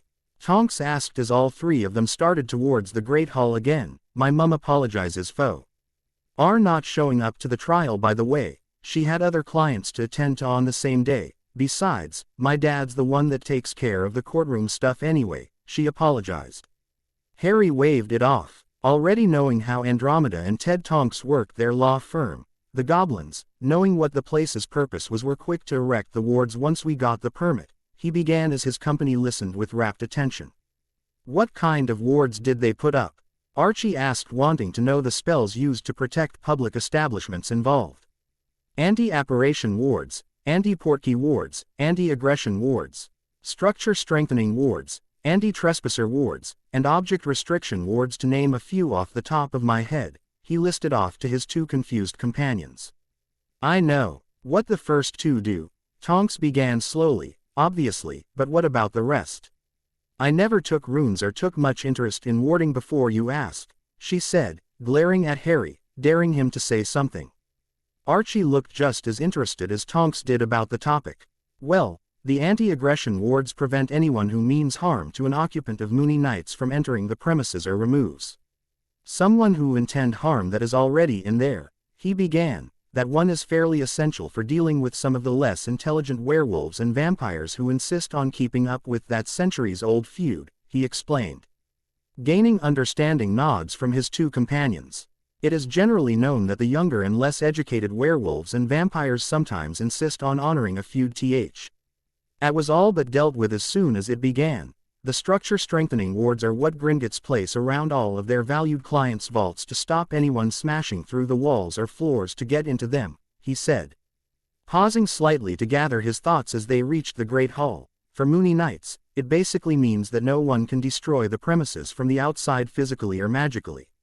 And if they choose to do so from the inside, the anti-aggression wards will just kick them out. Tonks had a thoughtful expression on her face at that explanation. You can't have that. Ward work on doors though, form memory, she supplied. What's to stop someone from smashing the doors down? Every door and the hinges they rest on are enchanted by the goblins as well to be unbreakable. Harry explained, only an extremely powerful wizard or gifted ward breaker could break them down, but I was hoping to amend that sometime in the future, he admitted. Anti-trespasser wards allow over they are keyed into to add undesirables into them and restrict certain magical signatures from entering again, he explained with a shrug. Most establishments had that ward on them, and object. Restriction wards basically prevent anyone bringing anything like silver or any other substance that it is keyed to prevent from allowing within. Wow, that's so cool, Archie said in awe, listening to the power of warding magic. Harry nodded. I agree, I've been reading up on wards over the holidays, it's definitely something I'd be interested in learning. I'm off to my table, Harry. When can we continue our little sparring sessions we were doing last year? She asked, ignorant to the incredulous look on Archie's face. Saturday night sounds good, I've been practicing so it should be interesting, Harry admitted. He too ignoring to the sputtering of his friend until he voiced his thoughts. Is sparring sessions your codename for? He asked in an overly loud whisper. Harry sighed. ND pinched the bridge of his nose in annoyance as a giggling Tonks left him with a perverted idiot. Where's Stephanie when you need her? He mumbled under his breath. You call for me. A feminine drawl came from behind the two Ravenclaws. As Harry spotted the very girl he was thinking about walking into the Great Hall, his grin turned insidious as he sicked an outraged Stephanie on Arcades. Midst the yelps of pain and pathetic whimpering of his friend, he had to admit that it was good to be back at Hogwarts. You are all here because you think you're good enough to try out for the Quidditch team, the voice of Robert Elwood, Ravenclaw chaser and team captain, called out to the dozen or so Quidditch hopefuls standing on the Quidditch pitch. The weather was perfect, in Harry's opinion, for Quidditch, not too hot, not too cold, and the sun just setting, so magical lights were switched on to illuminate the field. As a chaser, I will be taking those of you who wish to try out for the 2 vacant positions we currently have due to the graduations of Elliot and Grimsby. Seeker tryouts will be held by Spencer, beater tryouts by Pollack, and keeper tryouts by Worthington, he said in a loud and clear voice. Pointing to the mentioned people for each position, we only have vacancies for chasers this season, but if you impress your trainer enough, you will be placed on the reserve team taken note of to replace the players currently occupying that position when they graduate, he finished, looking at the determined faces of the students before him. Any questions?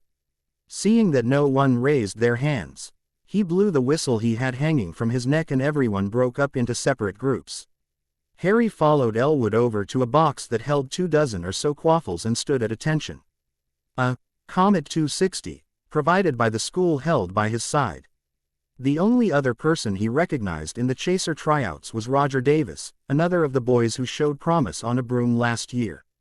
Elwood kicked open the box, revealing the quaffles to the group before turning to them. Your first task for the Chaser Tryouts is to each catch one of these quaffles that I pass to you in mid-air and shoot at one of the 3 hoops our reserve keeper is guarding, he explained, motioning to the 4th year hovering in front of the goals. Know that you're not expected to score. I will be judging your form, grip, throwing strength and vision. Mount up and fly towards the marker in the sky. You are to fly straight towards the goals when your name is called to receive the quaffle before mocking your shot from no closer than 30 yards of the hoops, he continued to explain, and sure enough, there were colored smoke clouds as markers in the sky for them to use, a red smoke cloud for the IR starting position and a thin secular-shaped cloud surrounding the hoops showing the 30-yard point from every position around. The 5 rookies flew to the red cloud and waited for their names to be called. The first to be called was a 4th-year girl Harry didn't recognize, who launched off from her starting position on the whistle, caught the quaffle somewhat difficultly after a little MBLE and shot the ball from 30 yards on the mark, only narrowly missing the mark. Roger Davis was the next, and as soon as his name was called, he zoomed off at a speed much quicker than the first applicant.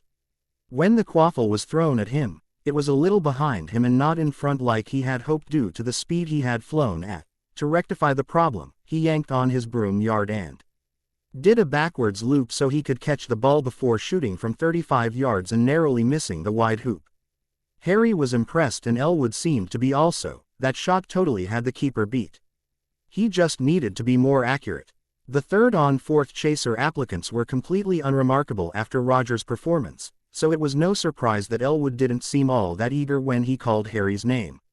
Launching off as fast as his borrowed broom would take him, Harry rushed towards the goal waiting for his pass. Unfortunately, the pass was coming in too low, seeing as Harry had flew wider away from the goal so he could pull keeper to the near hoop before he shot.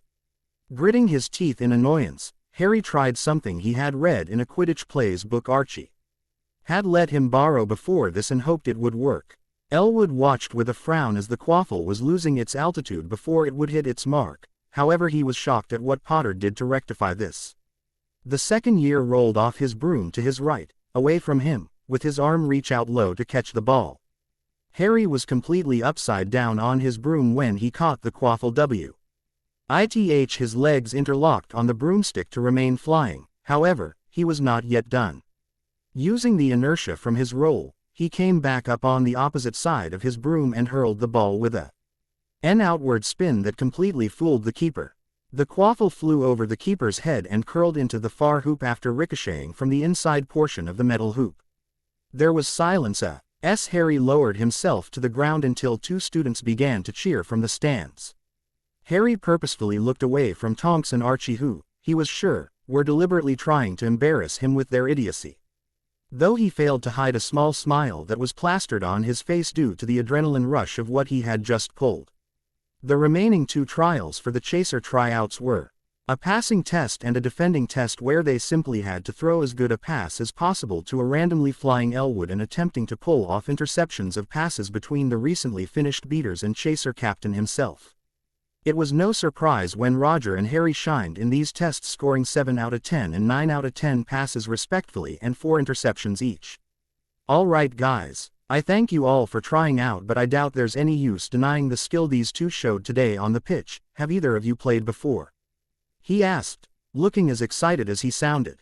I played at home with my brothers on the summer holidays on occasion, admitted Davis with an embarrassed flush as Harry shook his head. No, but I've played football for most of my life. The theory and strategies are similar, Harry mumbled as Elwood's eyes were twinkling merrily, his excitement not yet abated. Being a Chaser's in your blood, Potter, I'm sure you'll do the blue and bronze proud, he encouraged. Referring to their house colors, you too, Roger, I expect good things this year. Our biggest weakness last season was our lack of good chasers. We might actually stand a chance of winning the cup this season with Moran gone and Weasley having to carry his team of rookies, he said almost all in one breath in an almost evil cackle. I take it we make the team then? Harry unnecessarily asked with a drawl, feeling quite tired after practice and remembering he had to meet Tonks tonight for their sparring session. Of course, Potter, of course, he said distractedly, eyeing the two in the Quidditch uniforms before frowning. We'll need a lot of practice before our first game though, so we can work well together. Do you two have brooms? Roger nodded. I'm going to borrow my brother's Nimbus 1700. Now that he has a job, he won't need it, he said with a smile while Harry shrugged. I don't, but I'll send a notice to Gringotts so that they can purchase one with my money. This seemed to pacify their captain for now as they were introduced to the rest of the team. They were reintroduced to the keeper, Nigel Worthington, the seeker, Alison Spencer and one of the beaters, Graham Polak, and introduced to Amelia Jones, the other beater who apparently had a wicked aim despite her lack of strength. We'll have our first team training same time next week and every Saturday evening until the end of the season. Also, starting Wednesday week, we'll be having team strategy sessions and practices for the rest of the season also at 6 in the evening. If this timetable CL ashes with any classes or prior engagements, I expect you to grovel at Professor Flitwick's feet until he writes you a pass allowing you to attend. I don't like slackers, he finished, punctuating every word with a glare at the two new members who nodded in acceptance. Harry was happy he was free at those times. He didn't much fancy groveling. On the way back to the castle, after parting ways with his new teammates, he was ambushed by Tonks and Archie, who began to congratulate him in earnest, without anyone around to hear their antics and laugh at him. Don't touch my hair, woman, snap. Harry, as Tonks gave him a noogie while holding him in a headlock, causing Archie to laugh even more than he already was. Ah, poor little baby Potter is worried about his squiffy hairs being messier. Tonks taunted in a ridiculous baby voice that only aggravated him some more. Keep up that behavior and I won't put in a good word for you to Remus, Nymphadora, he said with a grin, enjoying the metamorph's hair changed rapidly through various shades of red as a sign of her embarrassment or anger, he wasn't certain. Hey, Tonks has the hots for your uncle. You're cheating on Harry. Archie joined in with the teasing, putting his bit in with mock outrage. Harry just grinned triumphantly when the speed of the color changing of her hair only increased. I didn't have the hots for his uncle, she bit out first. I'm not cheating on Harry because one needs to be dating to do so, she stated, her eyes narrowing as further as she continued, and the only reason you seem to think I do Avenue the hots for him is because you saw me embarrassed after making an ass of myself by falling down my own stairs, she hissed, as if she had said this many times before. It seemed to be rehearsed enough. You told Ted that how many times exactly? Harry asked with a grin as Tonks only seemed to be angered further. When she whipped out her wand to hex him, Harry shook his head in faux disappointment. You harm me, Nymphadora, and I don't think these tired muscles will be able to make our sparring session tonight, he said, causing the girl to halt. Having the boy conjure her dummies and practically be a target dummy himself that can cast defensive charms and dodge her spells was definitely improving her spell casting speed, reflexes and aim. She really didn't want to harm that if she could help it. You could hex Arcades though. No one really likes him anyway, he said as the boy turned to him slowly, shocked, angry and scared at the same time. Traitor, he bellowed. Well, more like, squeaked as he bolted for the doors while dodging a cackling Tonks's hexes. Nothing cruel, Harry could tell, but they would definitely be uncomfortable if they hit. Harry noticed, with amusement, that Archie could definitely move quickly when motivated. Harry and the rest of the Quidditch team stumbled through the Ravenclaw common room entrance, glad that there was a 7th-year girl already answering the mandatory riddle, else one of them would have surely just blasted their way into the rooms. It had been a long and tiring training session for the new Quidditch team, and Elwood was quite brutal on him for not yet having procured his own broom. Davis had borrowed his brother's Nimbus 1700 like he said he would, and Harry was impressed how much better it flew and handled compared to the school brooms when he was allowed to have a test fly on it. The difference between the two makes was staggering. It felt like the school brooms were like tricycles while the Nimbus was a racing motorbike. Collapsing on the couch beside Archie, who could be seen hunched over a piece of parchment writing his potions assignment out, he waited patiently for him to finish his assignment or notice him before making his presence known. Hey Harry, You look buggered, he joked, rolling up his assignment after signing his name on it and sealing it. Rough night. He jokes, earning himself an impressive death glare from Harry. I just spent 5 hours hurling a quaffle with both arms at a moving target over 50 feet away with no rest until I could hit it 10 times in a row. Ridiculous stamina. A training where we had to run laps around the Quidditch pitch while dodging quaffles and going through and inventing team strategies. Lucky tomorrow is Sunday, he finished with a sigh, ignoring Archie who was gaping at his friend. Well damn, I'm glad I didn't try out. That's crazy, he sympathized, sitting down on the seat across from Harry after bagging his homework. You got any homework? Archie asked, wondering if his friend had time to finish it with his Quidditch training, personal studies which he kept to himself and sparring sessions that are not codenames for UAL encounters. I usually finish all my assignments in class or during history, he said with a yawn as he leaned back in the chair and propped his feet on the table, earning glares from the nearby group of fifth-year girls who were simply ignored. During history, what do you do for notes? Asked a perplexed Archie. That exam was pretty hard last year and I take notes myself, he said with a frown. Harry shrugged and yawned again. Too tired to explain it to him. I'll tell you another time, I'm just gonna take a little nap, he said between yawns as he drifted off. Before he could succumb to the beautiful darkness he so craved, however, he was quickly interrupted by Archie who had slapped him hard enough to annoy him across the face. Bartholomew just came in, indicated Archie as he began to do his transf. Iguration homework which Harry usually helped him with anyway. It was funny how Harry could simplify the overly complicating McGonagall's explanations so he could understand the subject. Seeing the OWL he shared with Remus flying with a broom-shaped package, Harry grinned when he noticed he had the Quidditch teams and most of the room's undivided attention. Well, the owl did at least. Opening the package, he pulled out a brand new broom that had a body of dark Irish oak with gold trimming. The butt of the broom had dozens upon dozens of neatly cut thin wooden twigs that resembled the broom's brush. Each twig looked to be personally crafted and perfectly straight. On the tip of the broom was a golden plaque with the engraving of the broom's name, Nimbus 2000. Looking up to his captain, the boy seemed to be hyperventilating. Much to his amusement while everyone else looked on in shock. That's a Nimbus 2000.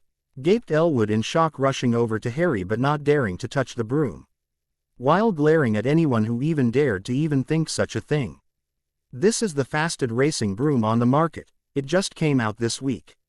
I saw it advertised in my Quidditch Monthly magazine. He cooed, eyeing the broom with awe while never actually touching it. To be honest, it was creeping Harry out a bit. I'm getting you a broom service kit, Elwood said with conviction. No way are you going to let this baby get treated bad, I'm going to make you service it every day. He promised while he was dragged away with force by the team seeker and his girlfriend Allison Spencer.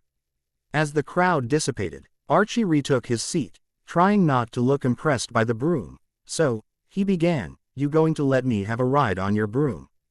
Harry just looked at him, no extras. Scion on his face while the group of girls that had glared at Harry earlier for resting his feet on the table stopped talking and began giggling at Archie. You're such a queer, Harry said, as he went up to his room so he could put his broom away safely, leaving a stumped and horrified Archie behind who didn't understand what happened. It wasn't until 5 minutes later that he realized what he just said as he attempted to save face with the pretty girls that had overheard their conversation. Harry and Archie could be found sitting together in their history class, speaking in hushed tones with each other after Harry had shown the boy the secret to his success in the class. Cedric said that the World Cup was awesome, commented Archie wistfully. I couldn't go, but his dad got their Amelie tickets through some connection in the ministry. He was telling me that the Russia-Japan final was the best match he'd ever seen, he narrated under his breath, continuing with their Quidditch discussion while 2 identical quills scribbled down whatever the professor said without their assistance. What happened with Ireland? I thought with Moran helping them they'd surely do well, Harry commented with a frown, making sure that his quills were taking notes as they had been charmed to do. They lost to Japan in the match before the final, he said with a nod. The Irish Chasers' apparent L.Y. showed the best teamwork out of any Chaser team in decades of Quidditch. They're calling them the famous Troy Mullet and Moran Trio, he said, putting air quotations around the makeshift name. Where's the next one being held? Asked Harry, changing the topic. Here in Britain apparently, said Archie with a shrug. If it gets approved though, the ministry will have to divert a lot of its fund and personnel to build the stadium because there hasn't been one held in Britain for over 500 years, and that stadium is nowhere near big enough. Harry frowned at that. How big was the one in Japan? It seated 80,000, replied Archie easily. It fascinated Harry how much the boy just knew these random facts about anything Quidditch. The ministry will probably try and beat that though. We will be discussing a new topic today now that we are finished with the war against the Dark Lord Grindelwald. Binz's voice called out to the class, his voice sounding like an old VA. But the change in topic definitely got everyone's attention.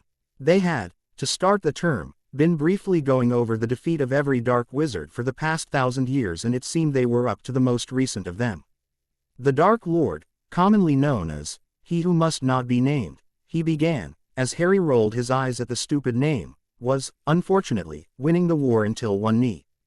GHT almost a decade ago, he said ominously, his voice, that could usually put everyone asleep, right now held everyone's attention like Professor Snape could easily do in any of his classes. It was, on that night that he attacked the Longbottoms' home in Sparrow's End by himself for reasons unknown, Archie noticed, as Binz continued to explain the story of the boy who lived, that Harry's eyes had darkened as if he were brooding. Nobody knows what exactly happened, but after defeating Frank and Alice Longbottom, you-know-who turned his wand on young Neville Longbottom to fire the Killen. Curse at the lad and nip any chance of opposition in the bud. However, miraculously, the killing curse backfired and claimed, He Who Must Not Be Named, instead. Everyone in the room had become deathly silent. A contrast to the quiet chattering that usually occurred during this class. All that was left of the Dark Lord were his robes on the floor without his body in them and a lightning bolt SCAR on young Neville's forehead. Many believe the lad to be a hero and the chosen one that brought the end of a horrible war, he said, with a pause. However, there were some who were not at all happy with the news of you-know-who's demise, and they attacked several places around Britain in search for their lord. Many people died that night. Everyone jumped slightly in some way when the Salenk was broken by the sound of one of the wooden chairs scraping against the floor and Harry Potter leaving the room with an unreadable expression on his face. Binz was about to call his name when the bell signifying the end of the period rang, so instead of calling him back, he dismissed them all, including a worried Archie. You nervous? Archie asked as he chewed on a piece of bacon for breakfast.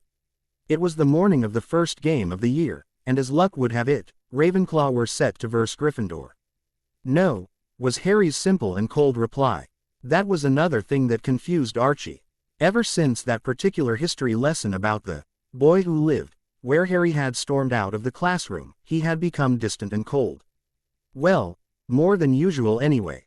Archie had even enlisted the help of Hogwarts resident pranking twins to try and get a smile on his face, but all the Weasley twins managed to accomplish was proving that there is no way in hell anyone can prank Harry Potter. He always just seemed to know when someone was going to prank him. The Weasley twins and Archie had, in their frustration, named his uncanny ability to thwart their schemes as Harry's super-duper, mega, and ultra-cool pranking sense.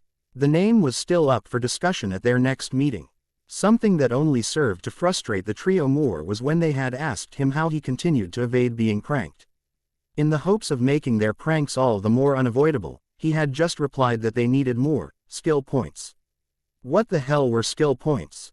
When that question was put to Harry, he had replied that to know what skill points were, they needed to acquire more skill points. Suffice to say, they didn't have the required skill points and Harry was succeeding in diverting unwanted attention.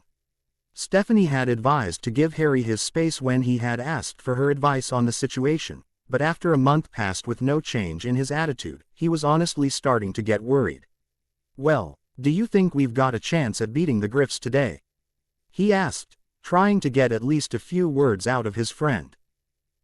Elwood, Davis and I have a strategy to neutralize Weasley, he supplied quietly while chewing on his own breakfast. That answer surprised Archie for the wrong reasons, aside from several grunts, mumbles and monosyllabic answers. He really didn't speak all that much lately. It was sad that he really had to think to remember the last time he had strung a full sentence together. Well, care to share? He asked, a huge grin on his face.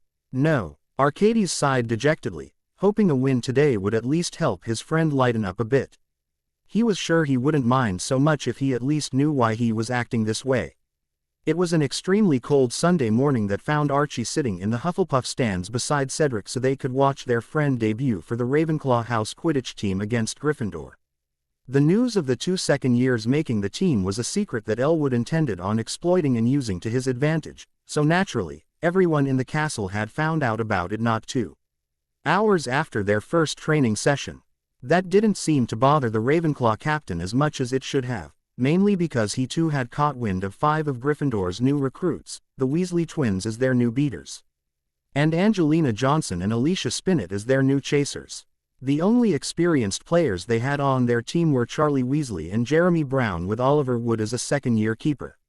This game definitely had the potential to prove whether Ravenclaw were finally able to make a legitimate run at the cup.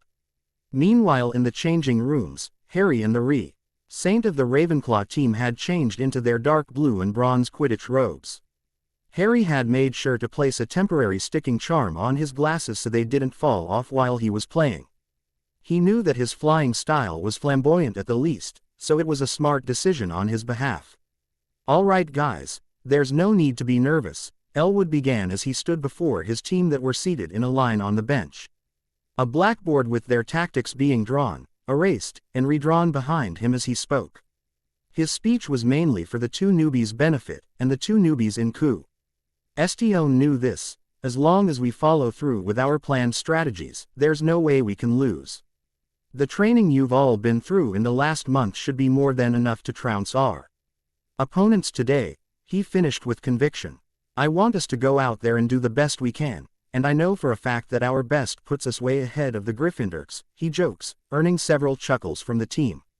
All except Harry, who had his face set in stone.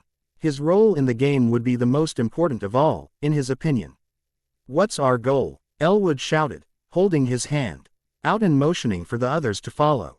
Victory! The team collectively shouted as they heard the crowd cheering from inside the change rooms.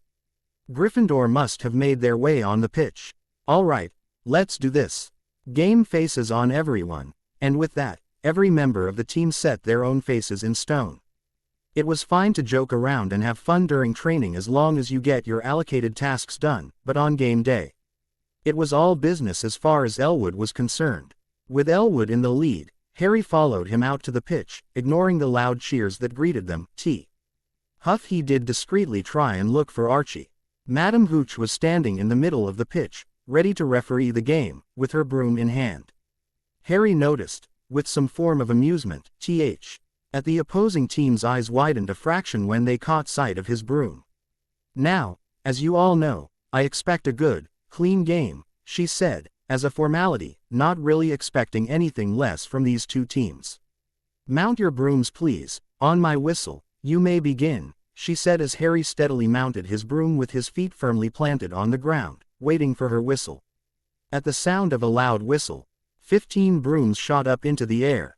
And we're off. The quaffle is immediately taken by Angelina Johnson of Gryffindor, being the closest to the ball at the time. What an excellent chaser that girl is. And rather attractive too. Jordan. Sorry Professor. The Weasley twins' partner in crime and friend Lee Jordan had taken up the post of commentator after the Jerome Smith, the regular commentator, graduated last year. He was watched closely by McGonagall. She's really flying down the middle of the pitch towards the Ravenclaw goal, a sizzling pass to Brown who took the quaffle under his wing and advanced toward Worthington, the veteran Ravenclaw keeper.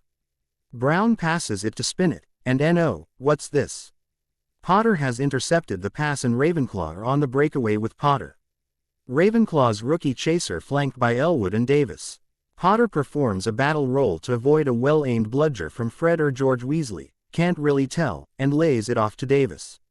Potter and Elwood put their heads down and speed towards Wood, blocking the Gryffindor keeper's sight of the quaffle. Is that even allowed?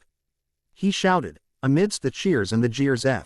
Rom the Ravenclaw and Gryffindor stands respectively. And Davis scores as Potter and Elwood veer off at the last moment to give their teammate a clear shot, 10-0 to Ravenclaw after a good team move. I wonder if it would have been possible if Potter didn't have that effin' broom.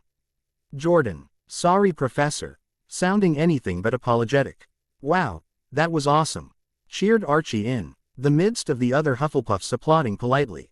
Wow, Harry and Roger are really good. It's kind of intimidating to someone who wants to play next year, Cedric said from beside him. The boys' gray eyes were locked on the quaffle and would occasionally look to each seeker.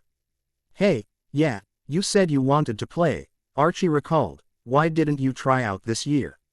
The Hufflepuff seeker is a 7th year and there are no reserves, so I figure I'll try out with everyone else next year when the spots open, he said with a shrug. My father told me he would be bail to buy me a really good broom too by next year if I really wanted to play.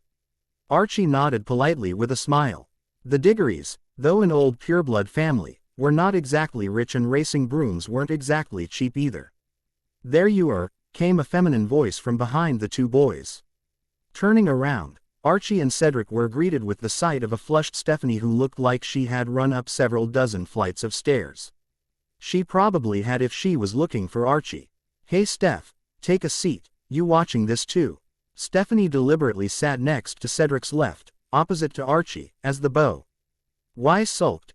It's not like I could do anything else, and the rumors were that Harry is really good, so I came to see for myself. You don't know anything about Quidditch though, Archie commented with a frown as the crowd erupted in cheers as Harry himself scored a goal. Cedric had his eyes glued on the game once again as Archie and Stephanie spoke. I don't, she muttered, but everyone seems to like it. And if I can see a stupid Gryffindor get pummeled by a psychotic ball, who am I to complain? Cedric chuckled. Ouch, harsh. Archie rolled his eyes, used to his long-time friend's twisted humor. Harry took the time to survey his surroundings and catch his breath in the few moments he had now before the game started up again. To the untrained eye, it would seem that Ravenclaw were true.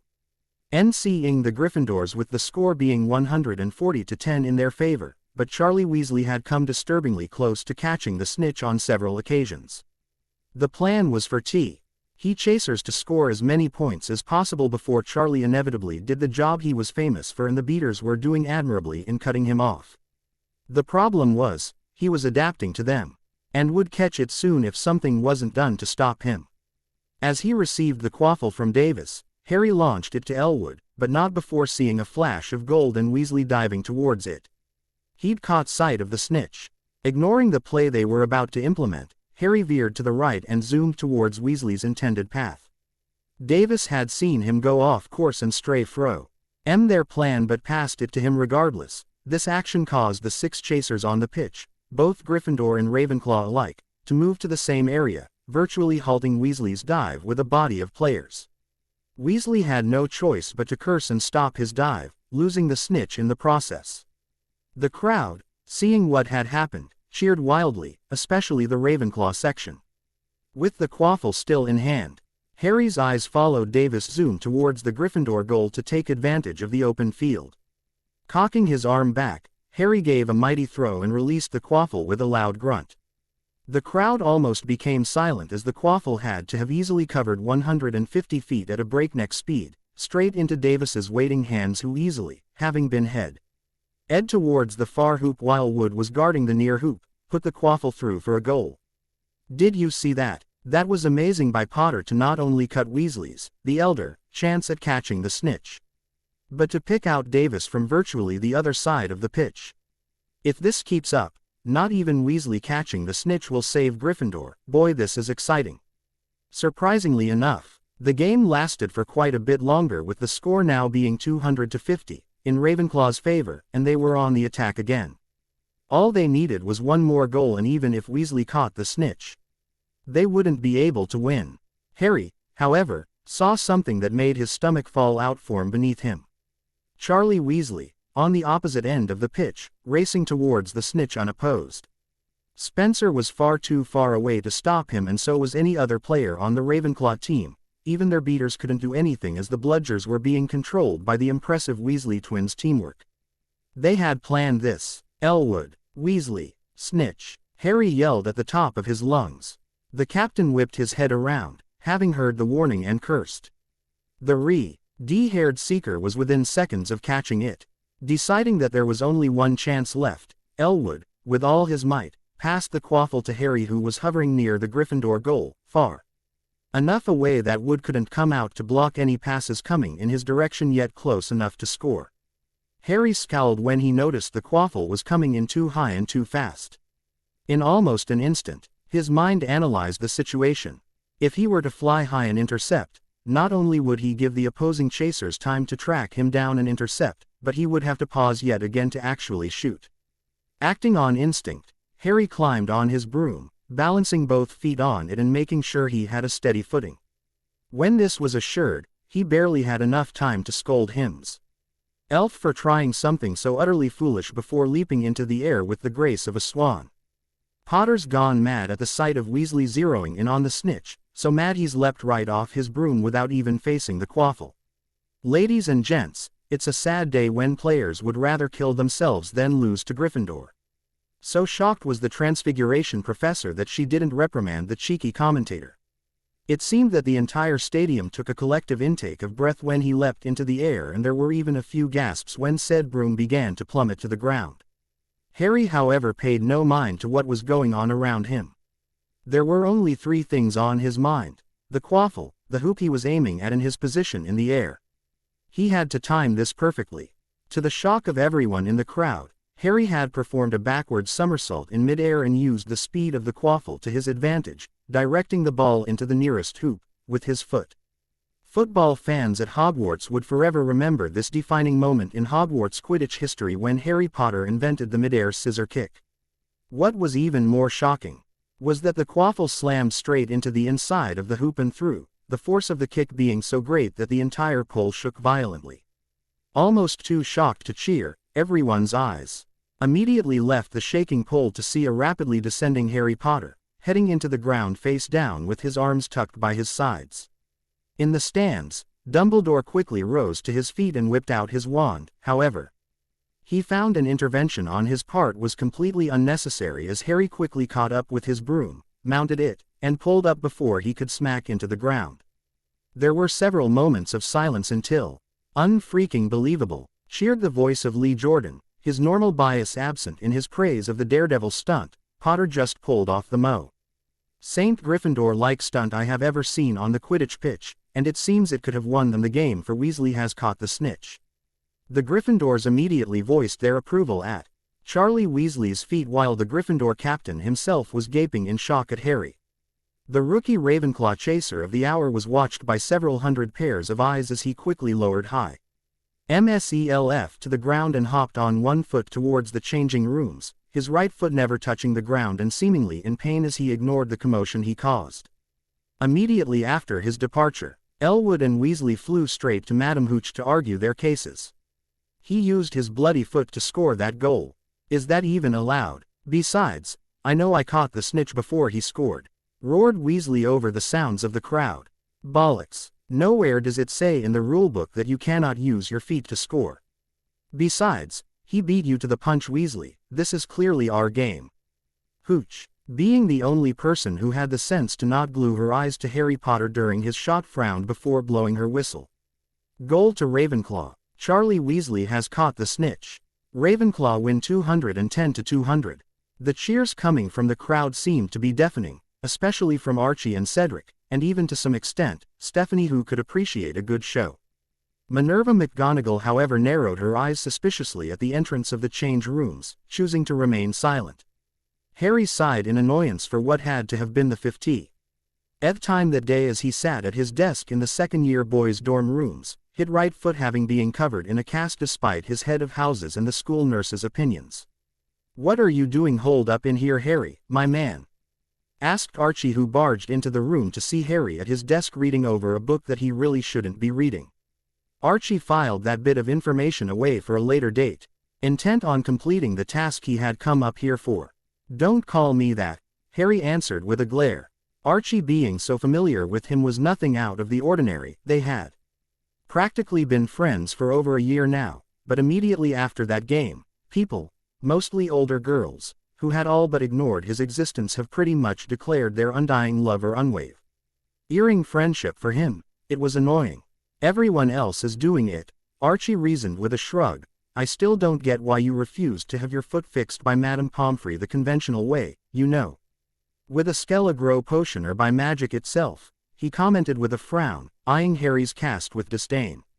He had his right foot and ankle covered in a thin cast so it could heal the natural way. Healing bones with magic or potions will ultimately weaken them, Harry lectured. Given the fact that it was my first game and I've already broken something, I can imagine that there will be many more breaks in the future. I'd rather not weaken myself by healing my injuries with magic, especially not ones as simple as a broken foot. Now if I broke my pelvis. That's another story, Archie Snow, RTED in amusement, and how would you go about breaking your pelvis? Would it have anything to do with you and Professor Sinistra? You know, with your newfound fame, I don't think it too far out of the realm of possibility that you could bag her. He paused with a frown, and with the way you've been so bitchy lately, it's definitely possible for you to foo. He never got to finish his sentence as Ry merely flicked his wand without looking in Archie's direction, transfiguring one of the other boy's socks into a Rottweiler puppy that proceeded to chase Archie around the room for a few minutes. Archie, while running for his life, had the time to remember, with shock, the advanced magic Harry had just performed. Archie was given the time to regain his breath. Harry had decided he had paid for his comment enough, you know. You should invest in some pads for your feet if you plan on pulling a stunt like that again. I'd imagine you could get more power on your kick as well if you did so, Avenue a good kick by the way, he added with an afterthought, football has obviously done you wonders. Harry actually stopped reading for a moment and looked towards Archie with a frown. That was Actua. LLY kind of smart. He narrowed his eyes with suspicion. If you're one of my new fangirls under Polyjuice, please go and take a long walk off the astronomy tower, he replied coldly, though the amusement in his eyes ruined the effect. Archie brushed off the insult with a huff. I am known for my few moments of brilliance, he conceded. Yeah, but you're more known for your much more frequent moments of utter idiocy, he insulted with a smirk, his eyes back reading his text, which Archie had noticed was an incredibly advanced Transfiguration text he had seen Harry reading before. You know, you Jew. Saint sounded like Professor Snape just then. Harry gasped in mock horror as he looked at Archie. Perish the thought. Archie frowned at that. It wasn't an insult. What do you have against the professor anyway? Are you mad? You mean other than having the man practically steal our house cup away from us minutes before we would have won it? He asked, not really caring about the cup but more about how blind his friend could be when he chose to be. You should have been watching where you were going, he defended as Harry gave up, decided it was pointless. So, you going to come down and enjoy the party that is practically being thrown for you, or are you going to stay up here like a geek and read all night? Archie asked, amidst the sounds of loud cheering and music coming from the common room that had been annoying Harry all night. I'll pass, Harry commented while taking his book to his bed and lying down. He had the aid of a crude cane so he could walk more easily, refusing to axe the crutches Madame Pomfrey had provided, complaining that they were too cumbersome. I have better ways to waste my time, he said dryly. And what's better than peeking on Elwood banging Spencer for a good hour and a half through the dorm keyhole and the aid of a few nifty spells? He asked with a grin, ignoring Harry wince at his crude comment. I don't know, how about banging Spencer you RSELF instead of peeking like a geeky pervert, he challenged as Archie seemed to space out. Harry was weirded out when the boy let out a low giggle. He shook his head to clear that image from his mind. Less he need to take a cold shower. Come on mate, you need to come down, the girls have been hounding me for hours about you. He all but whined. I'd imagine you'd use that situation to your advantage. All those pretty girls and all, he commented dryly. It does sound like a good idea, there are several of them, he trailed off with a smirk. How very promiscuous of you Arcades, he commented dryly. The boy in question just waved him off. Meh, Steffi is the only woman for me anyway, he said with a grin. She certainly seems to be fascinated by your genitalia, he commented with a SMIR. As Archie winced in phantom pain. The girl had a wicked knee. Those are just love taps, Archie defended feebly as Harry actually barked out a laugh very much like his guardian would at such a lame comment. So, other than disrupting the little quiet time I'll have for probably a few months, is there any other reason you have graced me with your presence, oh, King of the Love Taps? He said with a snort. You mean other than the fact that Elwood and Spencer finally passed out? Archie asked with a grin as Harry rolled his eyes. I dunno, those girls were actually getting pretty annoying. And having to watch the upper years get absolutely smashed on fire whiskey while I'm prohibited to touch the stuff isn't exactly the most fun thing in the world, he said with a shrug, though Roger seems to be having run. He's snogged 4 different girls already, one of them was a hot-looking and extremely drunk 5th year, he trailed off as Harry just shook his head in exasperation, was it only him that didn't enjoy acting like a complete idiot? Harry watched secretly with interest as his friend walked over to their bedroom window that looked out towards the grounds and gazed at something with longing. Harry narrowed his eyes when he figured out what his friend was looking at. He had been doing this ever since that potions class. The Forbidden Forest was in clear view from that window. Harry averted his eyes when his friend turned in his direction with a sigh and headed towards the door. Hopefully the girls are bugging Polak or something by now. I'll see you later, watching Drew. NK people make fools of themselves is pretty fun, he said, as he left the room and headed back to the party being held in honor of the Ravenclaw's victory over Gryffindor. Harry awoke with a start, his book lying open on his chest with his spectacles sitting slightly askew on his face. He concluded, after the cleared his head of the post-sleep cobwebs, that he must have fallen asleep while reading last night without knowing. Getting up to go and wash his face, not feeling very tired anymore, he noticed with a frown that their dorm door was slightly ajar. Looking around the dorm room, he silently checked each bed to see if everyone was where they should be, only to stop short at Archie's bed when he saw it empty. Harry looked at his watch to see that it was as late, or early, as 4:30. Why in the morning, and couldn't think of a valid reason why his friend wouldn't be in bed. Looking out his window with a sense of dread, he noticed the moon still shining mystically in the sky down at Hogwarts and its grounds. The light it provided showed a small cloaked figure running towards the Forbidden Forest with great haste. Harry quickly put 2 and 2 together and cursed in as many languages that he knew. Hobbling over to his bed and fetching his temporary cane, which he had transfigured himself earlier to look better than the stick of wood that it practically was, into a thin black pie of wood topped off with a silver eagle head at the top. After getting his cane, he fetched his own cloak that he threw over himself quickly before moving as quickly and silently as possible towards the exit to the Ravenclaw common room. He thanked and cursed Merlin for not having a sentient portrait guarding their rooms before he sneaked out, never noticing a small figure staring at the boy with wide eyes. Argus Filch was not a pleasant person. In fact, the caretaker of Hogwarts School of Witchcraft and Wizardry could be described as downright nasty, taking a twisted sense of pleasure in torturing the ungrateful maggots, as he referred to the students as, in any way possible. Patrolling the halls early in the morning after a huge party was one way he would do this. It was common in a building full of hormonal teenagers to find a couple or a triple out of bed after curfew in a broom closet or the like, which is why tonight found the miserable squib stalking the corridors. What was that precious? He asked towards his faithful companion as if he could understand her. Mrs. Norris was just as notorious as Filch when it came to being hated by the students.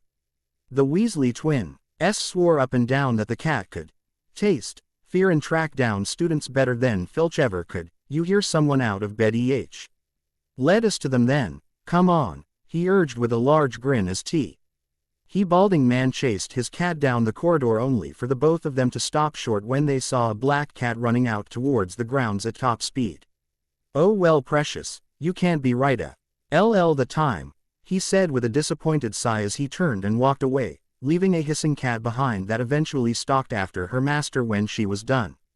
Had they stayed a minute longer, Hay would have seen a terrified first year slowly walking around the school unsupervised and lost. Harry ran as fast as his 4 legs would carry him, thanking Merlin that he had an ability that allowed him to circumvent Filch whenever he pleased. Eventually, he made it to the outskirts of the Forbidden Forest and immediately sniffed the air. His senses were heightened at the moment, utilizing his sensitive hearing.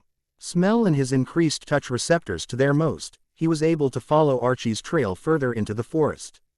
His black coat allowed him to keep the shadows and avoid any unwanted attention he may garner from the other inhabitants of the forest, which was a good thing because he seriously didn't want to confront a giant spider in mortal combat anytime soon, not when he needed to stay in this form to track Archie. Eventually, Harry happened on a clearing in the forest that didn't have the sky blocked out completely by the dark and gloomy trees that were more than plentiful elsewhere. The effect of the admittedly small opening allowed for the moon's rays to shine through the canopy and onto a spot on the ground that was beautifully illuminated by its light. He seen of the light was a cloaked figure who had removed his hood to reveal a head of brown hair that was carefully removing a plant from the ground by digging up the soil around it and placing it in a pot, careful not to cut the roots. Harry was fine to sit and allow Arcades to continue collecting whatever the hell he felt necessary to risk his life for to come out into this hellhole for until he spotted, with his keep eyes that allowed him to see quite well in the night, a huge snake slithering silently towards Archie's position. The boy was far too absorbed in his own world to notice. Just as silently, Harry too sneaked to Archie's position, careful to mask his emotions behind his occlumency shields. He had no plans of alerting the humongous serpent to his presence by projecting emotion willfully or not in its direction. Seemingly done, Archie sighed happily and potted the plant he had been working on, which had a black stalk and glowing white petals adorning it. Out of all the herbs and magical plants he had ever read about, it was definitely the most beautiful and magical looking one he'd set his eyes on. Ready to leave, Archie turned around to head back only to retreat several steps in fright when he finally spotted the 20-foot predator slithering its way towards him. The snake itself had its massive jaws opened menacingly, and instead of the regular pair of FAGS one would come to expect from any serpent dripping with venom, it sported a mouth full of razor sharp, and instead of hissing, knowing it was spotting, it was almost growling, yet not quite. The snake's scales were a dark gray, however. They also seemed to be covered in a shadowy aura that surrounded its body in entirety, creating a menacing image, that in its pair of glowing violet eyes. Archie immediately recognized the creature to be a Vorpala, a magical serpent that has an abnormally large lifespan and is a natural carnivorous predator. It is often known to eat humans when particularly hungry, and its venom can easily paralyze its prey with one drop injected into the bloodstream. This one in particular looked to be exceptionally dangerous, and he honestly couldn't think of a way to leave this situation alive. Closing his eyes and waiting for the end, he was surprised when it didn't come. Instead, with his eyes closed, he was able to hear a loud hissing, unlike a serpent's joining the fray. Tentatively, he opened his eyes to see, to his horror, a rather normal black cat standing in front of him in a protective position with its back arched and fangs bared, hissing menacingly. This is what he gets as a savior. A freaking black cat. It didn't even look like an adult. Archie moaned mentally at the ridiculousness of it all. Archie looked on with sadness when the Vorpala seemed to be mocking the feline as it reared its head back and struck. To Archie's surprise, however, the cat was quicker and it sidestepped the strike, causing the Vorpala to crash unceremoniously into the ground before the cat attacked, slashing one of its violet eyes with its claw, damaging it beyond repair. The Vorpala roared in outrage and pain, terrifying the young Montague with the sound it produced, and charged blindly at the offending feline, away from Archie. Then, when the Vorpala looked certain to land a killing blow on the brave cat, the most amazing thing happened, something Archie would remember for the rest of his life. The cat leapt away again from a strike, and almost in an instant, it morphed into the shape of a crouching, spectacled human with a cane in hand and furious emerald eyes. "Harry!" Archie shrieked in surprise, noticing that his voice had raised several octaves with disgust. Harry, however, ignored the boy and glared at the Vorpala, his wand drawn, and pointed between its eyes before he hissed at it. Archie's mouth dropped open in shock once again that evening, so soon after he had finally reattached it to the rest of his jaw. Harry was speaking to the snake. Harry was speaking the language of the snakes, and it understood. Harry was a Parseltongue. Suddenly, Archie was beginning to feel lightheaded. "Leave before I am forced to kill you, Vorpala," Harry hissed menacingly as the creature in question reared back in shock. "Food. Kill. SS speaker.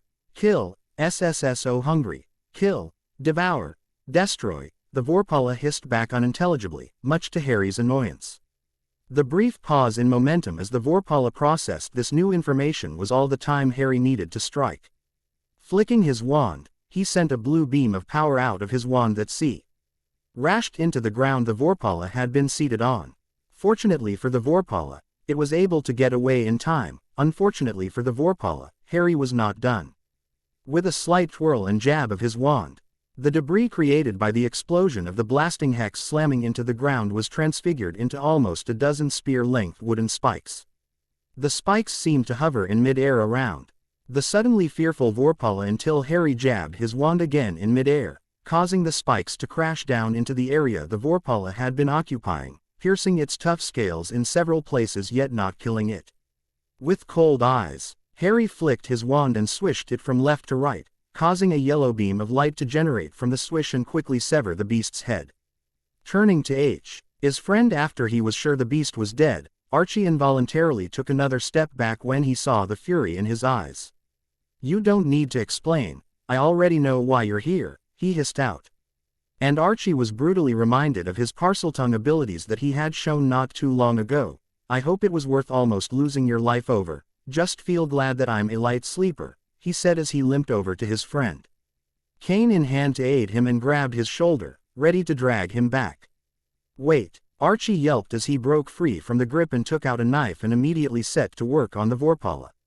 Harry sighed as he let his friend cut loose several fangs, its one remaining eye, which was still glowing an eerie violet, its heart, its liver, its venom glands and a samples of said venom before he got up ready to leave.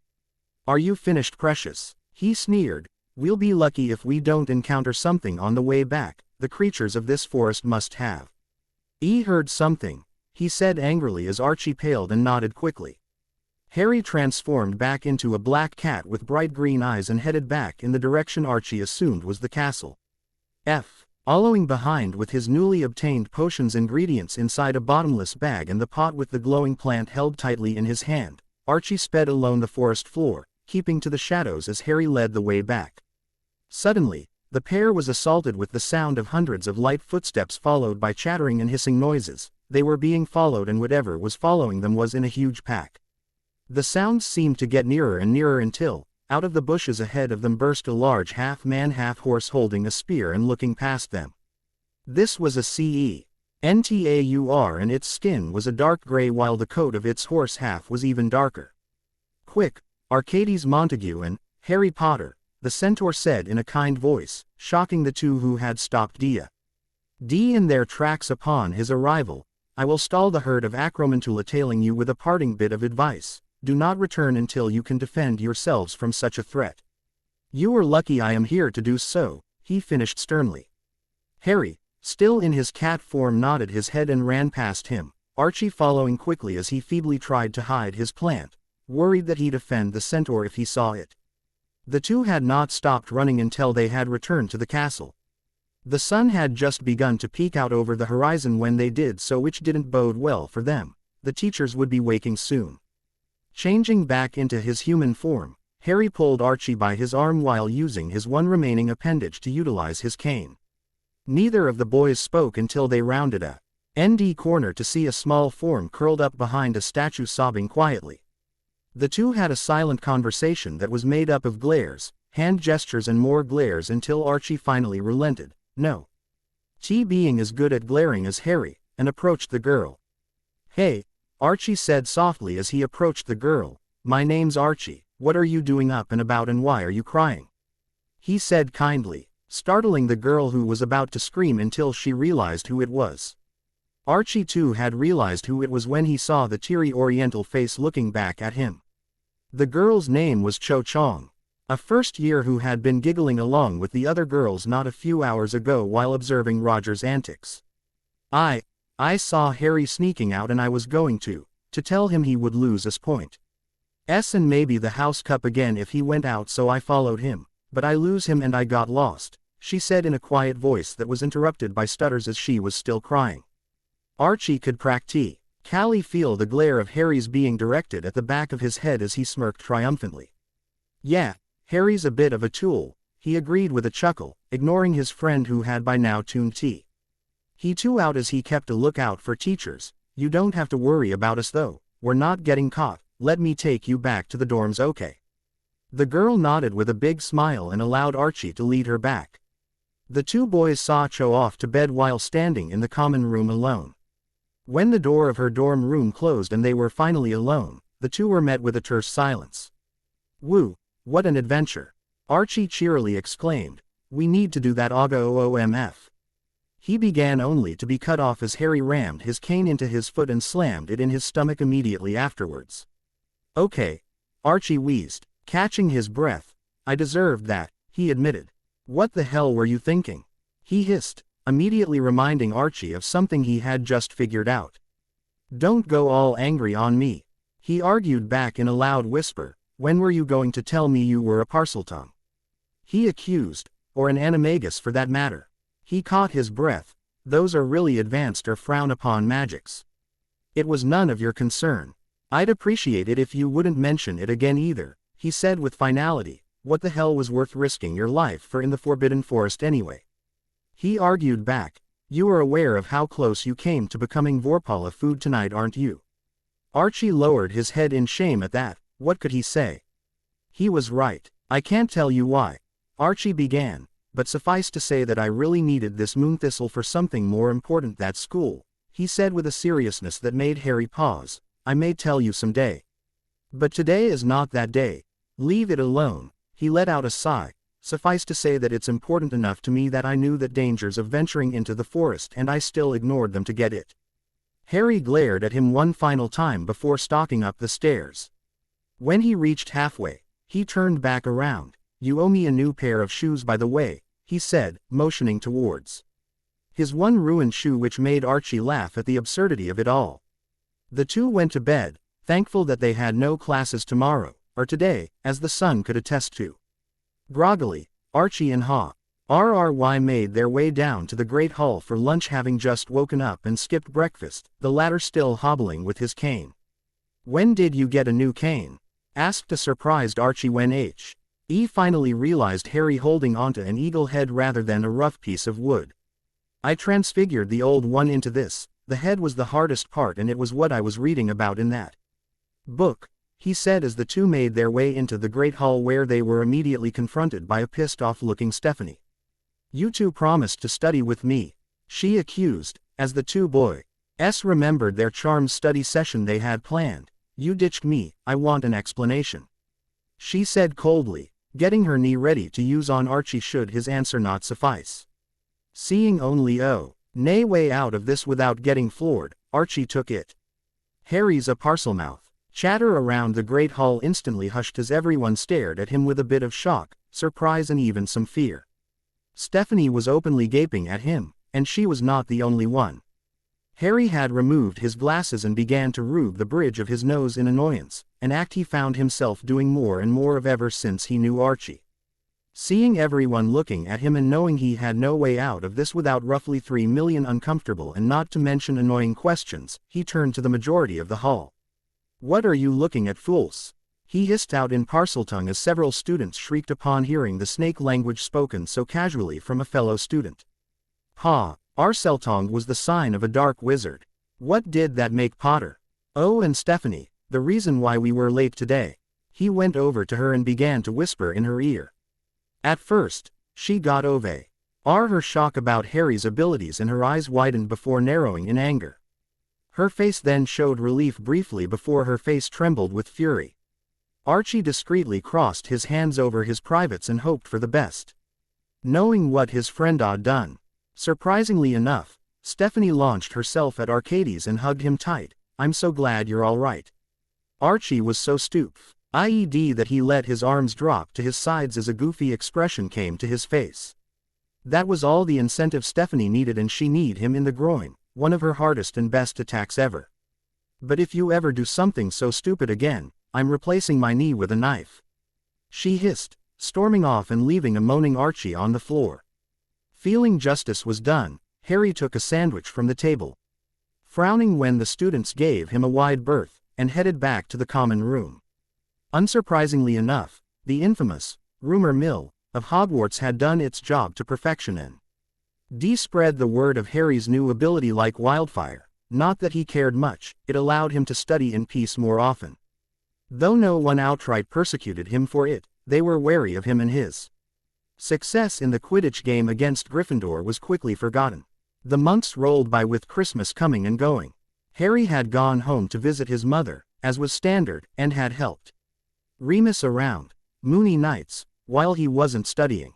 As predicted, they had attracted all sorts of half-breeds and magical creatures. However, mostly, the customers consisted of goblins and were wolves who would either come for a drink after work or come to use the full moon rooms during that time of the month to help control their problem.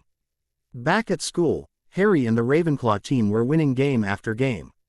The cup was won with a slaughtering of Slytherin, who, without Moran, were nothing special, even with their cheat tactics. The Easter break brought an important time for all second years where they would choose which electives they would be taking up along with their classes. Harry had immediately chosen to take Ancient Runes, a class where they would study several rune gauges and symbols before learning to use them to perform magic. He also chose to take Arithmancy, an intellectually demanding class that studied the importance of numbers and their magical properties. Archie had also selected to do runes with him, but instead of Arithmancy, he had opted to take care of magical creatures, a class in which they were shown how to care for, deal with or learn about several magical creatures. Harry had just finished his final exam of the year when he was called to McGonagall's office by a fifth-year Gryffindor prefect without reason, so, outside McGonagall's office door is where we found the ebony-haired boy as he knocked on the door thrice. "Come in," ordered a stern female voice from the other end. Harry did as told and was greeted with the sight of his Transfiguration professor with her lips thinned and a tray of tea and biscuits waiting for him. He never really was a fan of tea. Harry sat in the chair provided opposite McGonagall. "Tea," she offered with a wave of her hand. Feeling his ear go warm as he neared the tea, he suspected it to be bugged in some way, probably with a mild truth serum. He declined respectfully while keeping his occlumenc. Why shields up just in case she was an accomplished legilimens. "You know, Mr. Potter, you show an incredible amount of skill for a second year in my class. In fact, I've had several students report to me that they had witnessed you perform feats that I do not teach in my class until 6th year, she began. "You show an almost unusual amount of skill, I would say." Harry merely looked at her in mock confusion before raising an eyebrow. "I'm sorry for outshining your Gryffindors, ma'am. Perhaps I should not perform so spectacularly," he offered innocently, and he was greeted with an angry glare from the Gryffindor head of house. "Do not presume me to be as petty as Severus. I do not favor any house, merely even the scales, as Professor Snape continues to see it fit to deduct points from my house unfairly, most of the time. I am in the right." She paused. "No, I am merely here to try and confirm a theory of mine." She looked at Harry over her cup of tea, taking his silence as an admission to begin. "For a 12-year-old boy, you take an unusual amount of effort in your appearance. Why, I don't believe I've ever seen a student your age with an ear piercing while teaching here." Harry's eyes widened slightly before reminding himself to find a stronger glamour charm to cover his piercings. Seeing no need to hide them though, as the teachers probably knew, he let the charm drop, showing his small diamond studs and ring in his upper ear.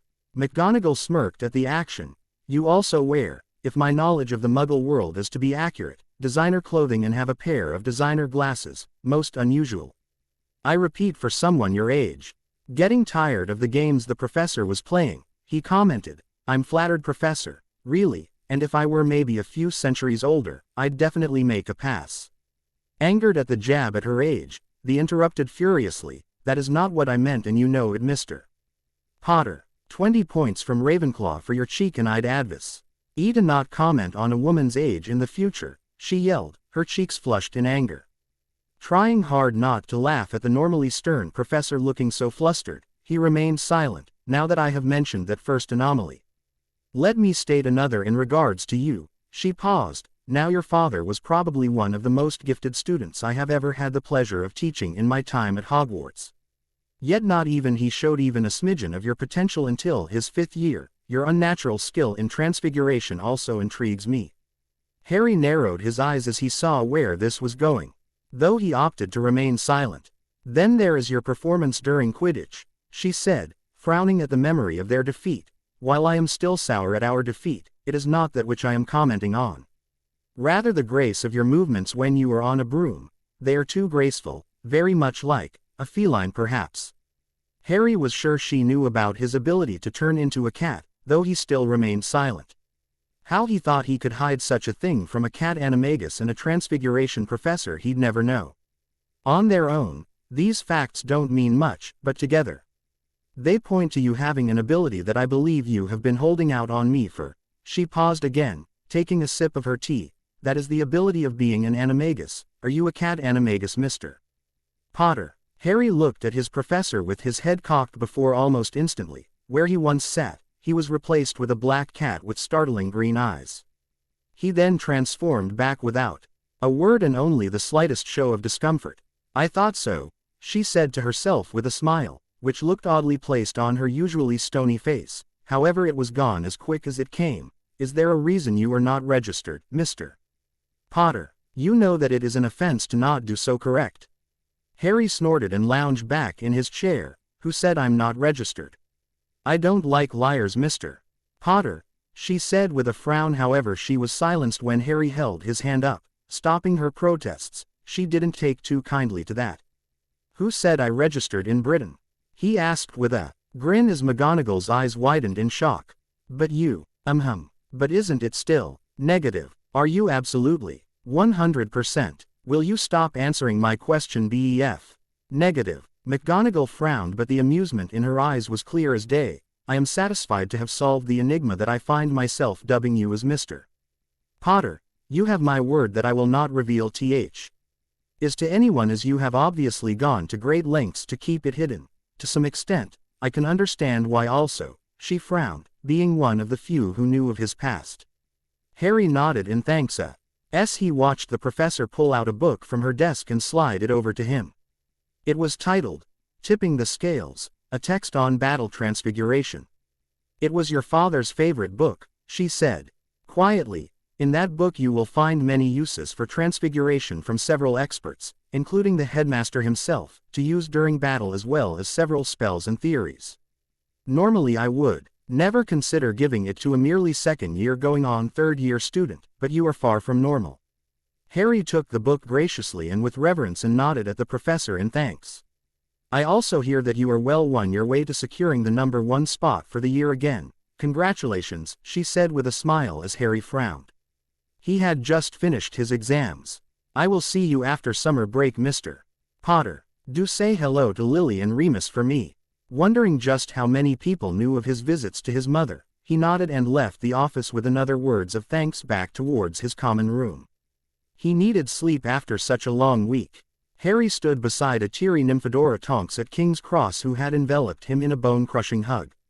Looking around awkwardly to see several people snicking or staring at him with jealous looks in their eyes, he softly pat her on the back and urged her to let go. Oh, I'm going to miss you so much, Harrikins. She cooed through her tears as Remus and her parents watched with amusement. Good luck with your aura training, Nymphadora. You better not suck after all our sparring, he said with a grin. Stephanie kneed Archie in the groin when he let out a cough that mysteriously sounded like. With a kiss on the cheek, she sauntered off, placing one foot directly in front of the other and swaying her hips. Before she was out of sight, she sent a victorious look towards Remus, who she had caught looking, and winked at him. Remus chuckled before turning to an amused Harry. I think she likes you. She's half my age, Harry. You were definitely paying careful attention to her posterior though, hoping to find the answer to life and its mysteries on it then. He cheekily replied with a grin. Congratulations on winning the House and Quidditch Cup. People at Mooney Nights have even been commenting on some of the stunts you pulled out on the pitch. I'll be sure to make a few games next season, he said, changing the subject. You know, I wonder if the carpet matches the drapes. Harry trailed off and immediately let out a bark of laughter when the comment caused him to zone out and walk straight into a trunk and fall over. Bidding Archie, Cedric, who was with Archie at the time, and Stephanie a good summer, he headed home to Mooney Night, his second year of Hogwarts completed. Remus sighed as he tossed an old yet clean-looking rag over his shoulder and leaned against the bar counter for a few moments of well-earned rest. When Harry had predicted early on that Moony Knights would be a hit in the magical creature and half-breed community. As usual, he was pretty damn accurate. Immediately after opening, goblins by the dozen would come in after work to take a load off, drink and relax amongst Irkin and anyone else who would listen to the true tales of the goblin rebellions. Surprisingly enough, the head of the Gringotts Bank in Diagon Alley, a goblin named Ragnarok, offered 2 of his warrior goblins, completely decked out in gold armor and long spears, to guard the premises at all times if all goblins visiting the inn received a discount of 20 on everything. Needless to say, the extra help and intimidation factor the goblins provided was more than enough incentive to accept. Slowly, and with less confidence than the goblins, human witches and wizards who frequented Nocturne Alley and didn't discriminate against werewolves or goblins would come in for a drink and a good time, the first of who were Andromeda and Ted Tonks when their schedules allowed for it. Afterwards, and in far less numbers, came the vampires, the first of whom would have just barely been considered an ancient being roughly 1,000 years old. His name was Lestat d'Auvergne, a very influential vampire from France who had come to visit and, most likely, ascertaining if the establishment was legitimate and not just some ruse to kill some vampires unaware. Harry, to Remus's surprise, had an incredibly interesting conversation with the man that evening.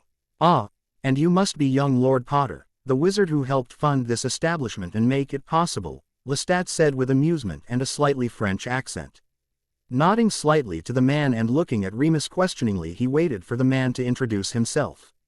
"Ah, I don't suppose you'd recognize me, the pictures are always so unflattering," he said with distaste. "My name is Lestat d'Auvergne, you may have heard of me."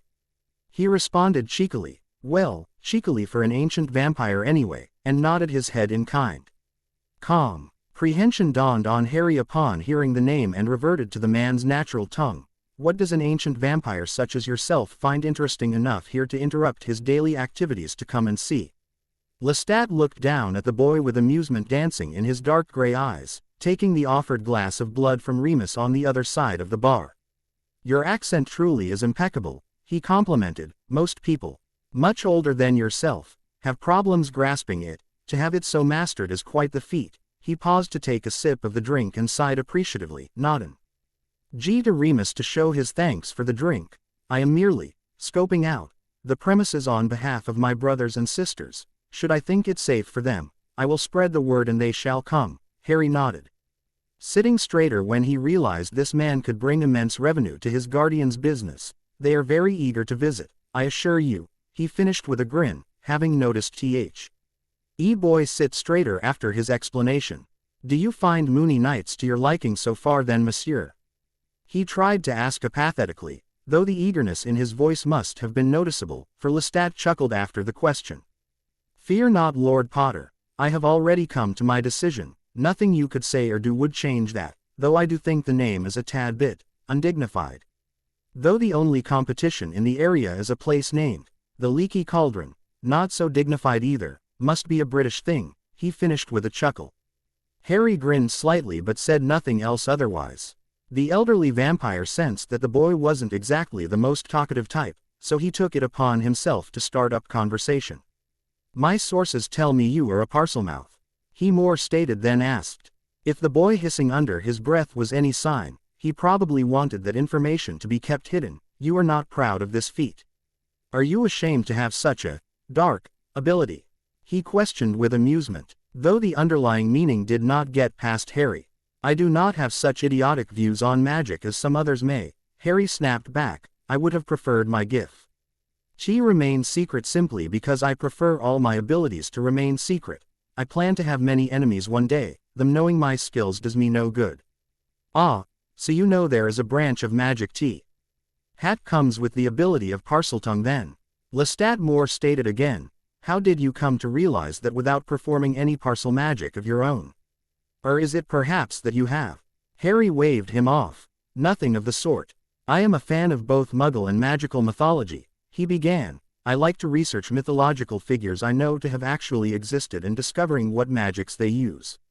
In times past." He paused to take a sip of the can of Coke the Remus kept in storage mainly just for him. However, Lestat interrupted him.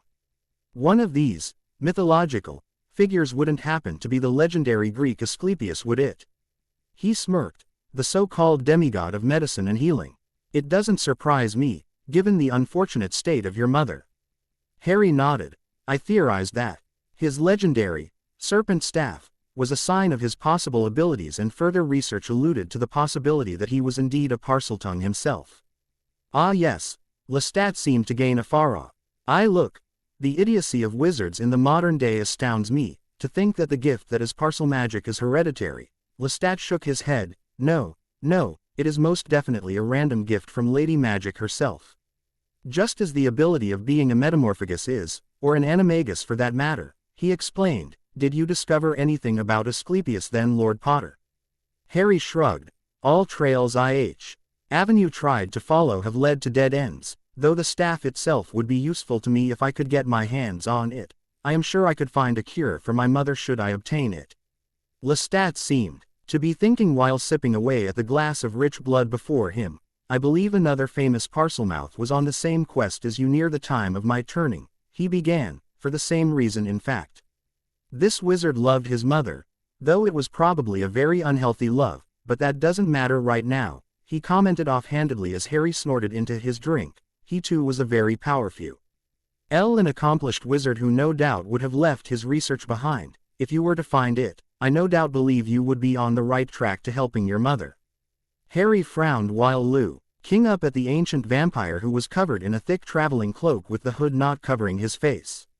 The vampire's black hair was perfectly straight and groomed and being held in a low ponytail. The only sign that he was a vampire would be his unnaturally pale skin and slightly elongated canines that protruded slightly from his closed mouth when he grinned. Why are you helping me at all? What interest is it of yours if my mother becomes well? I hardly think you care enough for the single life of one mortal woman to aid me so. Thoughts on the matter aside. All amusement in Lestat's face vanished as his face suddenly became solemn and serious. Dark times are coming, Lord Potter, and no, I am not referring to your ridiculous Dark Lord and his petty followers. Suffice to say that should I help you, one day, should I ask a favor of the non-nefarious kind, you would be more inclined to agree. Harry at first felt an urge to run away from any pact he could willingly or unwillingly make with a vampire. But there was no pact mentioned, just favors. Also, if something dark was coming that even had the ancient vampires leaving their manners to perform favors for, it must be serious. Who exactly was this famous wizard you spoke of earlier? Lestat grinned at the boy, amusement dancing in his eyes once again as he answered. Why, that would be Salazar Slytherin, of course. Ever since that conversation with the ancient vampire, 3 things changed at Moony Nights. One was that you could find a vampire or 3 visiting the inn daily, some even taking the rooms in the underground of the inn for extended periods of time to rest. Another was that eventually, some werewolves would come, looking tired and ragged when the full moon was approached, where they were prompted led to the appropriate rooms so they can deal with their disease accordingly. The third thing was that Harry would come down less and less to help at the inn or merely lounge around, opting to hole himself up in his room and bury himself in books or practice his magic in private. His thoughts were interrupted when the door to the inn opened and allowed in 5 people, 2 of them familiar. Arch, i.e. Montague and Stephanie Zabini, with who Remus assumed to be the rest of the Zabini family, were standing at the entrance and looking around, oddly enough, looking out of place surrounded by goblins. A handful of werewolves and 2 vampires in the bar section. The family, led by a tall Italian man with dark hair, moved to one of the booths where they all sat awaiting service. Remus immediately moved over to them, opting not to send Lizzie or one of the other house elves to take the order to make a good impression. As Remus approached, Archie's face lit up with a grin. Hey, Mr. Lupin, he greeted, getting the attention of the Zabinis. Hello, Archie. Care to introduce me to people you're with? I recognize Stephanie, of course. He smiled at the girl who nodded politely in return. Well, began Archie, that's Antonio Zabini. Just call him Tony. This fine woman, he began, motioning to a beautiful who looked to Archie with amusement. She looked to have porcelain-like skin, unlike the tanned her husband's was, and gorgeous brown eyes that mirrored her daughter's. She too, like her daughter, had long black hair, though she opted to have it straight then wavy. Is Bianca Zabini, you can Tell where Steffi gets her looks from Archie yelped as Stephanie kicked him in the shin from under the table while the two elder Zabini enjoyed the duo's antics. It seemed like it was a common occurrence. There was also a younger boy with them who looked like he would be starting Hogwarts soon himself if he would be attending. And this squirt here is Blaze, isn't that right, Blazy? Archie joked, locking the boy beside him in a headlock and administering a world-class noogie to the annoyed boy who looked to be a midget Antonio. "Gur off, Archie," the boy wailed from Archie's grip as Bianca cuffed Archie on the head. "Stop antagonizing Blaze, Archie, it's not very nice," she reprimanded as Archie pouted childishly. "Oh fine, ruin my fun." "This is Remus Lupin," Stephanie introduced, ignoring Archie. "He's Harry's uncle." She asked uncertainly, to which the man responded with a shrug. "I'm his guardian since his parents." "Well yeah, he just calls me his uncle to simplify things," he explained. "Why wouldn't he call you his dad?" Blaze asked with confusion and a childlike innocence. "If you adopted him, that is." Bianca, Antonio and surprisingly Archie sent him disapproving looks while Stephanie looked equally as interested. "His mother is still alive. He refuses to give up hope on her and find new parents. Besides, I wouldn't want to take James's position as the brat's father.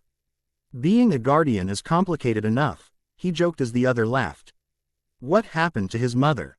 asked a surprisingly melancholy Archie. The others around the table sent him sad looks or winced when he asked the question. "Their house was attacked the night the Dark Lord was vanquished," elaborated Remus carefully. "I don't want to say much as it's not my place to do so if Harry hasn't felt the need to say so. But the attack ended in his father's death and his mother's permanent residence in St. Mungos," he said with a sigh. "It's the reason he never spends Christmas at Hogwarts. He makes it a ritual of his for Christmas to spend it with her all day. It's sad yet inspiring at the same time how much love he has for her." Bianca and Stephanie looked to have unshed tears at the short tale, the latter trying to hide it by complaining about Archie's ruddy cologne reacting poorly with her and watering her eyes. "How about I take your orders and call Harry while they're being made? He needs a break from studying. It's all he does all summer," he practically whined, lightening the mood. After giving the orders to his house elf staff, Remus made his way upstairs to Harry's room and knocked once. Seeing as there was no answer, he opened the door silently and was met with a magnificent sight.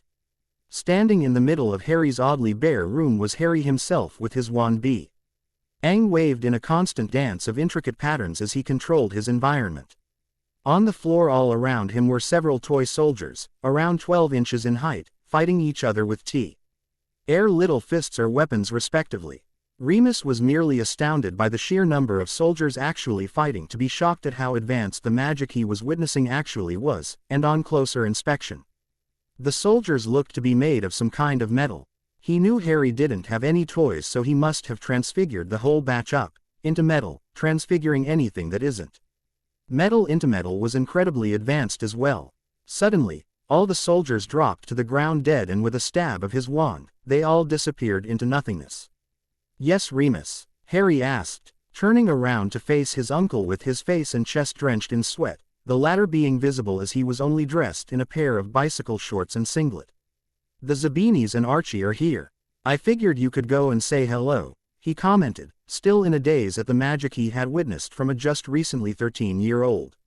Wiping his face with a towel that he had handy near his location, Harry waved his wand a few more times and silently rearranged his room to what it was before, a fairly Spartan style with a single bed and desk, the only thing in the entire room that would Saint individuality in the slightest would be his larger-than-normal wardrobe and his huge bookshelf.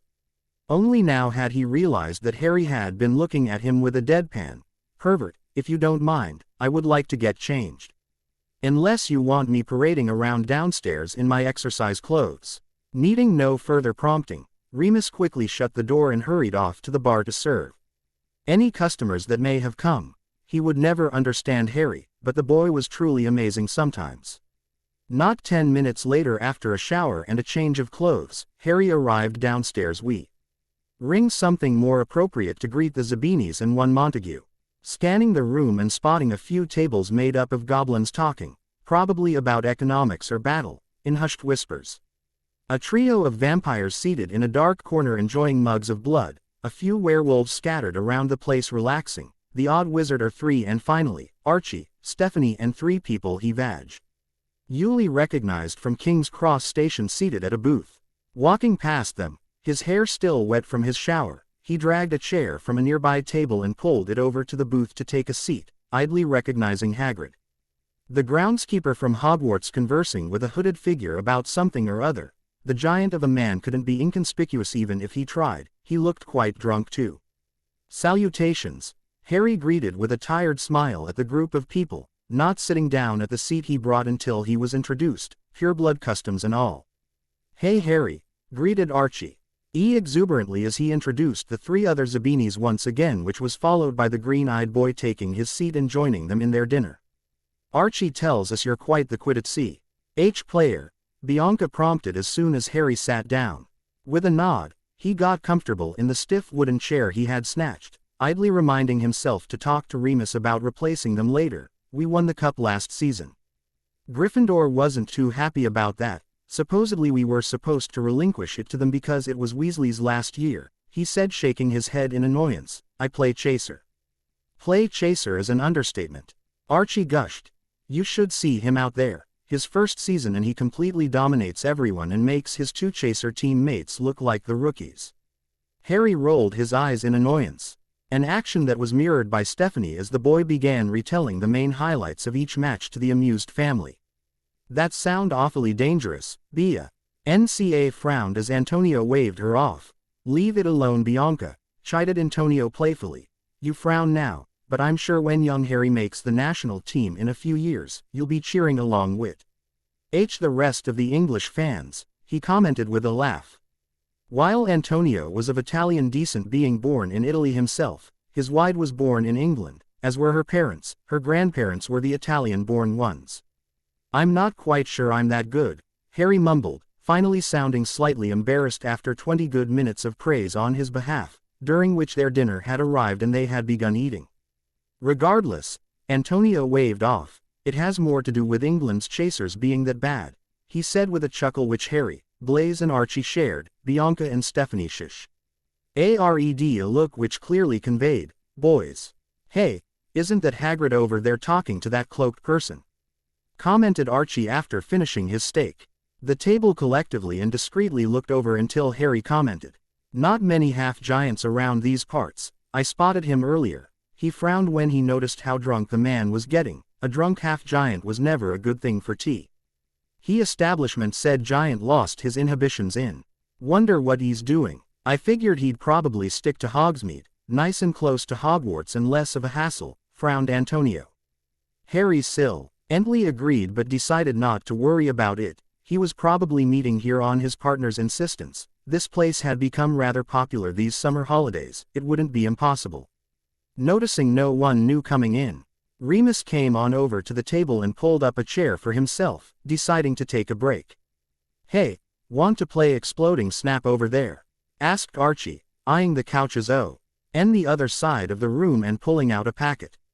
Not really, Harry mumbled, but Archie didn't listen, instead opting to drag him, Stephanie and Blaise over to the area so the grown-ups could talk. Archie initiated conversation as Stephanie and Blaise played with Harry, sipping on a can of Coke he had nabbed from the bar, opting not to play. You hear the Longbottom will be coming to Hogwarts this year. What do you think, mate?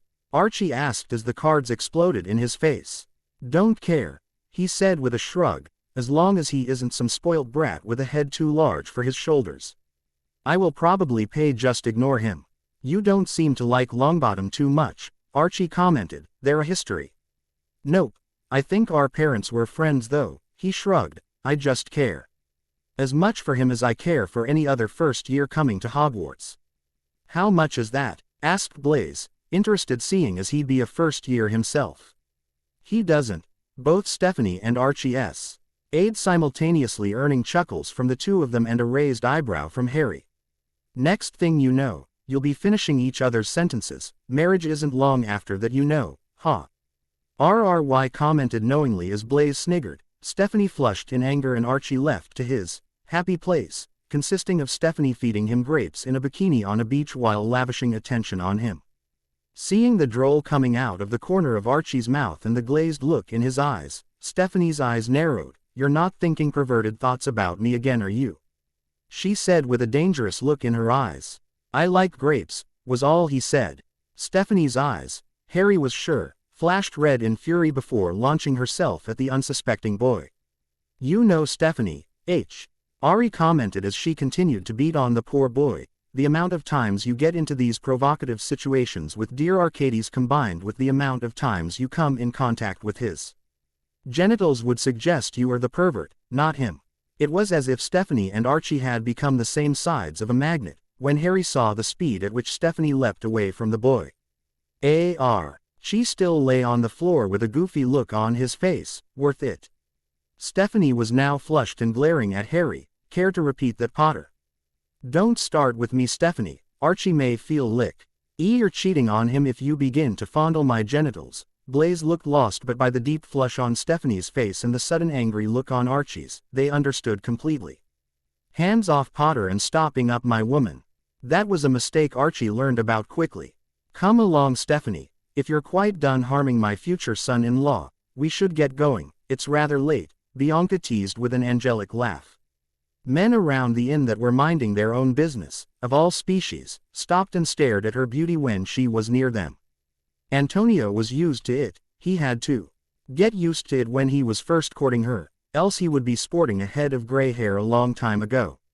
"Mum!" the girl shrieked as Archie rushed over to Bianca and pulled her in a one-armed hug. "Listen to our mother, dear. We need to be going." Harry chuckled. Archie was going to get the shit kicked out of him for that later. It was weird, no matter how much Stephanie tries to deny it. He doesn't find Archie nearly half as annoying as she makes him out to be, else she would try and distance herself from him. Instead, she tends to do quite the opposite. Harry helped bust down the bless and serve the customers when the Zabinis left for a few hours before heading back up to his room to practice some more. Harry stood in his room, a plethora of miniature lifelike soldiers doing a variety of tasks around him, ranging from push-ups, somersaults, cartwheels, kicking the shit out of each other, running around, throwing things and much more. The book McGonagall had given him at the end of last term was very helpful. Surprisingly, with practicing using transfiguration during combat. One might wonder how in the name of Merlin this information ties in with what the heck he's doing right now. The book, written by a dueling champion who predominantly won using different forms of transfiguration tactics in his fights, explained that the hardest part about conjuring objects and charming them to fight for you was being able to focus enough on your creations to continuously command and maneuver them mid-fight while not losing sight of your opponent at the same time. An exercise she suggested was exactly what he was doing, by starting out small with, say, a dozen objects while multitasking something else, only to increase by a dozen or so when it becomes too easy. So while his room was in utter chaos with his mini-soldiers completing random objectives for no apparent reason, he was levitating book after book in front of him, mainly ones regarding arithmetic, NCY and ancient runes, so he could be more prepared come the school year, as he read through them and had his soldiers screw around. As much as it was helping with his concentration and magical stamina, it was still tiring as hell and taxing on the mind. He was glad that he was well on his way to mastering occlumency. He was sure it was helping him focus his own mind on what he wanted to concentrate on and keep unwanted and mundane things out. Currently, in terms of occlumency, he was learning from a book as he had already surpassed his werewolf caretaker in skill. What he was learning at the moment was something he thought was the most vital when practicing occlumency, clearing one's mind and in its place, instead of an empty head, fill it with false memories and images to confuse an enemy or give false information. This was the step, in his opinion, to occlumency when things started to get serious, for this exercise was solely used against legilimens and anyone who could naturally delve into the mind of another. Ancient vampires like Lestat had such an ability that developed after several hundred years. Upon a later visit, he had the vampire test his skill and found that, though he could tell when it was a fake memory, he couldn't pry the real ones from him. Halting his train of thoughts, Harry flicked his wand several times and all the conjured soldiers seemingly disappear. In thin air while all his remaining books flew in neatly into his open trunk before stacking themselves in order. Wiping the sweat off his face and chest quickly, for his practice sessions always seemed to tire him magically. He called out to Lizzie. Suddenly, with a small pop, the little female elf dressed in a small dress that covered most of her body with an apron marked with the mooning eye. TS symbol, a moon amongst the clouds, appeared looking up at him expectantly. "What can Lizzie do for you, Master Harry?" the little elf squeaked, her English sounding better than ever now that he had taken to teaching her proper grammar, seeing as she would sometimes serve customers when Remus wasn't around, during a full moon for instance. "Please prepare me some breakfast, Lizzie. I'll be downstairs in 10 minutes. "Is you going somewhere, Master Harry?" "Are you going somewhere?" Harry corrected with a smile, "and I'm leaving for Hogwarts later, remember." As it dawned in the little elf the meaning of this, she vowed to make the best breakfast he'll eat for months. "Look, it's him. Hey, isn't that the boy who lived? He looks so brave." "I don't know, he's kind of on the chubby side. He's our savior. I hear he's really good at Quidditch. Maybe Gryffindor will win the cup again finally." "How do you know he'll be a Gryffindor? Do you see his scar?" King's Cross Street. Asian was filled with reporters and students trying to crowd around Neville Longbottom to get their looks at the savior of the wizarding world and vanquisher of Lord Voldemort. The boy in question was lavishing in the attention, smiling kindly at anyone who shook his hand and ignoring the questions. Harry, not wanting to get caught up in the crowd and not wanting to have to look for Remus inside, crowd said his goodbyes at the barrier and boarded the train, his trunk packed safely in his pants pocket. Arriving at the third cart from the front of the train, Harry picked a random compartment to sit in. It was easier locating your friends this way if you agreed to sit in a certain cart, for instead of having to look through the whole train, one could simply look through one cart. Looking out the window as he situated himself, Harry watched with amusement as people flocked to the Longbottom air as if by being in his presence, they would understand the secrets to the Dark Lord's demise. Walking alongside the boy, a hand on his shoulder as she led him through the throng of students and reporters alike, was the Longbottom matriarch clothed in dark green robes, a fox fur scarf and a large formal hat topped with a stuffed vulture. The elderly woman made for a bizarre if not intimidating image with her cold and stony facial features. Harry snapped out of his train of thought when he heard the compartment opening, allowing Cedric Diggory entry. "Hey Harry, how was summer? Did you get my birthday present for you?" Harry nodded politely at the boy and offered him a small smile. "Yeah. I'll be sure to use that playbook to good use this year," he said with a grin, referring to a popular playbook Cedric had sent to him for his birthday. "Did you find a use for my gift?" "Oh boy did I," the handsome boy said exuberantly. "I'm trying out for the team this year, hopefully Seeker. I'm a good flyer. That set of armor will do me good. They're better than the school ones anyway," he said jovially. The two lapsed into a one-sided conversation as Cedric related his summer activities and the progress of the Quidditch League while Harry listened and threw in his own comments when necessary until Archie and Stephanie arrived in the carriage. Cedric caught up with Archie and Stephanie for a while until he departed for his own house friends, leaving the trio to lapse into their standard Hogwarts behavior. Harry lost in thought, Archie babbling continuously to an increasingly annoyed Stephanie who was trying her hardest to not resort to violence. After their visit to Moony Nights and her behavior at the inn, her mother and father pulled her aside and told her that such behavior was fine as a child but was not proper for a lady when she matures. She refrained from acting on her urges as often as she could unless it was a dire situation where she would get it over with in one swift blow. Several hours into the ride, a now considerably calmer Stephanie watched as Harry and Archie engaged in a game of wizarding chess, enjoying the fact that he had stopped talking at her and instead, with both Harry and her as he played. They were interrupted mid-game when a rather short yet aristocratic blonde boy barged into their cart and looked around, as if it were the most normal thing in the world. Archie and Stephanie were fingering their wands while Harry merely looked on curiously. "Have any of you seen Longbottom? I heard he was on this cart. Are any of you him?" he asked rudely, speaking down at them. The thuggish trolls of boys standing beside him trying to look out with their arms crossed in front of their chests didn't work as an intimidation factor as they should have. Instead, they served to lower the trio's opinion of the blonde boy. Harry just looked at him with a frown. "What are you?